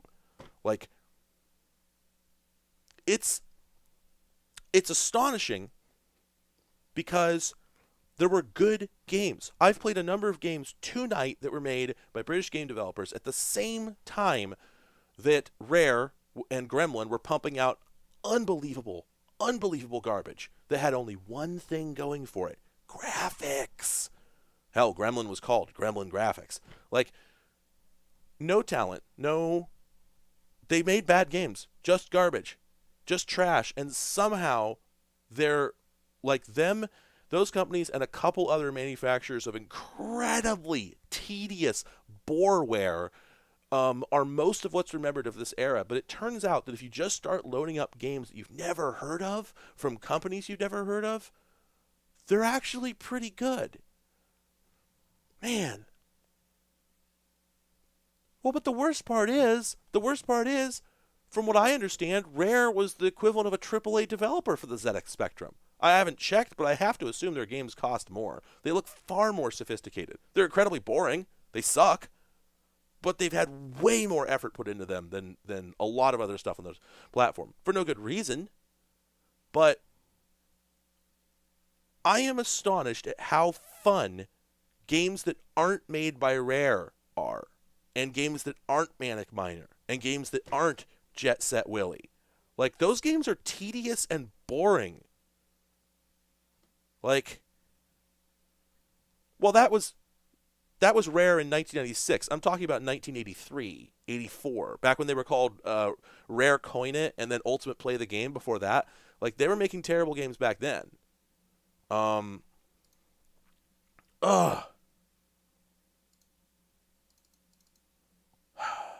Give me a second. I got to recover from how angry I am at... I have to recover from how angry I am at 5 British game developers giving a bad name to the entire industry. So mad about this.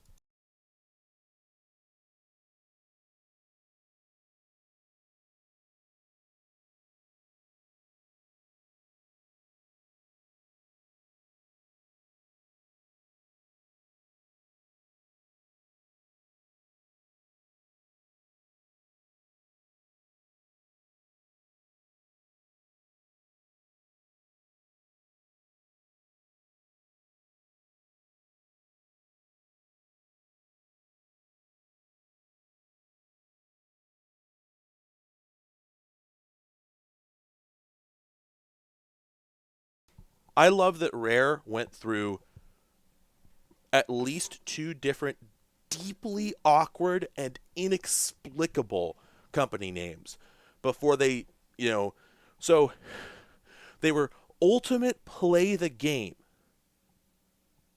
Why? Why would you say it like that? Why not Ultimate Games or Ultimate Play or 1,000? Like, why would you use those words in that combination?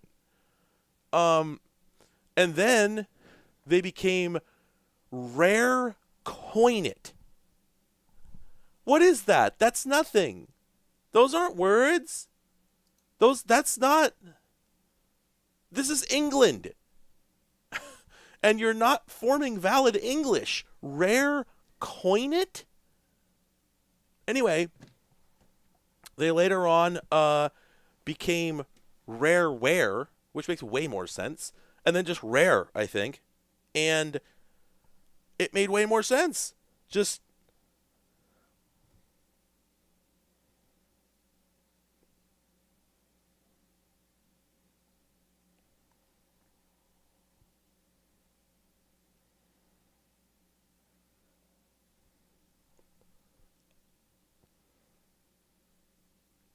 And again, I would not go pulverize a ZX Spectrum because I like the games weren't equally bad. There were games that were fun on the ZX Spectrum. What I don't understand is why everyone seems to remember the ones that were terrible.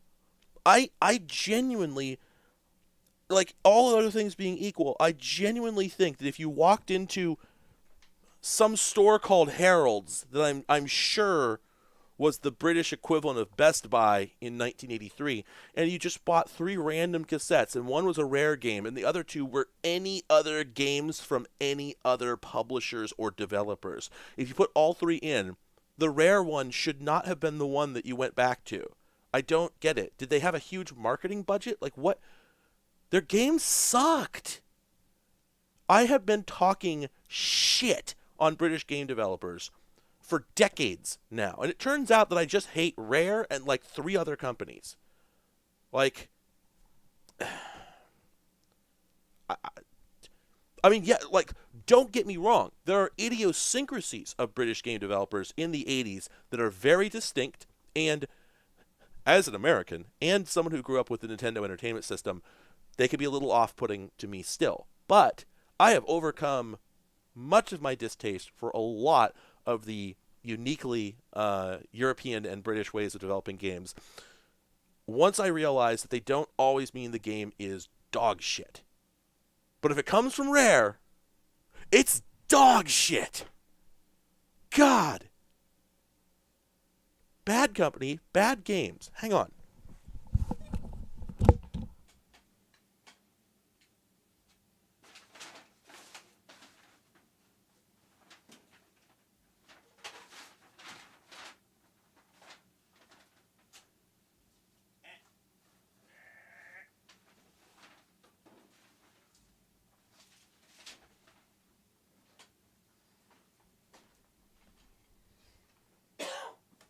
Oh yeah. Let's not split hairs here. Let's absolutely cut to the chase. The gaming mags, their reviewers were dumbasses, or they were shills. I don't know which, but I I will not apologize for believing very firmly that I have a solid understanding at this point of what the gaming experience was like back then. I have played enough games in a vacuum, not being the angry video game nerd, not going, this game sucks so much, I wish I was drinking bleach and eating steel wool right now. In fact, I'm going to go do that. And then I do like a 4-minute skit in the kitchen where I pretend to drink bleach, and it's poorly chroma keyed. I'm not doing that, okay? I've been playing through these games sincerely for months and months. I think I have a pretty good idea of what a lot of the more and less well-known stuff was like. And I've gone and read game reviews for a number of these and thought, you people are liars. You either didn't play the game or you just wanted to get paid and not make any trouble. Because a lot of those game reviews are bullshit. They could not have been talking about the same game.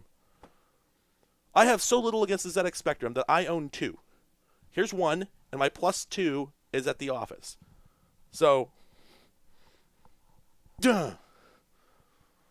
I so much didn't smash my ZX Spectrum into pieces that I went and got it so I could pet it and tell it that it's trying its best, and I will not let those mean men at Rare touch it again. I'm sorry, Ultimate Play the Game. You don't know who Rare is. It's okay. It's okay.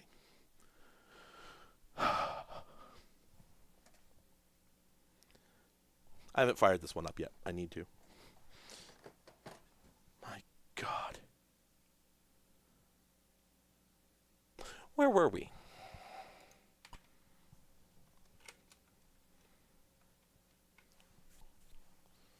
Oh, is this another tank game? Oh, whoa.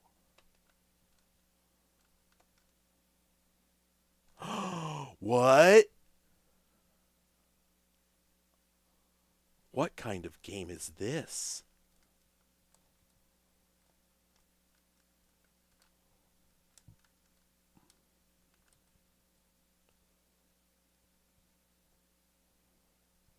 Hey, Casey.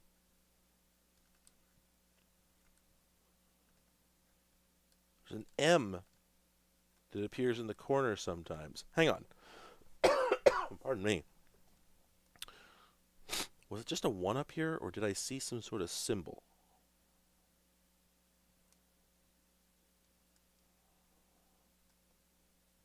Or is that just the combination of the 2 zeros? Okay, shoot. Really? How does this work? There must be... I'm missing something. Let's restart. Okay, this is Battalion Commander. I'm pretty sure this is a turn-based strategy.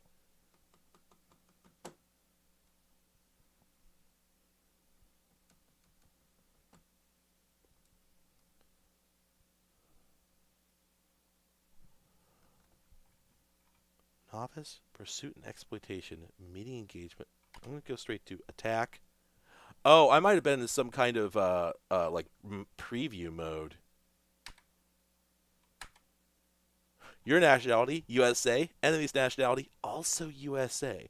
Number of terrain map, 10. Relative strength, 1. Okay. Video games. Oh, okay, there we go. Yep, I was in some sort of preview mode. So, what is the deal here? Oh, there we go. Wow. Yeah, it sure is. It's a strategic simulation. Oh, we got some boys. The boys are back in town. So we press, that goes up.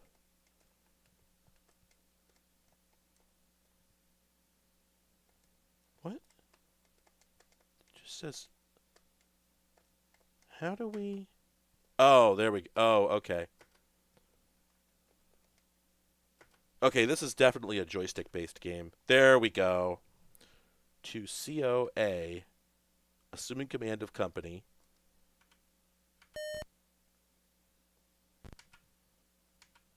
Yeah, okay. Wow. Go to cursor position. Oh, okay. All right, yep, this is a strategic simulation. All right, we probably got the gist of it. Oh, wait. There's some fighting going on somewhere. Where would it be? Oh, there's the enemy.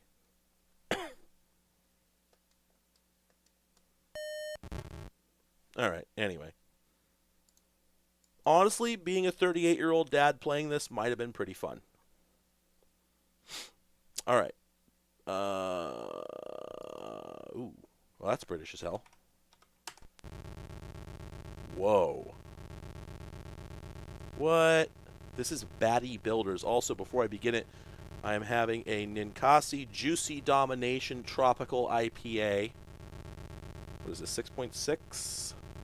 6.3. IBU 40.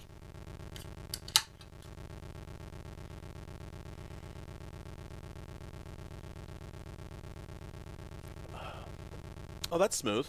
That's pretty dang smooth. Oh, I see. That's a flat. That's a game over text that's bouncing around. You know what? Let me adjust a setting here because there's a feature I've had turned on that says blend frames. And if I turn that off, there we go. Now things are a little clearer. So there's apparently a number of games. It looks like there's a number of games that use 60 hertz or 50 hertz flashing to produce transparency effects, and frame blending is meant to make that a little more visually appealing. But of course, it also means that it blurs together all the frames. So, SSI was American, right? All right. Okay, so is this a Frogger or? Well, that's not how we do it. Oh, okay, yeah, it is. Okay, okay. Whoa, okay.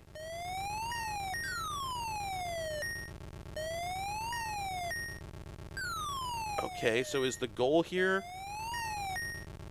Oh, I think... Alright, I'm making the assumption that I'm actually supposed to be stacking these at the levels that match their colors. And so that I've actually messed up pretty bad. Oh. It's accelerating. Ah, I didn't press the button at the right time. Ah, I didn't press the button at the right time. Oh, I can move up and down? Oh. Dang it. Is that my last life? Nope.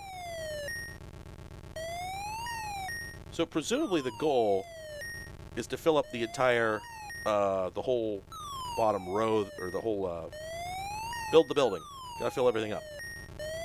So does it matter where I put stuff, or...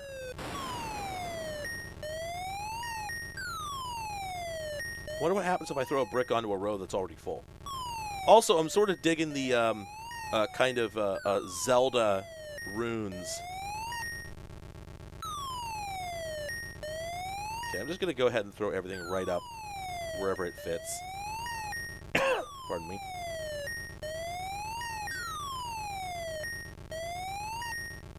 Hope you're enjoying those slide whistles.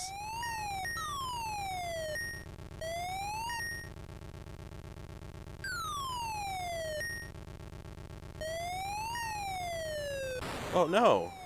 Wait, why didn't it... What? Ah.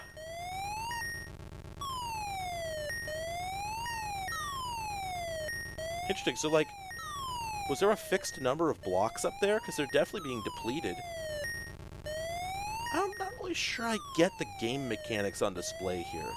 I feel like there must be more complexity to it than I'm realizing.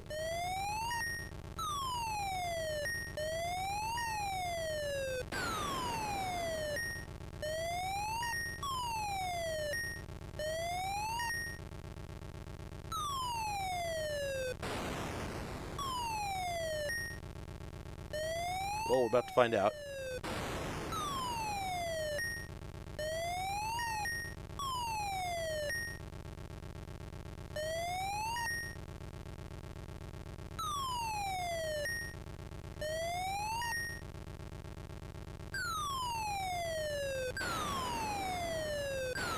Okay, so, alright, so the second level, so I guess I won notionally, and the second level makes it harder by giving you obstacles. Huh.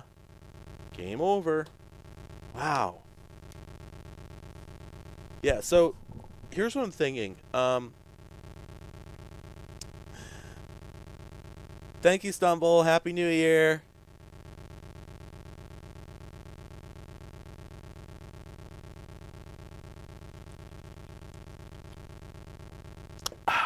So, yeah, that's a little odd. I'm guessing that I simply would have gotten a better score if I'd gotten the layers aligned to their appropriate colors. But yeah, it really looks like a C64 demo. I agree. Let me see. That seems, was that early? I think that might have been an early game. No, 83. That's not super early. Oh, here's another very British game.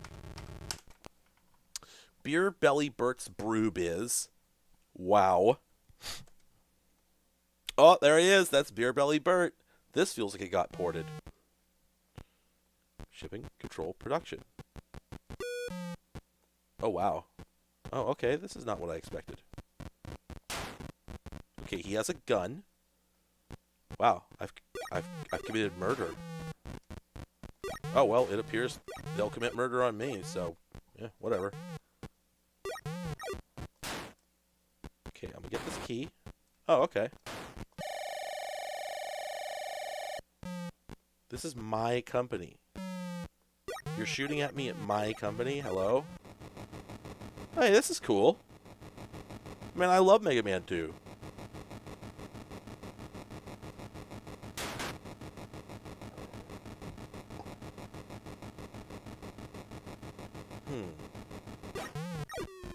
Oh. Okay, so I fell to my death and got shot on the way down. This is literally a thought experiment.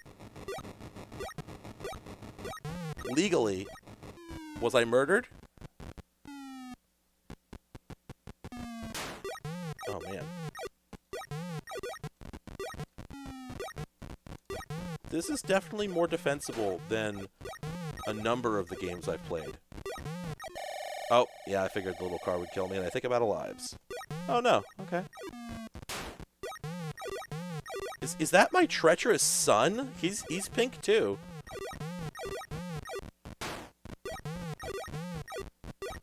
Oh, no. Oh.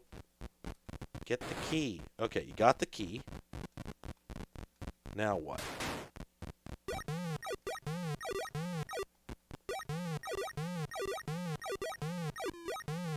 The reason I'm jumping everywhere is because look at how long it takes him to start walking. Oh, come on. Okay, alright. Oh, interesting. So the key, you pick up the key and it actually affects events on another... Oh, dang it. It actually affects the environment on another screen. Or maybe it's just that you walk onto the screen with a key. You automatically use it to unlock. Maybe. Oh, okay, the vents make you go up. Oh, but that means I can't get the key. I gotta exit to the right. Nope, can't do that. Can't exit there. Interesting. So I'll have to exit here. And then maybe if I jump... Yep, jumping works. Oops, am I gonna die from that? I think that was a death.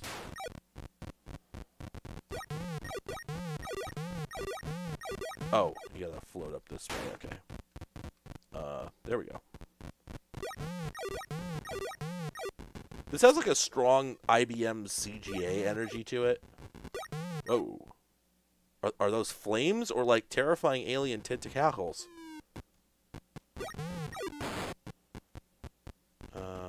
What exit did that open? I'm not sure. Oh no, come on.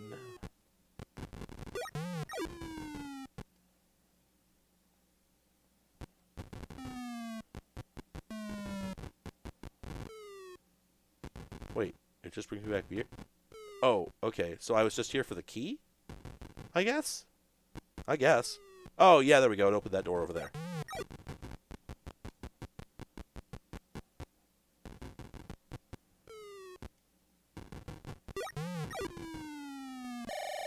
Ah. You can't fall more than like one time your own height.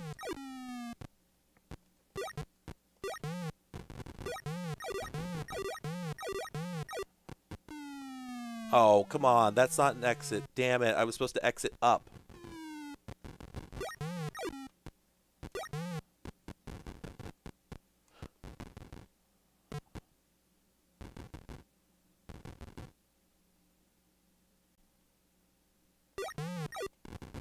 Oh. Wow. All right, that one's not good. Everyone, FYI, not good. I actually need to buy an Atari XL of some kind because my Atari 800 is cool, but it's big. Let me look this up. How much are these?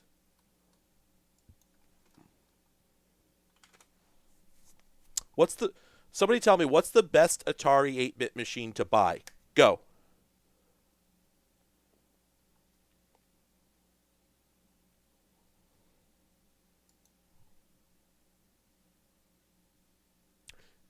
Yeah, Ultimate Play the Game is... They if they had focus grouped that to try and make the worst name they could, I genuinely don't think they could have done better unless they'd called it something like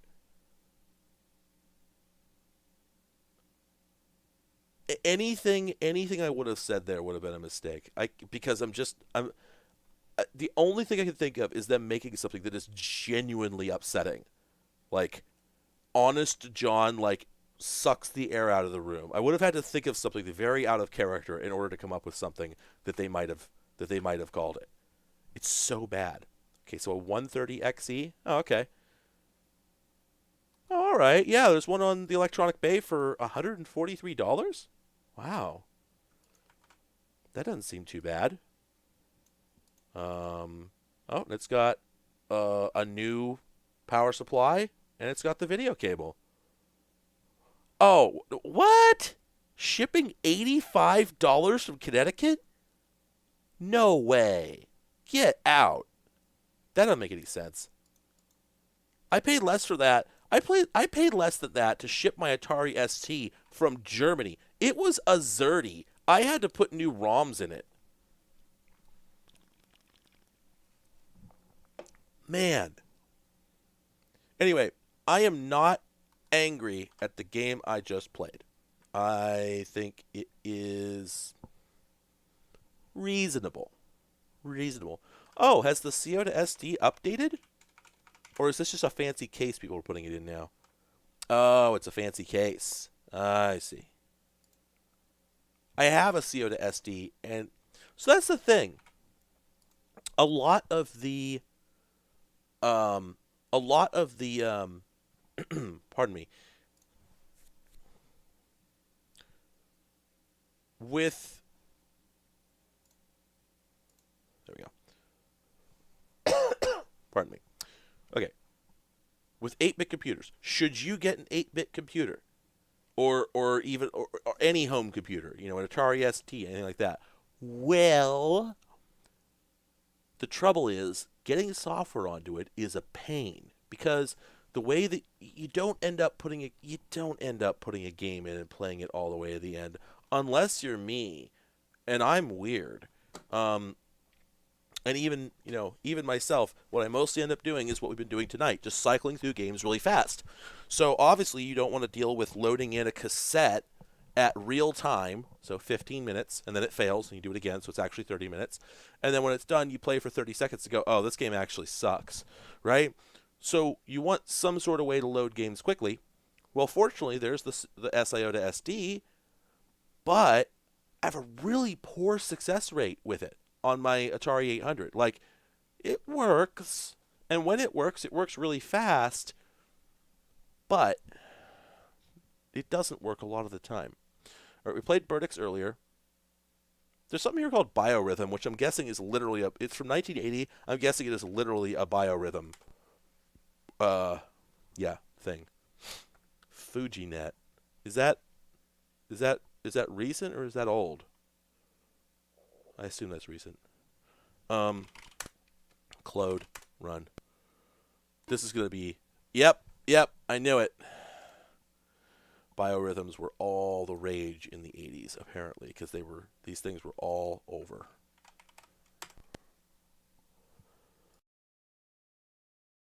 Man, this title screen or this screen looks dope. Look how many colors there are. Whoa. 1989. Oh, this definitely got ported to other platforms.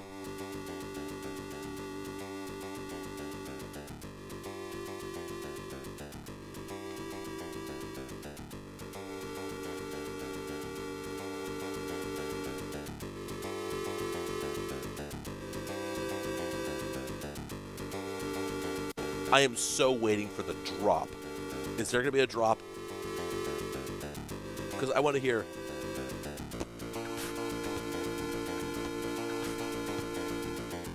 No drop.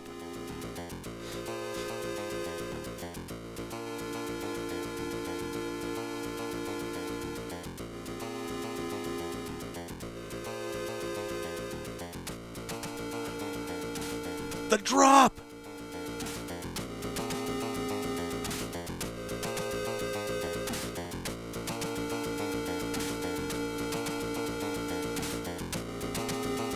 I knew it.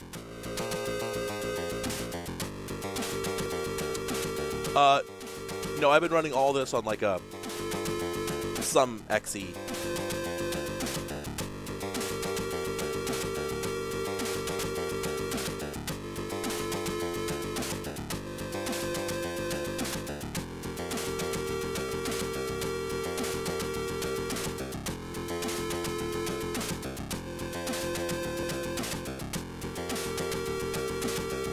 Okay, Starlight, I'll look into that. It might be a more pleasant experience.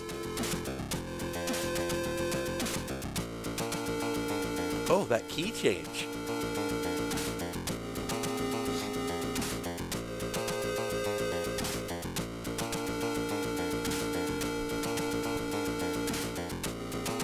Yeah, I don't know anything about biorhythms either. I'm guessing they were a 70s thing. Oh, they lost the drums.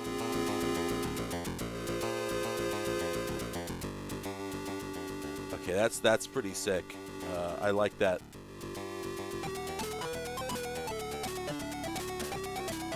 And then it was British.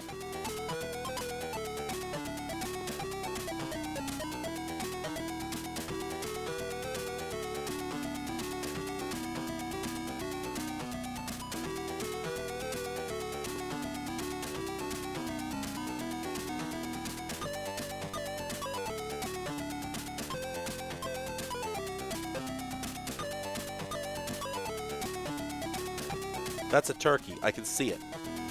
From my Castlevania experience, I know I want that. Wow, it was really hard to kill those guards.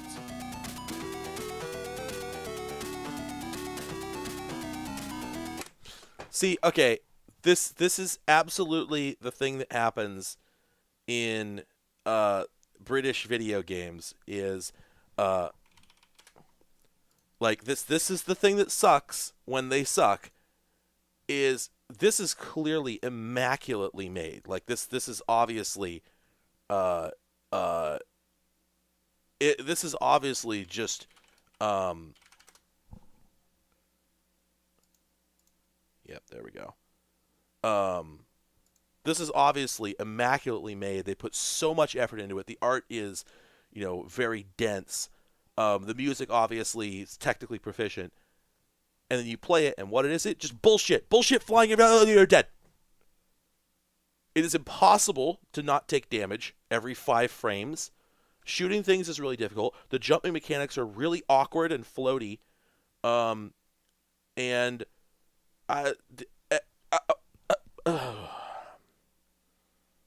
Yep, there we go.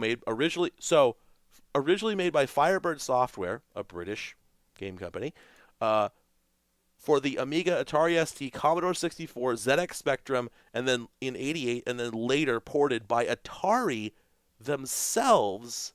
No, sorry, published by Atari for the 8-bit computers. So what this is a 32-bit era game at much higher resolution that has been poorly ported back down to the Atari just because it's one of those games that has to be on every platform. And so they've tried to cram more game that could possibly fit onto this machine. And that's half of why it's bad. But the other reason it's bad is because it's bad. It was always bad. Man, I have so little patience for that crap. So this is interesting. I think, yeah, there's one more game. There's a game here I was going to load, but I don't know how to. It's a basic game, and I can't load it with the usual C-load thing, but it's also probably crap. It's called Blackout. It's from 1984. It says it's by a Europa Computer Club, and it's German. I'm just going to skip that. Bink, bonk, bonk, bonk, bonk. Blinky's Scary School. Ooh. A bop? Oh, you know what? I actually have to go grab dinner, but I still don't want to stop streaming, so if you stick around, I'll be back shortly. You can rock this with this jam.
getting upset at the message here that says that you're making a pound of candied bacon, because I don't have that, and I want it.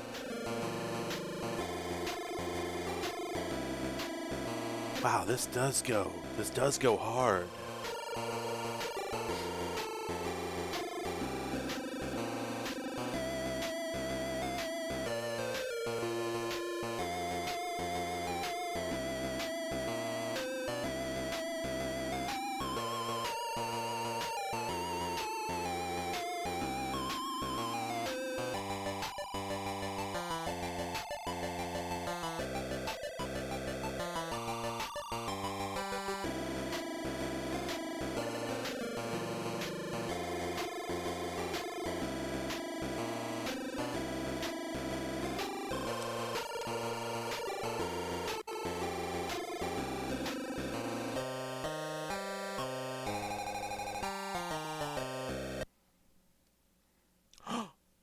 Oh, it's him. Oh, this game got ported to every platform under the sun. Just looking at it, I can tell. Okay, so... Whoa. Huh. Well, this is a more or less... Who's this? Oh, I figured I could interact with them. This is a fairly conventional platform game, it seems. This must have been late. Like, this has fairly defensible jumping physics. This feels like a modern game. I gotta make sure this isn't from like some 2013 game jam. Oh, I picked up an item. I wonder what it is.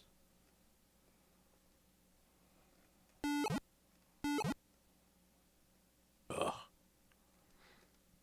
That whole British video game thing where you take damage on every frame. Frustrating. A potion to reach those dizzy heights. Into the pot you must drop a bottle of your favorite pop. Flour, self-raising for extra lift. Okay. Perfume on Ionis. Birthday. Does it say birthday grift? A fish so far from home. But is this the end of this awful poem? Oh, this is so British. Somebody here want to come collect your friend. Oh my gosh. Okay, so I have to go jump in a toilet is the synopsis here. Okay, alright, I'm down with Castlevania. Do those... I guess they don't come back up. Okay.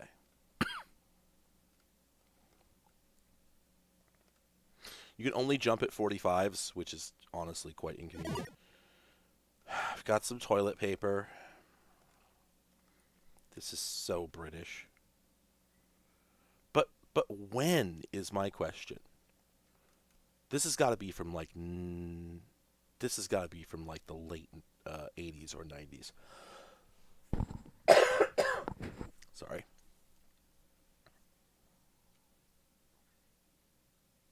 Thank you. Please throw down all that bacon for me. 1990. Yep, I knew it. So I can't fight these guys. Like, I do have another path I could take. But I don't think I'm gonna pick up a weapon or anything.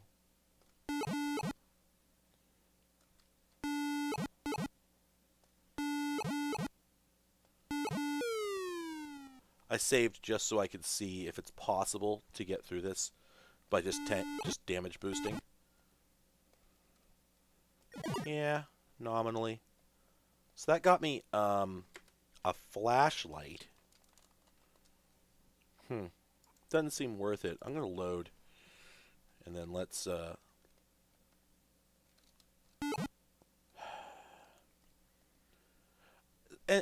so here's the thing. Earlier I was trying to be generous about British games. Boy, I feel like I bought myself that one. Anyway, I was was trying to be, you know, generous about British games because I really do think it's a taste thing. And part of what I mean by that is, so, oh, have we reached the point where my inventory is full and I'm just cycling? Yep, I'm cycling through items. Great. Ugh. Yeah, I don't want to play. This is a dizzy game. This is basically a dizzy game. But, well, so, okay, here's the thing. It has been known for decades that Japanese gamers have a very different taste than most Westerners when it comes to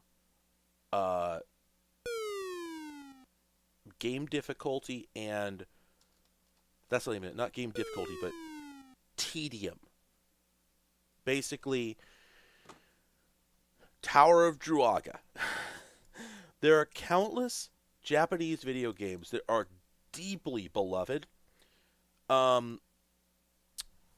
which to our eyes are ludicrously, punishingly tedious. Hard is not even necessarily the best way to describe them, because hard is things like, right, Japanese games have a tendency to be grindathons, and it's not like the players over there don't like it. They would make the games different if they didn't like it.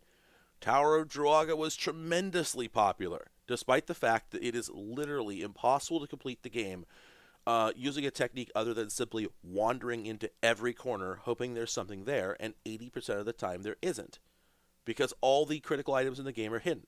And there were lots of Japanese games like this throughout the 80s, and there continue to be tons and tons of Japanese games where you were simply expected to pour hundreds and hundreds of hours into the game in order to finish it. And it's just a matter of taste. Now, British games are a little different.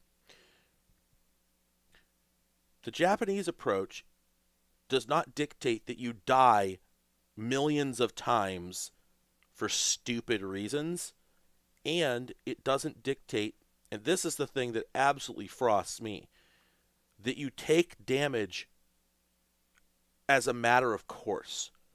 In 80s British games, it is expected that you will take damage. You can't avoid it, because everything is just going apeshit at all times. You walk through a room, everything's just back and forth. You can't avoid running into it. As you're platforming, the spiders that are whipping back and forth on the screen are going to hit you. You're going to lose some of your health. Too bad. Too bad. Just too bad. It's like, well, how do you avoid that? You don't. But it's like, the problem with it is it makes you feel like a bad player. Well, in American games and Japanese games, at least newer ones, you aren't supposed to get hit. Getting hit is, in fact, a losing condition. But in British games, you are simply supposed to get hit. It's not that you get good enough that you don't get hit anymore. You just get hit. That's it. It's really hard to swallow. It is very hard to swallow. And the thing is, when I was growing up, oh, this is a new game. This is Blue Max 2001, although it is not from 2001. It's very quiet. It's getting louder.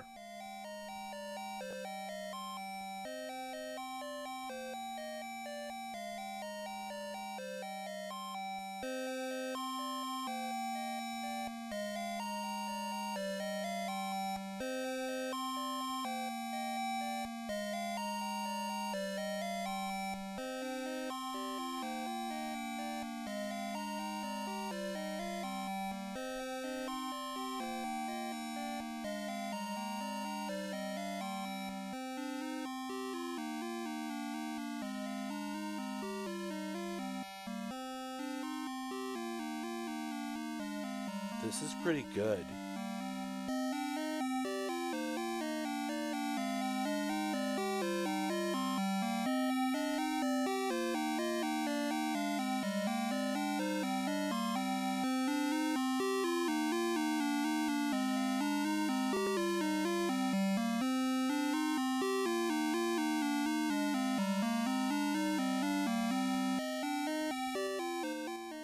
Wow.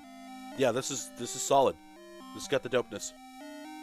Anyway, so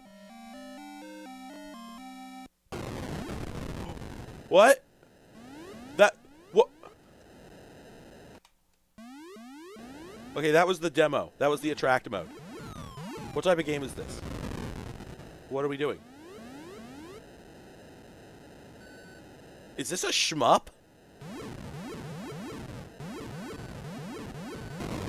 Yo, this is a shmup, or it's a shm over there. It's a schmiagonal.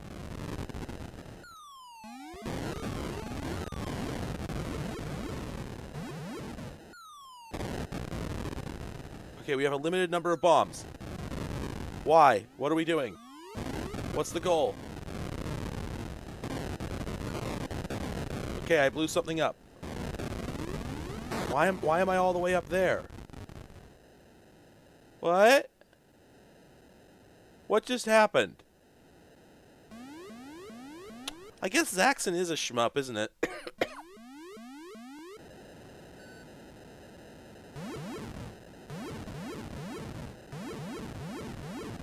Damn it. It's really hard to hit anything. Oh, okay, I see. So... Okay, so pressing up or down changes your altitude. Okay. Down and fire drops a bomb.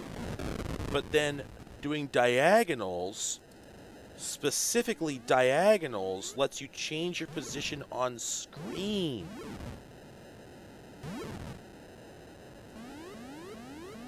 Weird.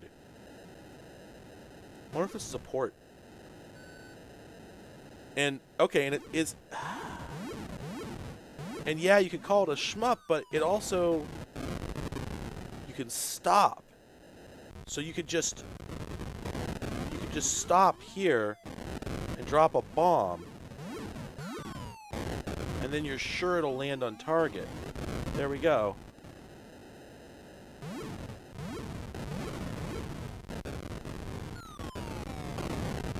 There. Huh. Whoa. Lightning Tower. Red Alert 2. This is strange. Am I out of bombs? No. There we go. You know, I'm going to say one of my big takeaways from this game is I think the bombs look like poop. I think they look like turds. And I think maybe I'm shitting on the enemy.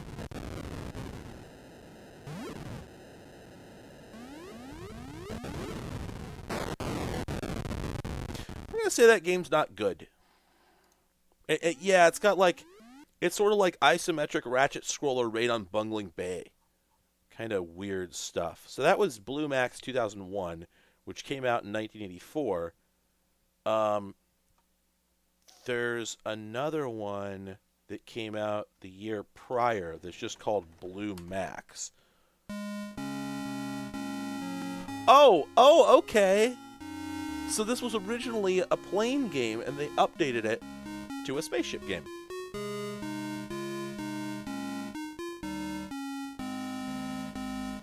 Alright. So what's this look like? Ugh. I think I bombed myself.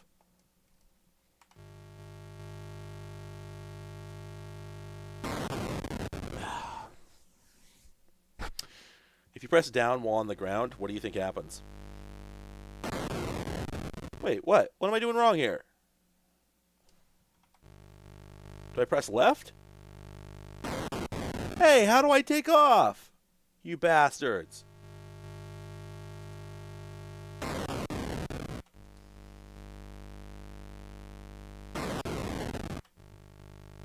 I'm getting trolled.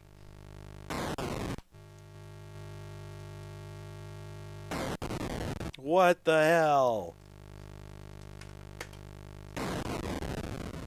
Gotta press spacebar. No, that didn't do it.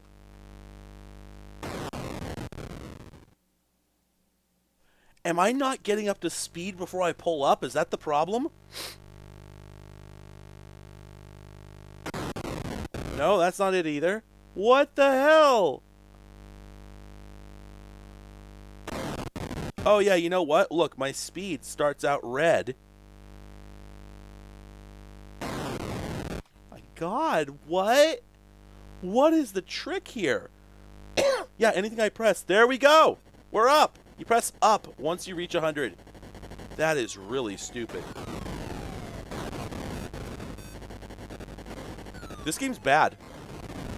No, that's not true. This game's not bad. It's weird and awkward. It's trying to do too much.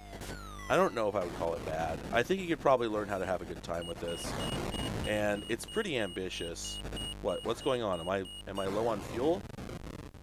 Yeah. It's not fun for me, but I actually can see how that could be fun. All right. Bonk, bonk, bonk. Bonk. Blue Thunder. No music? That don't count. Whoa, wait a minute. Hey. Oh, you know what? So this is Airwolf from earlier. Anybody who wasn't here earlier, yeah, this got released as an Airwolf game. And here's what I think. I think that the American version was labeled as an Airwolf game, but they didn't have the license in the UK, so they released it as Blue Thunder. I don't want to play it, but I'll bet that's exactly... Yeah, this is the British version, and Airwolf... Oh, interesting. So that's also British, but I've got parentheses here in the file name that say Blue Thunder re-release. So, okay, they just re-released it. Huh. Well, never mind. So anyway, loading BMX Simulator. Oh, right, yeah.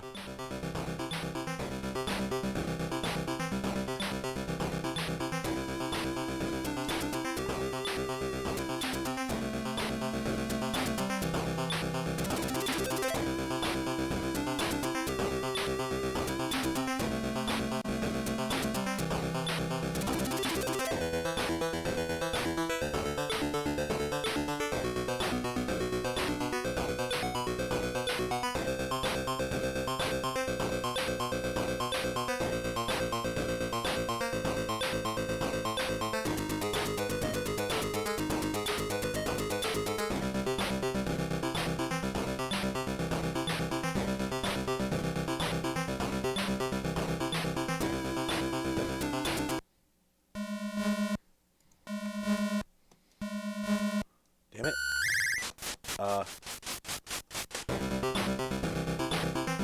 Yeah, this song goes really, really hard. So anyway, yeah, so this is a BMX game that's extremely hard to play.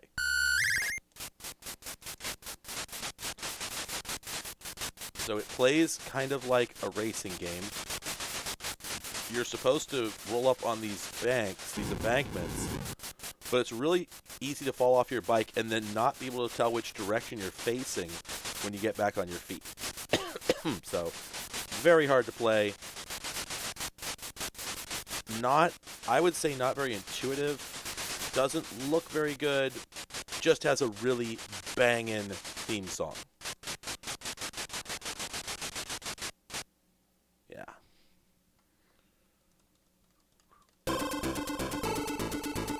Dude, this feels like a Codemasters game. Press A for action replay? Really?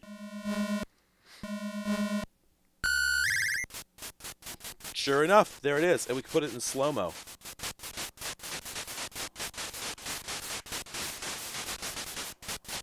Wow.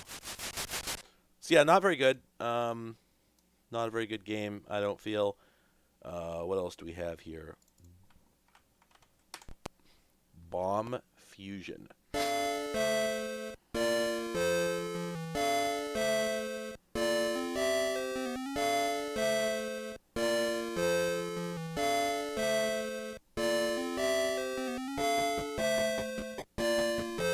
Yeah.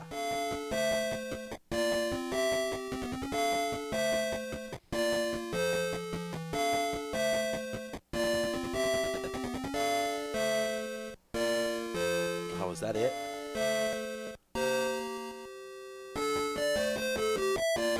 It is not.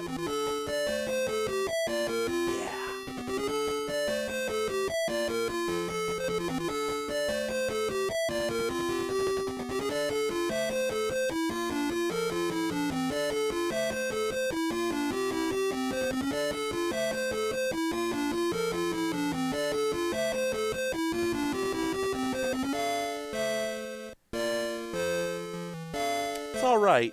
This game is going to be, I could tell from this loading screen. Oh, it just continues? Oh, okay. Okay, so we've got sort of an abstract platformer here. Wait, my radioactivity is going up? Is this Stalker? Wait, I've got, what is that? There's some sort of egg attached to me.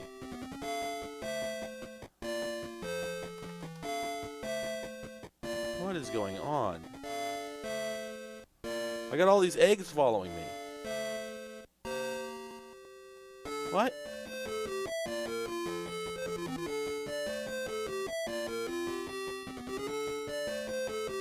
What? Interesting. Much fewer of these things kill me than I expected. My radioactivity is going up again. Okay, there's like a bomb with a lit fuse up there. Am I extinguishing those? Is that what's going on?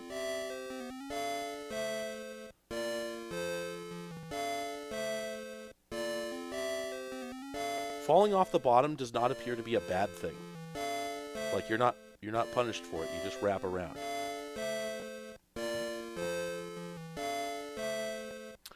Oh, radioactivity is your health. Okay. As you get damaged, your radioactivity goes up. Okay, in 1 second, a bomb will explode. Okay, there we go, and that kills everyone. Okay, so I think the goal here is extinguish bombs, collect eggs, return them to their egg homes. How do I get up there? Oh, there we go.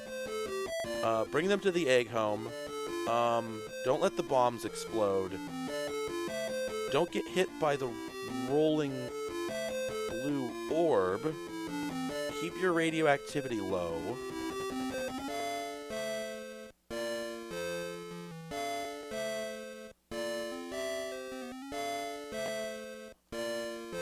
Oh! I won! New mystery. I guess this is the only song in the game, if I had to guess.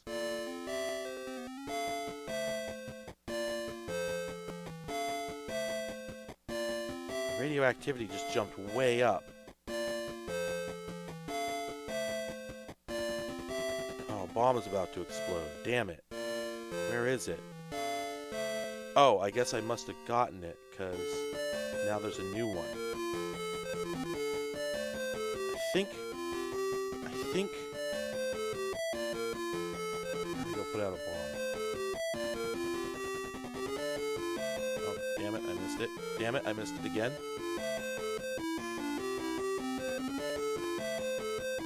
Yeah, I think that's it. I think when I hit the blue ball, it doesn't just hurt me, but it also returns all my eggs to the egg spout. Oh yeah, okay, I see a number down there. Oh, there we go. I've delivered all the eggs, and now I died. Hey, you can still jump when you're dead. Yeah, do we know this guy?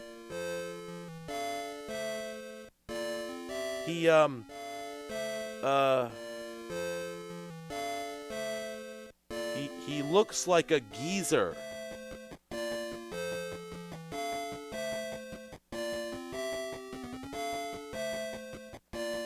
It's weird. It seems like... Oh, I see what's going on. Okay, all of a sudden, several things make sense. I think I understand all the game mechanics now. Sometimes I'll see my radioactivity gauge just go way up, and I won't know why. Reason is, if a bomb explodes, because I didn't put it out in time, it doesn't kill me completely. I thought it just kills you instantly. But no, it actually just causes a bunch of damage to be done. So you don't, technically, if you play fast enough, you don't need to put the bombs out. If you just don't get hit by the orb, and you get all the eggs in their egg home quickly, then you actually don't need to worry about putting out the bombs at all. But like right now, see, I've taken way too much damage, so I can't afford to have a bomb go off. Yeah, if a bomb goes off right now, I'm gonna lose immediately. Oh, yep, that's gonna tear it. Oh, I guess not quite. There's a little more leeway than it seems. So yeah, like, there we go. I actually made it to level 3. Or I guess they're calling it level 2. But anyway. Is that a new... That looks like a new mechanic there. Yeah, you know what this song sounds like? It sounds like, I can't remember what game it's actually from. I think it was some obscure Chrono Trigger track that they used in the DOS, like basic game Escape Snake.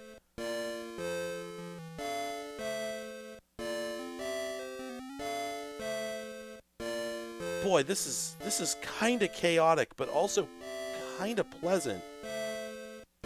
I sort of like this. One more egg. Damn it! If I could stop getting hit by the orb. There. Now I just need to make my way to the exit. This is like surprisingly forgiving.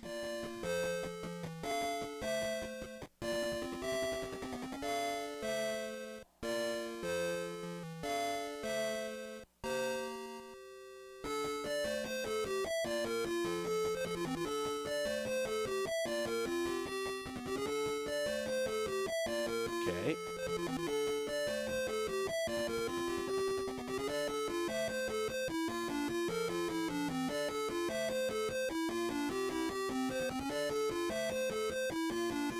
Ah, my eggs! Oh, and I gotta get 13 of them in there or I'm gonna be in trouble. Yeah, but a bomb just went off. I wish instead of music, it would actually make noises to let me know what's going on in the game. Because it's really hard to tell when... Like, if I could just get, like, some beeps to let me know that a bomb is about to explode, it would be a little easier to play. Boy, howdy. That is... Whoa. Wow.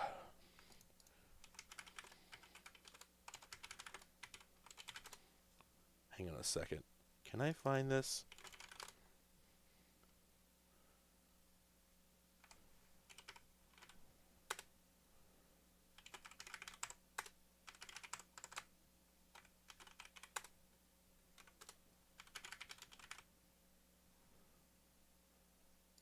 Give me a second.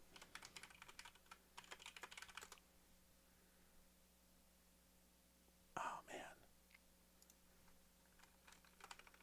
This was like a terrible little... This was a terrible little DOS game I had. Oh, man, it's gone. It is totally gone. I'm never going to find it. Man, this is kind of a bummer. Boy, I used to have this.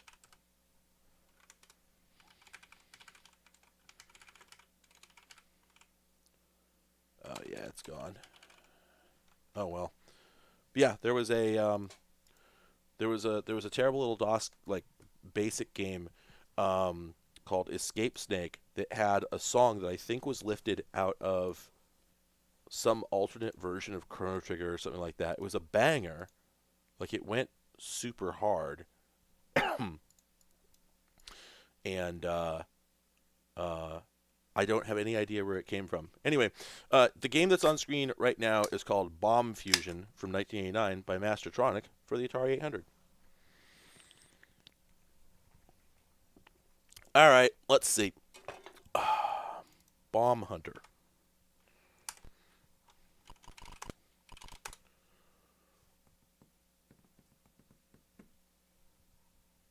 Well, there it is. That's not super promising. Oh, bomb hunter, bombastic. Whoa. Ugh. That's not pleasant.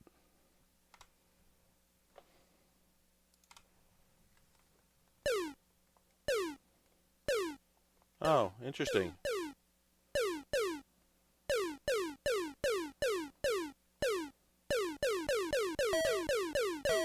Oh. Oh, okay. No, no, no.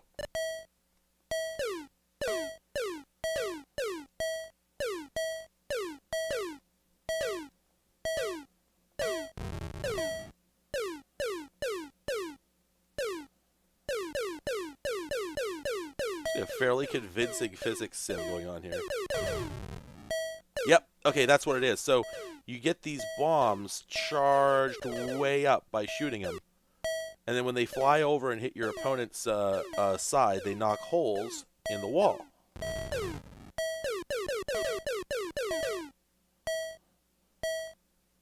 Bam, bam.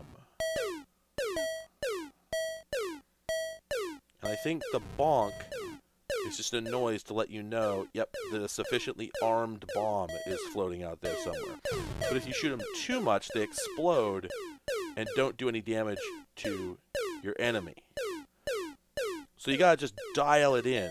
You gotta get them just cooked enough to go off. But you also gotta play within the constraints of the physics system.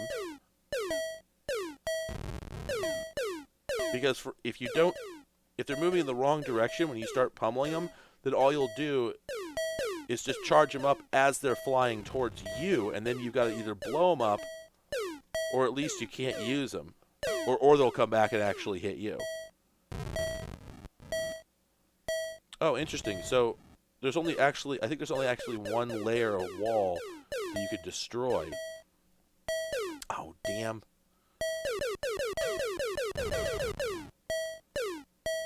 So you can't destroy the back wall, so as things proceed, it gets harder and harder. Presumably you're supposed to destroy the entire wall on the other player's side, but as things proceed, it gets harder and harder to reliably hit walls on the other side that haven't been destroyed yet. So like that one got wasted.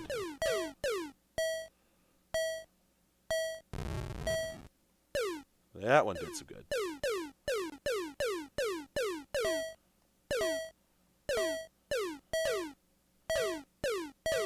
Interesting game.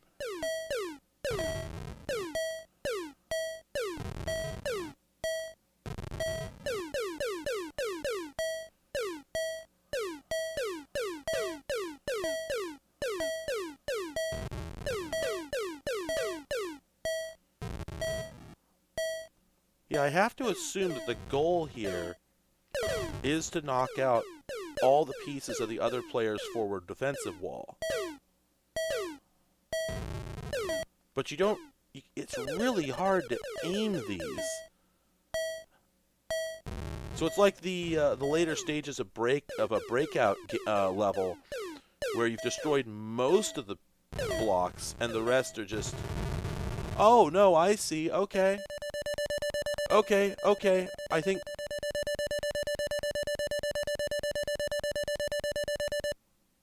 Okay, I think that what's going on there is after you've blown a hole in their defensive wall, any bomb you get in past it, whether it's blinking or not, will do damage, and you just have to ramp it up to, 1,000 or whatever to win.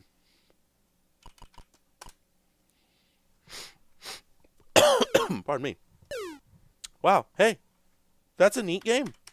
Simple, but neat. Okay, so there's modes here. There we go. Oh, okay, so there's a whole bunch of modes. Let's start one. Whoa. Okay, so is the trick here just that you can't see all the bombs? Oh, hey, I have a computer opponent.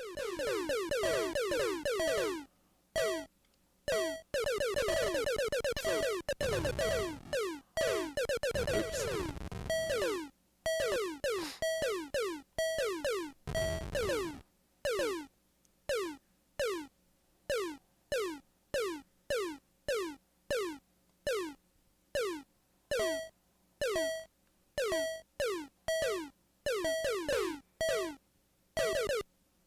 Okay, so the way they've programmed the computer, it doesn't respond to any bomb that isn't yet flashing. So it's acting in a purely defensive manner. But I'm guessing if I were to play this on, one of the other modes, if I were to switch to, how many modes are there? 9. Okay, so in mode 9, there's an even larger box in the middle. Okay, and I think the computer is more aggressive in this mode. Okay. So what does mode 2 look like?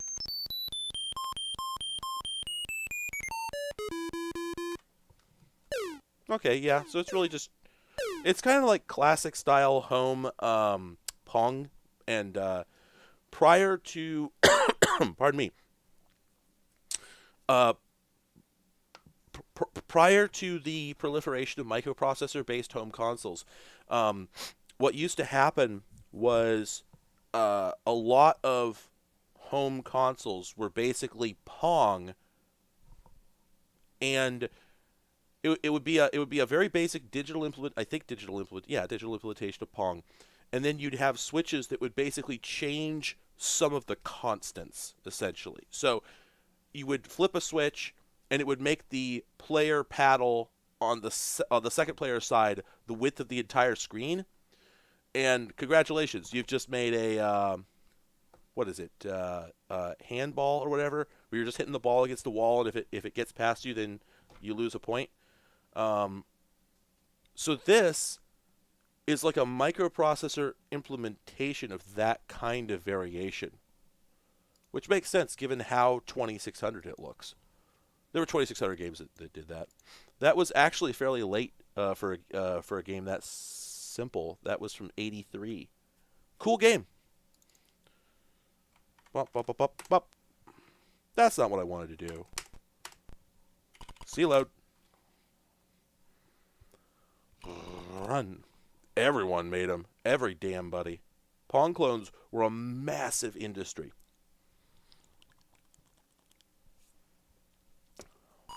Bolzer.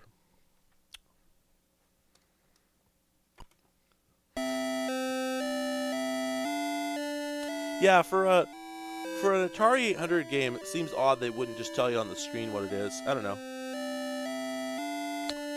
Oh, well, I have fast cassette loading and cassette playback during...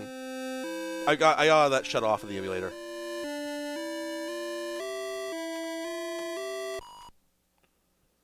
So what do we have here? Probably an adventure game. Yep, text adventure. Okay, can't do much with that. This I think is... Wait a minute. I think this is also a text adventure. I think from the same company. Oh no, completely different. Interesting. What do we have here? Bookshelf.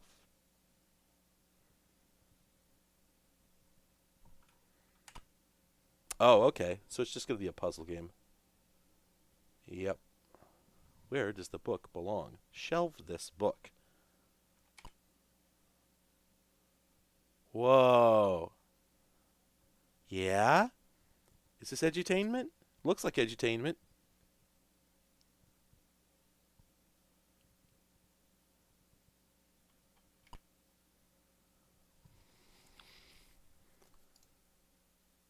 Okay, well, looks like probably just edutainment. Alright. So there's several boulder dashes here. And those can be pretty dull, but... Oh, Cohen, I'm playing cassette games here.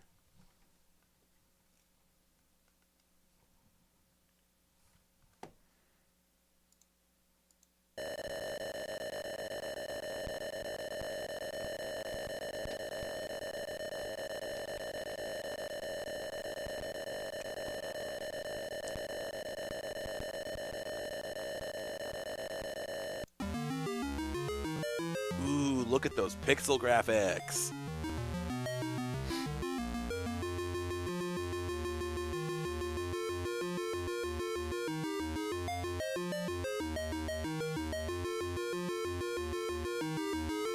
Well, the cassette file was labeled Boulder-3.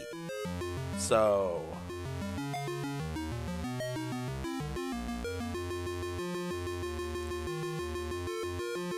Man, this slaps.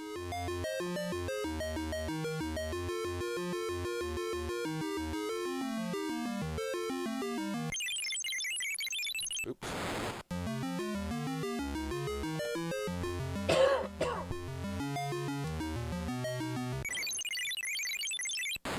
Boy, that's a fun transition. Oh, look at my boy! Look at him! That's him! That's a creature!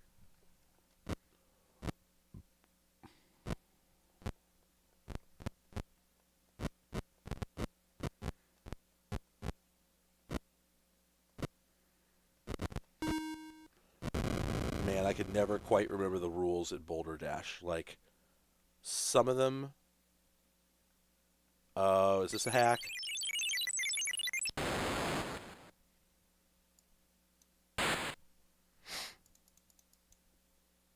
It sure is a hack. So it is. So it is. That makes more sense.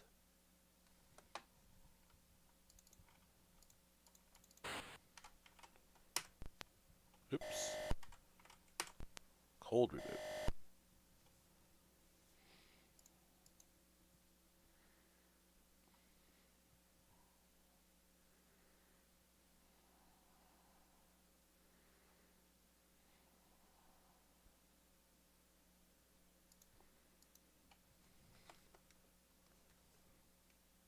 Still loading.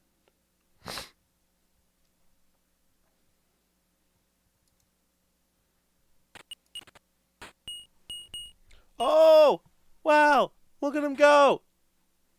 I had the emulator running at 1000% speed.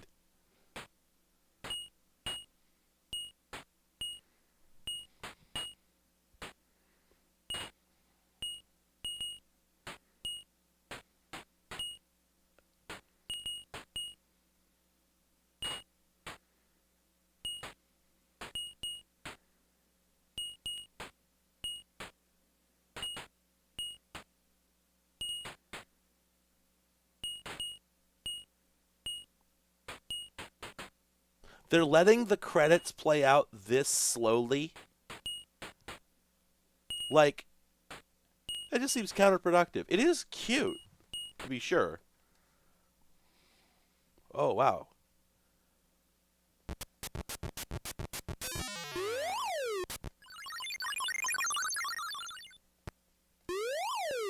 Oh, okay, this is one of those ground coverage games.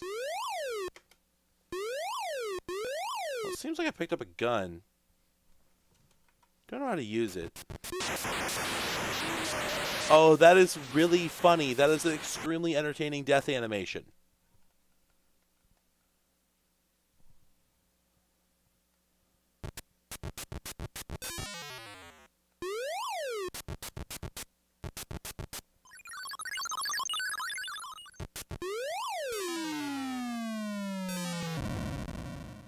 Wow. Yeah, this is more of a this game is made in following in the ancient ways. Oh. Oh. Now I understand. No, I don't understand. Okay. Well, anyway.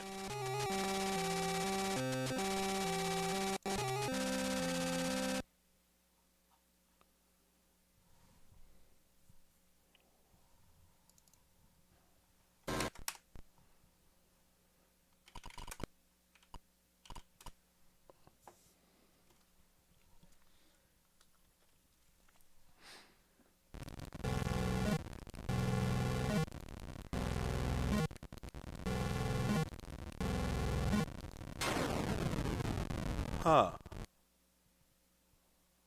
That's weird.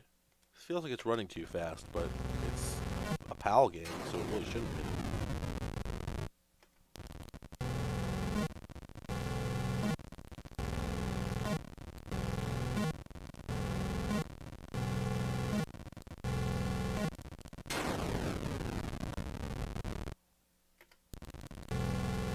Oh, I think I know what to do.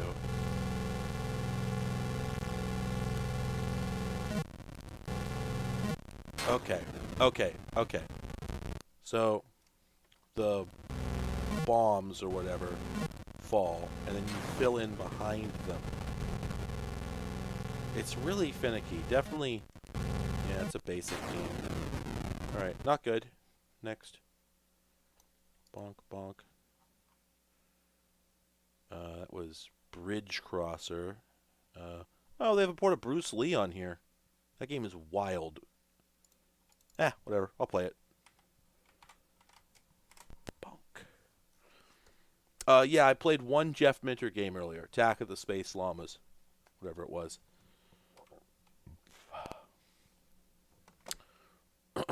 Bruce Lee is a much better game than it has any right to be.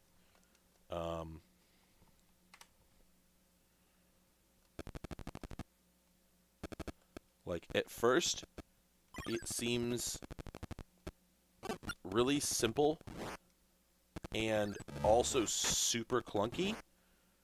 And in time,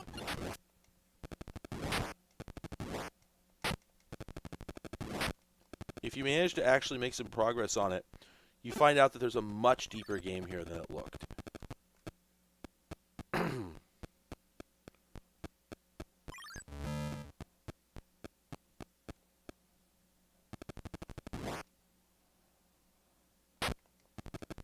Oh, hey, that actually worked. Nice. So, if you haven't played Bruce Lee, there's several screens here where I have to collect these lamps. And the purpose of this is to open up that plug in the middle of the ground on this screen. So, I'm going to progress to a couple other screens here, but once I collect all the lamps, then I get to come back. Oh my god. The combat in this is not good. But what's interesting is that it's not really even the focus, and that the game changes completely after this point. As soon as you get past, like, it looks really boring when you're in this initial sequence, and then as soon as you collect all the lamps, the game changes completely. This is like, it's like an entrance exam that you have to pass in order to actually see what Bruce Lee is. It also, and I might be wrong here, but as far as I know, it has nothing to do with anything Bruce Lee was in. I don't think, like, I believe it's about aliens. Oh,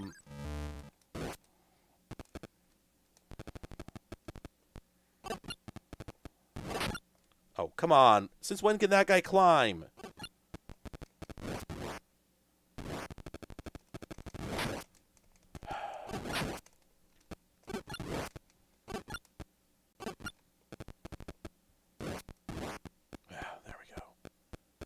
Yeah, I cannot emphasize enough how much it is worth it to just damage boost, speed run, get through these guys, and don't bother fighting them because, like, okay, so this is one of the worst implementations of this game that I've seen. I've played this on probably 6 platforms, and I don't think any of them were as bad as this. Like, normally the combat in Bruce Lee, it's awkward, but it's not this awkward.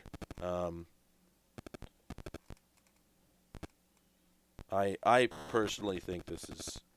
There we go. Okay, I collected all the lanterns. So I'm done with this.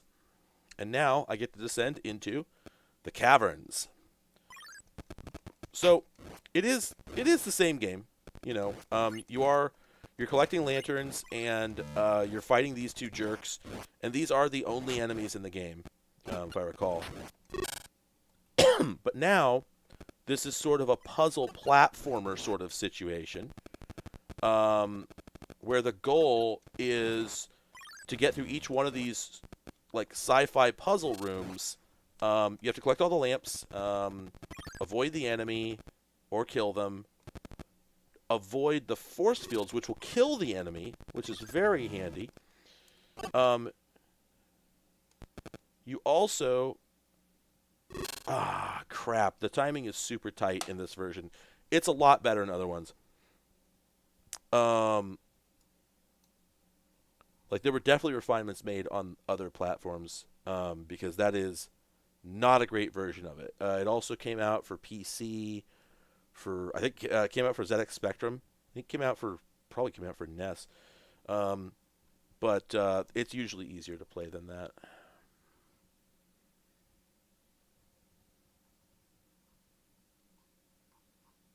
Anyway. Interesting. Bubble Trouble.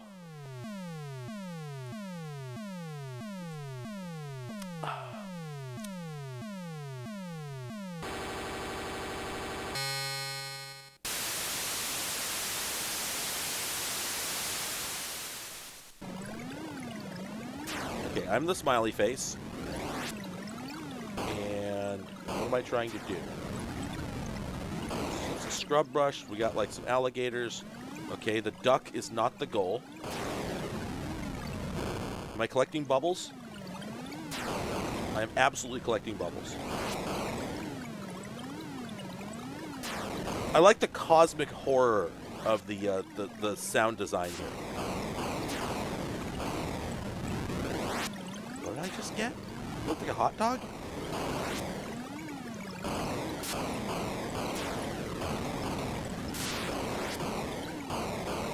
Oh, there we go. I think I collected all the bubbles I need for something. I don't know what my goal is. Oh, those guys are coming for me now. Did I lose? I think I lost, right?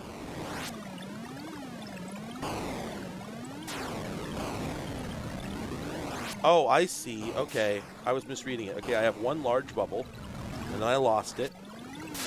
One large bubble.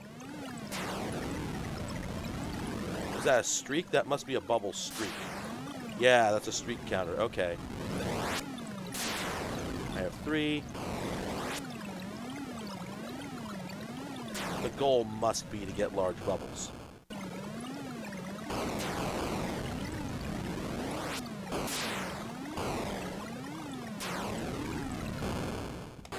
Wow.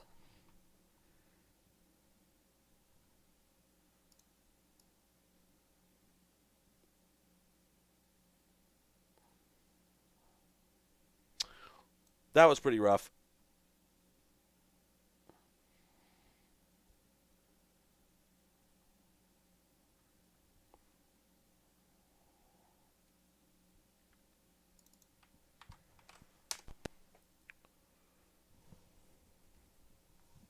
Yeah, so there's an end to it, but it's just very...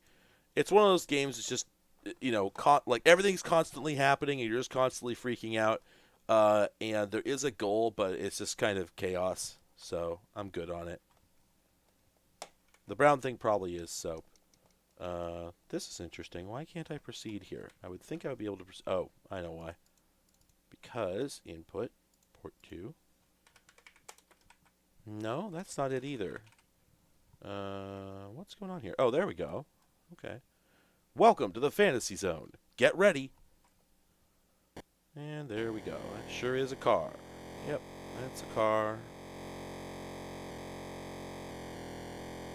Oh, I have brakes? Huh. Yep, we sure are accelerating.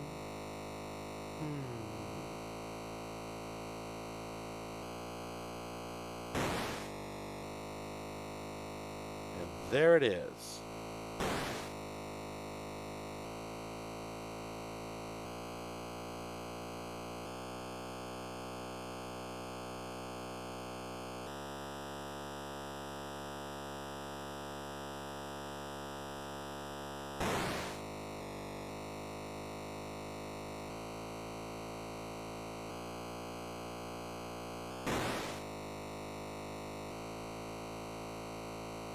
The sky looks really good. At least there's that.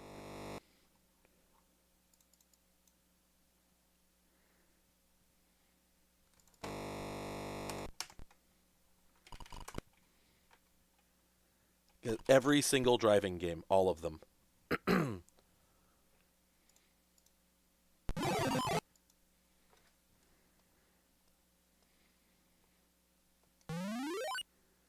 This is going to be rough.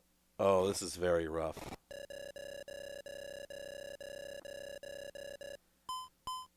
Oh, this is rough. No time for that. Nope. Good. Good on that. Definitely good on that.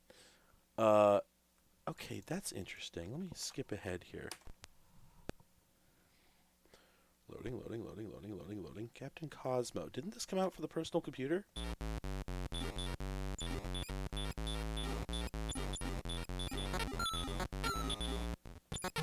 Huh.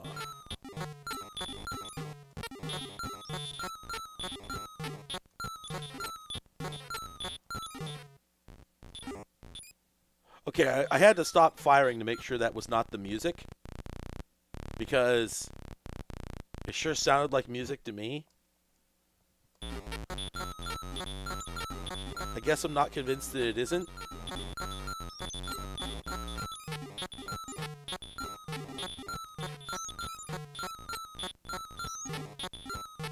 Zoo.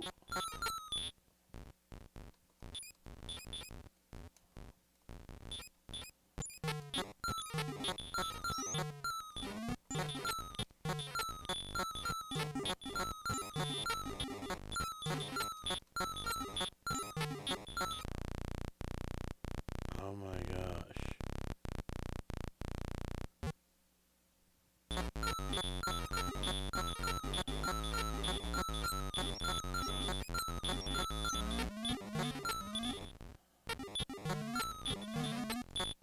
My mind is numb. Now what? Do I... Oh! Oh! Oh! Okay. Pick him up. Bring him home. To the zoo. I won. Oh, man. That's... Yeah. I think I'm like tranquilizing them, but they don't get tranquil.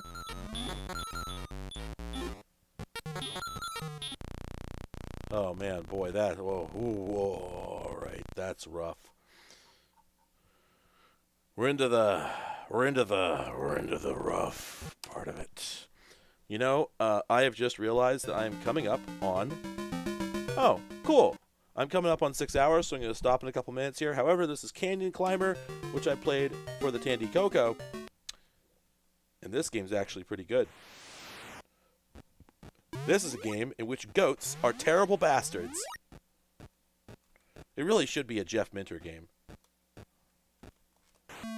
Oh. Wow. The Tandy Coco version of this has a way smaller stage. Like, it's lower resolution, so natch, but it means that practically there are just way fewer places for things to be on the screen. So it's actually harder as a result. Oh, damn it. So yeah, the goal of this game is you're basically, I don't know if this is narratively what you're doing, but I believe it is. You're basically planting dynamite at both ends of all these bridges, and then you get up to the top and you blow it. But the bastard goats are always in your way. If the goat doesn't come out, then there we go.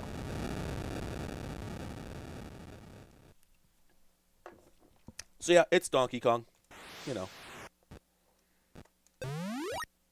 Oh, is that a shield? Oh, wow. Oh, I was sitting here going like, why are there archers here? No, don't worry, I get it. I see what's going on.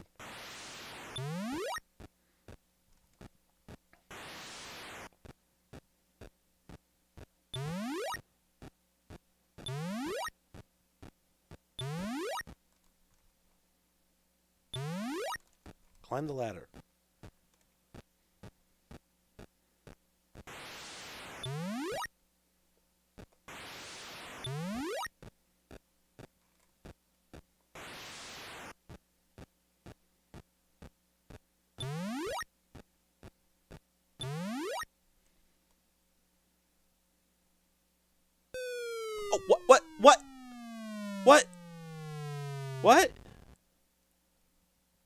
that knocks you. Okay. Well, anyway, that's my last game for the night. That was a lot of fun. Lot of good stuff in there. Had a tremendous amount of fun. It's the best day I've had in a while. Like I said, I've been having a pretty rough week for a bit here, so I appreciate everybody coming and hanging out. It's been real, and Happy New Year. Yes, of course. Gosh, what am I thinking? Happy New Year to everybody, for which it's already the new year, and to everybody else who's over here with me in the hell zone where we're still in 2021. Good luck for the next 6 hours or whatever it is. I don't know. 5 hours. By the way, I have no idea when I'm going to have another video ready for the channel. I know nobody cares, but just for what it's worth. Good night. Good luck, everybody.